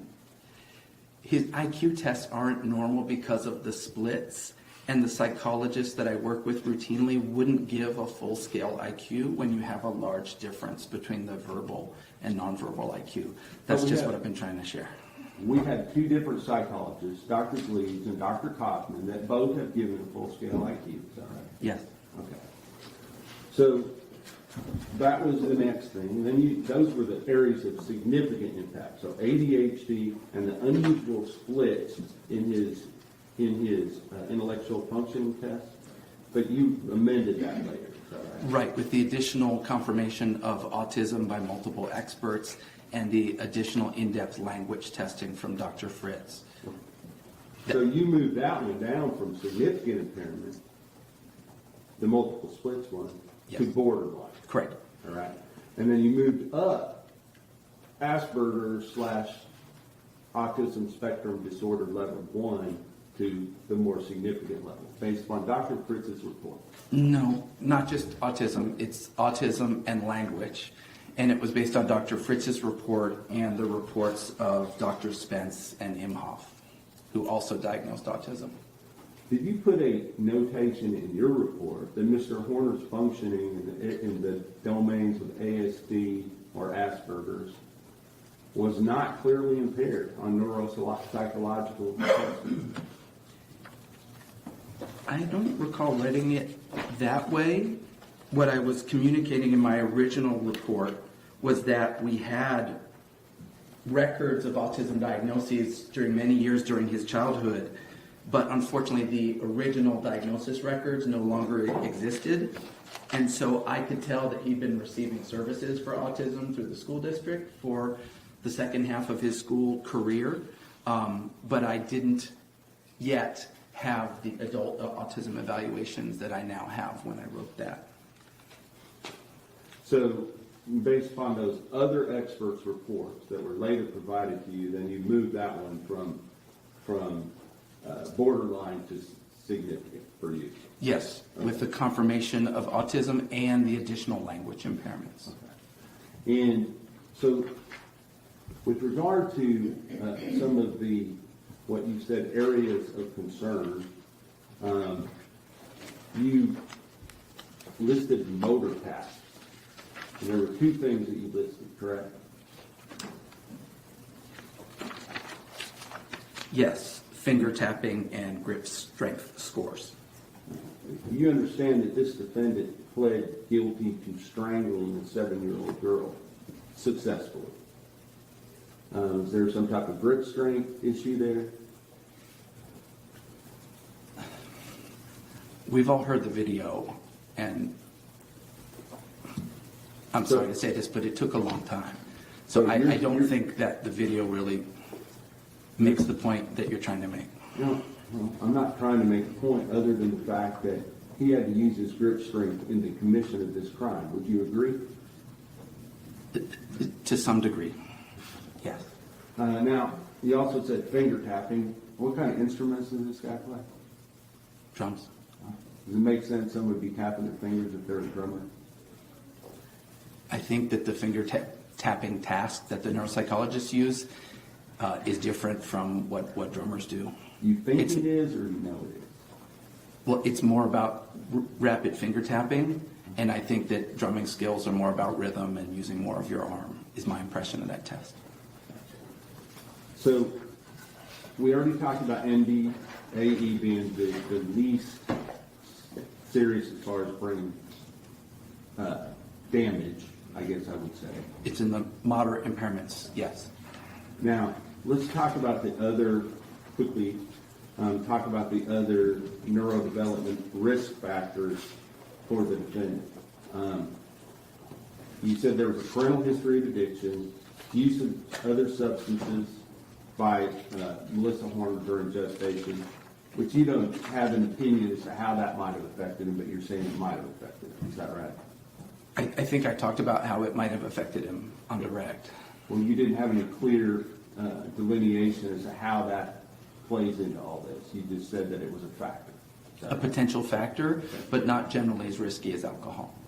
And childhood adversities, and then the diagnosis of autism.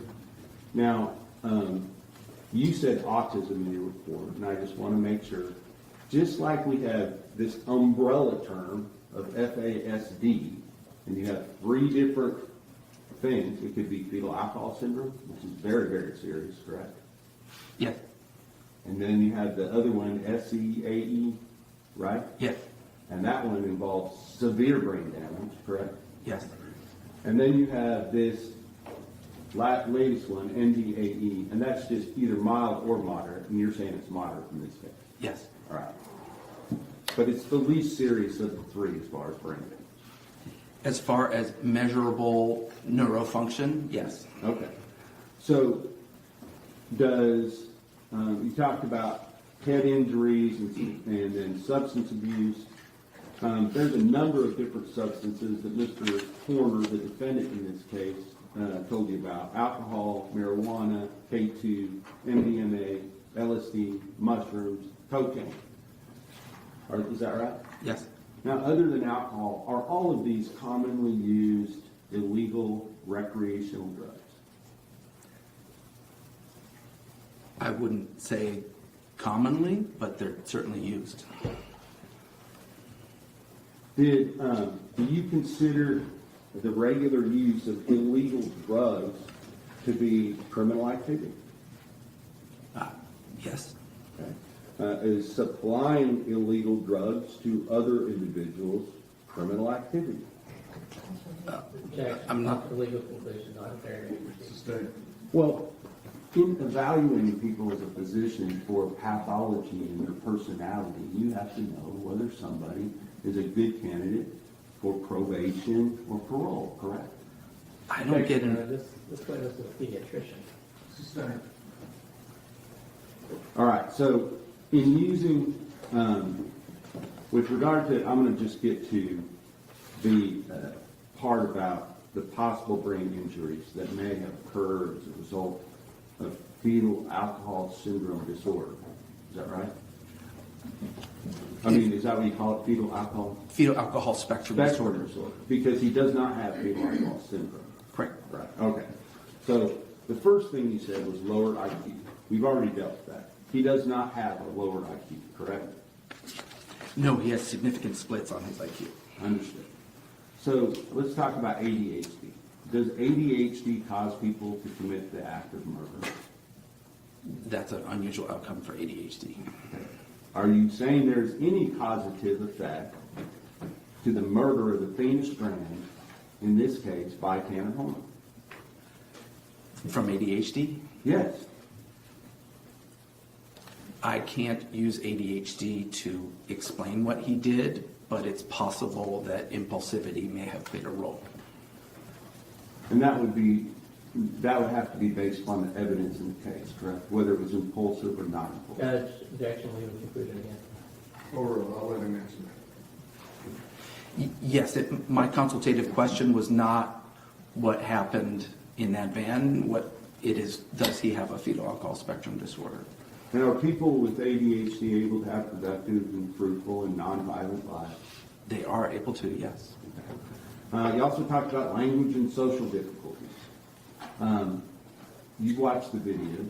Does it take language and social skills to convince an unsuspecting gas station attendant to loan him some cleaning supplies to clean up the Objection, Your Honor. van? Relevant. I'm sorry? Relevant, is also calling for speculation and also calling for legal conclusion.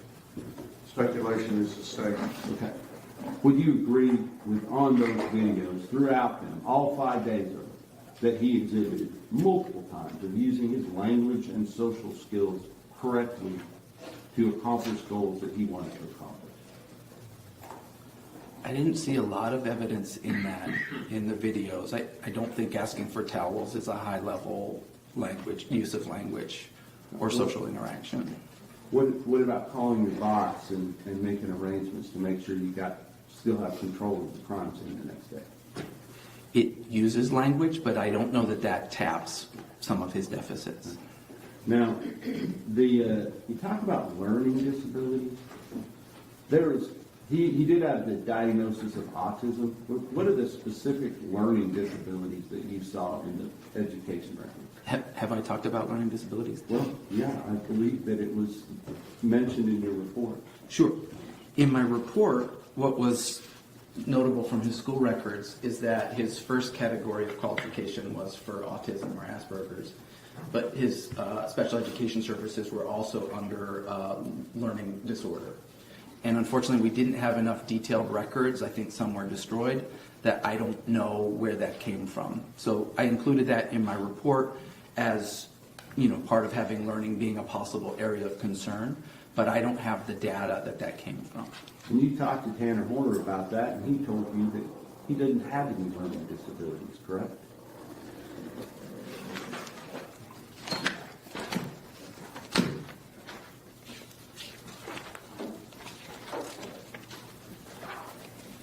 I'm sorry, I just don't recall what he said, so I want to make sure I'm right. To be under the development, mental, and academic history. Sure. Yes. He didn't recall learning disabilities, but Spanish was harder for him. That's what he said. And in parentheses, he said probably because he was sleeping in first period, correct? Yes. What about, we talked about visual spatial deficits? That it was an area of concern. Yes. Okay. But on the visual spatial test that Dr. Cochran gave him, you said that he was unusually high. Oh, so that you're talking about visual problem solving or visual intelligence, and the visual spatial domain that we're talking about, I believe, is copying a complex figure, which is considered differently from intelligence when we're looking at brain domains. And the ability to copy a complex figure is something that the neuropsychologists consider a visual spatial function rather than an intelligence function.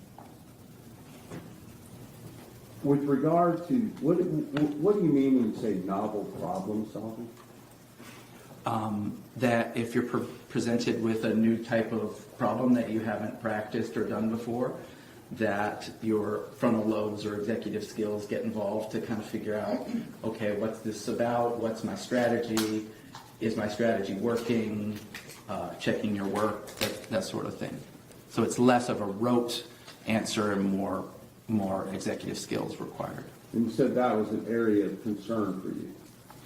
I said that his executive skills were an area of concern because some scores were average or above, but some were in the 3rd to 16th percentile.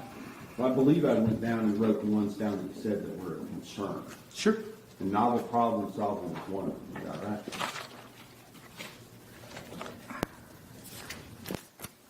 I think you might be getting that from the FASD background part of my report, where I'm talking about general areas of difficulty. Okay. So this is not specific to Tanner Horner? No, he had other executive skills that were in the area of concern range. But novel problem solving was not one of Tanner Horner's problems. Is that right? On the testing that I reviewed, no. And throughout this case, he's presented numerous different lies to meet different types of evidence as they came forward. Would you agree? I think so. I haven't reviewed as much of the police interview type of history of the case.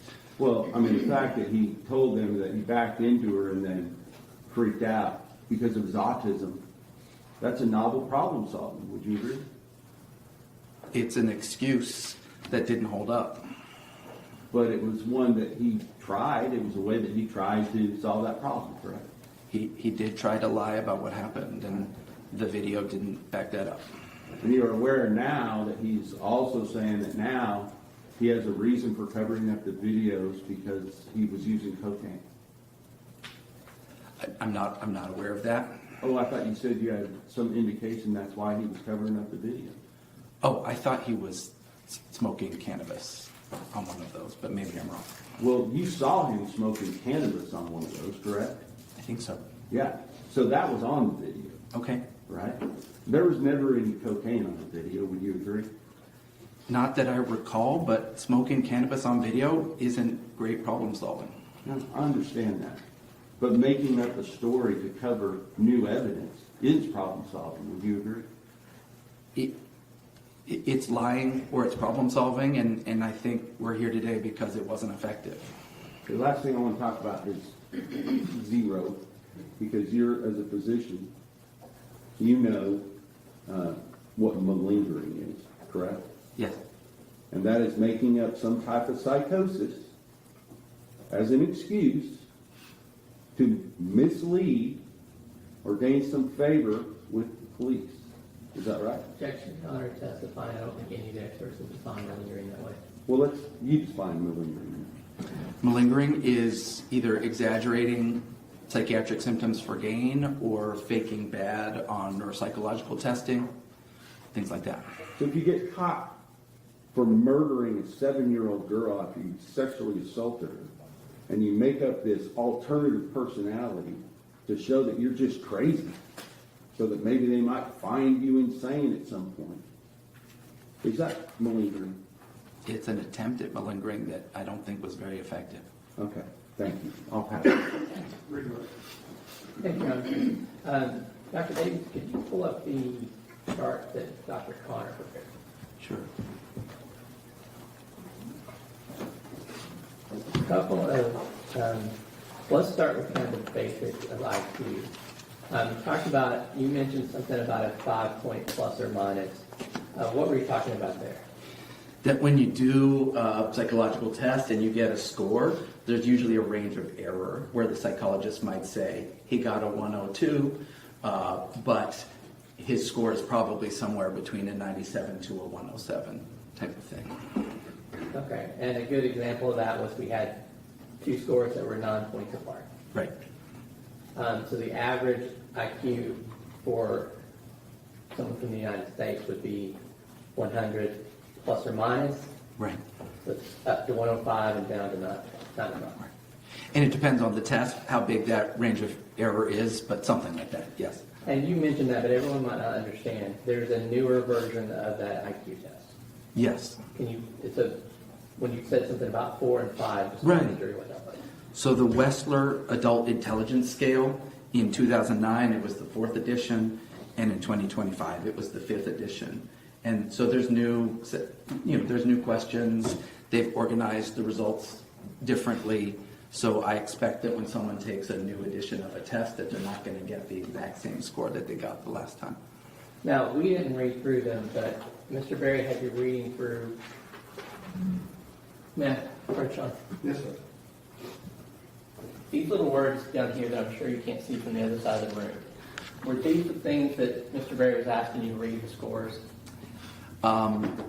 Yes, those tiny bits of text are the individual tests that relate to the score that's plotted above. And so on the far left is the IQ, and those were the IQ subtest scores. Okay.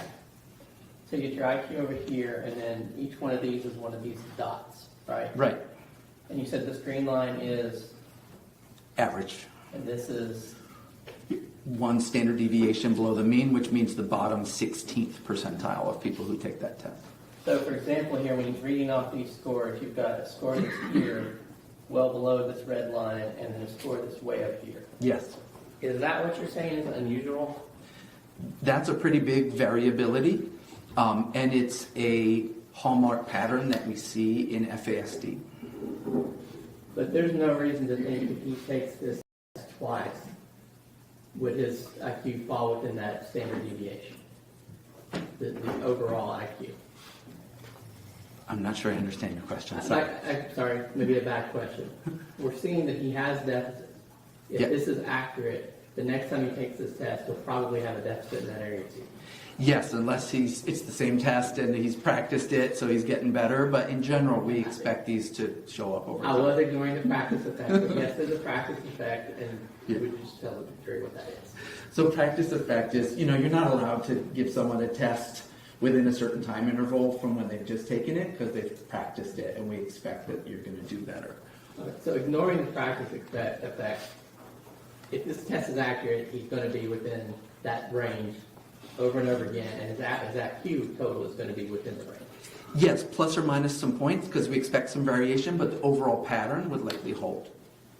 And NDAE is under that umbrella of FASD, correct? It is broadly considered under that umbrella term, fetal alcohol spectrum disorders. And you actually have a clinic to treat FASD, Yes. and you have patients that are only diagnosed with NDAE who are coming to that clinic for help. Yes, and the people who come to the FAS clinic are coming for diagnosis and recommendations. The treatment part is happening in the community, and I have a number of those patients in my practice.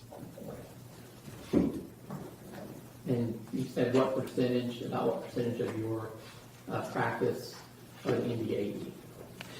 Of people that come to us for diagnosis, just over 50% have NDAE.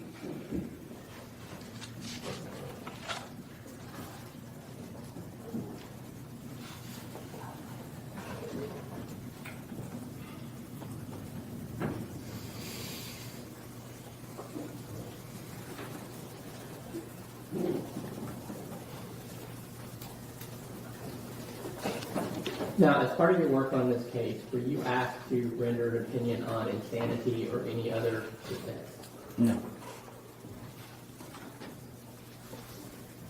Were you asked to render an opinion on whether or not Tanner Horner has an FASD? Yes. That's what I'm showing. Mr. Reardon. No further questions, Your Honor. May Dr. Davies be finally excused? Yes, you can. Thank you, Doctor.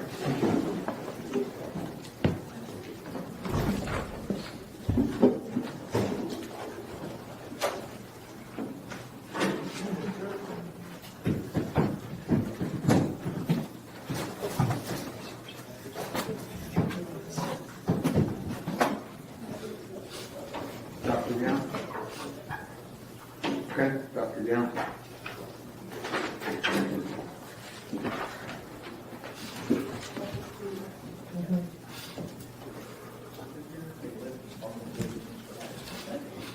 Come on in. Thanks.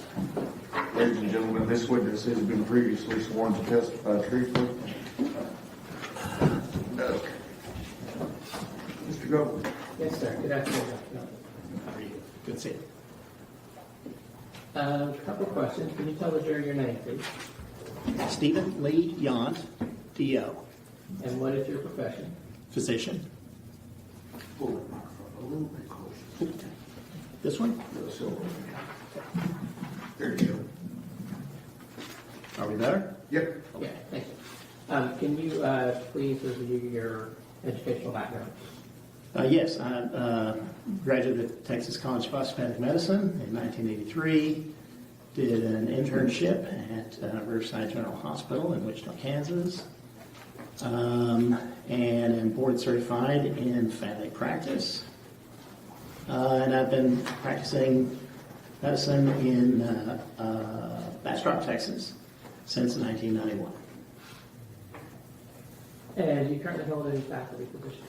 Yes, clinical assistant professor adjunct at Texas College of Osteopathic Medicine here in Fort Worth. And were you provided records to review for your work in this case? Yes. And what records were you provided? Got a list of things. You need. Just give me the general topic. Okay. What was relevant to your? Well, let's start there. What were you asked to do? Were you asked to examine Tanner Horner in this case? Yes. And that's as a physician. Yes. What records did you review that were relevant to that task? Some records that were involved with his history, medical history, history as a child, records from some testing that he has gone through since I saw him in 2023. And that's pretty much the important stuff. Now, you said you saw him in 2023. Did you do a physical exam? Yes, very and thorough. what did that consist of? Beg your pardon? What did that consist of, your examination? Very, very comprehensive history taking and a head-to-toe physical exam.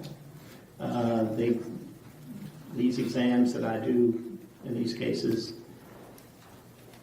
are typically at least 3 hours, and we try to be as thorough as possible. As part of your examination, did you take any sort of samples? Yes, we had blood and urine. Blood and urine. Did you send those for processing in the normal course of your Yes, profession? through LabCorp. To LabCorp? Yes. Dr. John? Yes.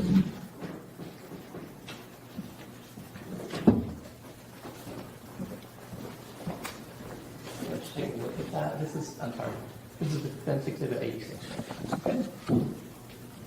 Can you identify that? Yes, this is the date. Yeah, this is the labs that we drew on that initial exam. Mayor, I move to admit the Defense Exhibit 86. Any objection? Can I take one with the? Oh, sure. No, I got you, brother.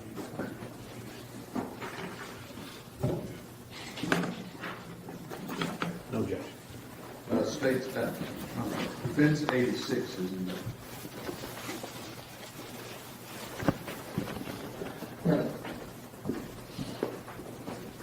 Dr. Yon, can you tell me if any of the results of those lab tests were significant? Yes, there's significant abnormalities of his testosterone levels. Low, quite low. And does that include, now that you put his testosterone level, we're going to talk about that one first. What is that? What numbers did you come up with, and what does that mean, and how does that differ from pre-testosterone? Total testosterone level is the circulating hormone that is protein bound and is not active. Okay. The level here was low at 199. The reference interval is 264 to 916. So low for at that time, 32-year-old man. And what about the pre-testosterone? Free testosterone is a little bit of a nuance. It is unbound from protein, and it is much more the active form of the hormone. And this level is quite low. The reference interval is 8.7 to 25.1, so roughly 9 to 25, and the level is 3.7. And how can low testosterone affect a patient?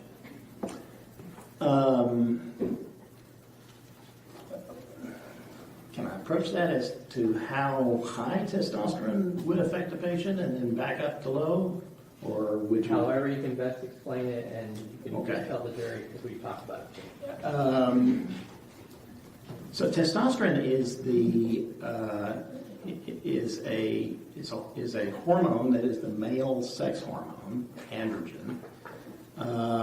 Men and women have levels of it. Testosterone has not only properties for developing adult male characteristics, but it also has properties that have to do with the brain and therefore emotion and therefore behavior.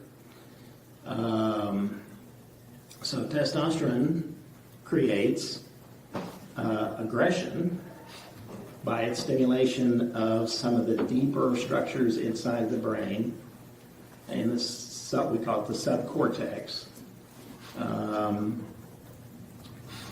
And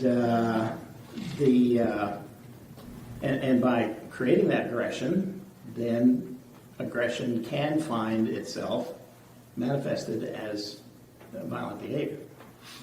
Now, high testosterone is what creates that. Low testosterone, therefore, would be less of an influence on those deeper structures to create violent behavior. Now, this is something that's all mammals have testosterone, but we are humans. We share the biological effects of testosterone upon our brains with the lower animals. We all understand that if you dramatically reduce the testosterone to a bull and make him a steer, he's a lot less likely to hurt you. We all understand that if you take a stallion and you reduce the testosterone levels in that stallion and make him a gelding, he's much less likely to hurt you. If you neuter a dog and reduce those testosterone levels, he's much less likely to bite you. However, the steer still might hurt you, and the gelding might still hurt you, and the dog might still bite you if he is stimulated, fearful enough, panicked enough, whatever, or in pain enough. This can still happen. So, Dr. Young, yes. basically saying about the effect of testosterone on humans, it doesn't take away our brain. True. Our ability to think and reason. etc. Very true. Now, you are familiar with the charges in this case. Yes. And you understand that Tanner pled guilty to kidnapping and murdering Athena Strand. I'm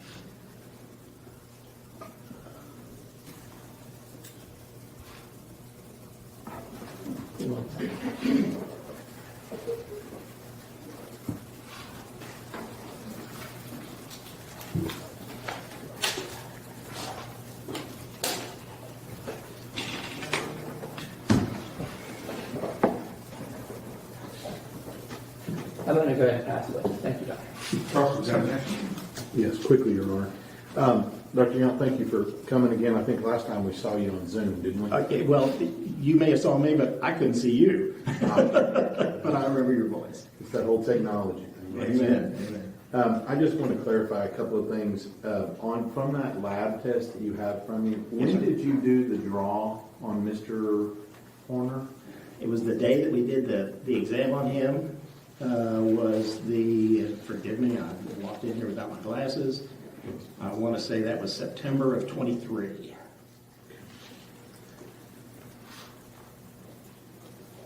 Now, of these lab results you got, do you have any reason to believe that any of those are any different back in November of the year before? I'm sorry, say again? Meaning, do you have any reason to believe that there are any significant differences if we had tested the defendant back in November of 22? Okay. Right? Do you have any reason to believe that those would not be exactly the same? I'm not aware that he was tested in November 22.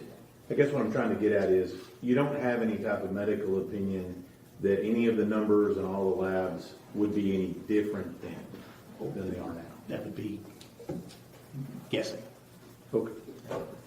I'm just trying to ask in your medical opinion. Sure, but it would still be a guess. All right.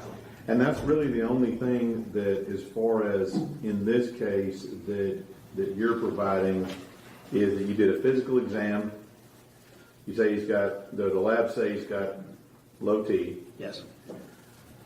And that's pretty much it. Yes. That's witness. Regret. Okay.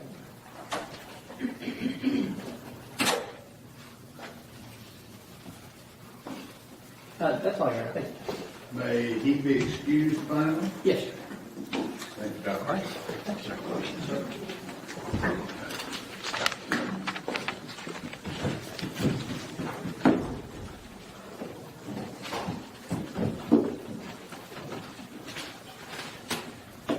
Okay, we're done for the day. Remember, in the morning, 10:30, so you get to sleep in a little bit, all right? See you tomorrow.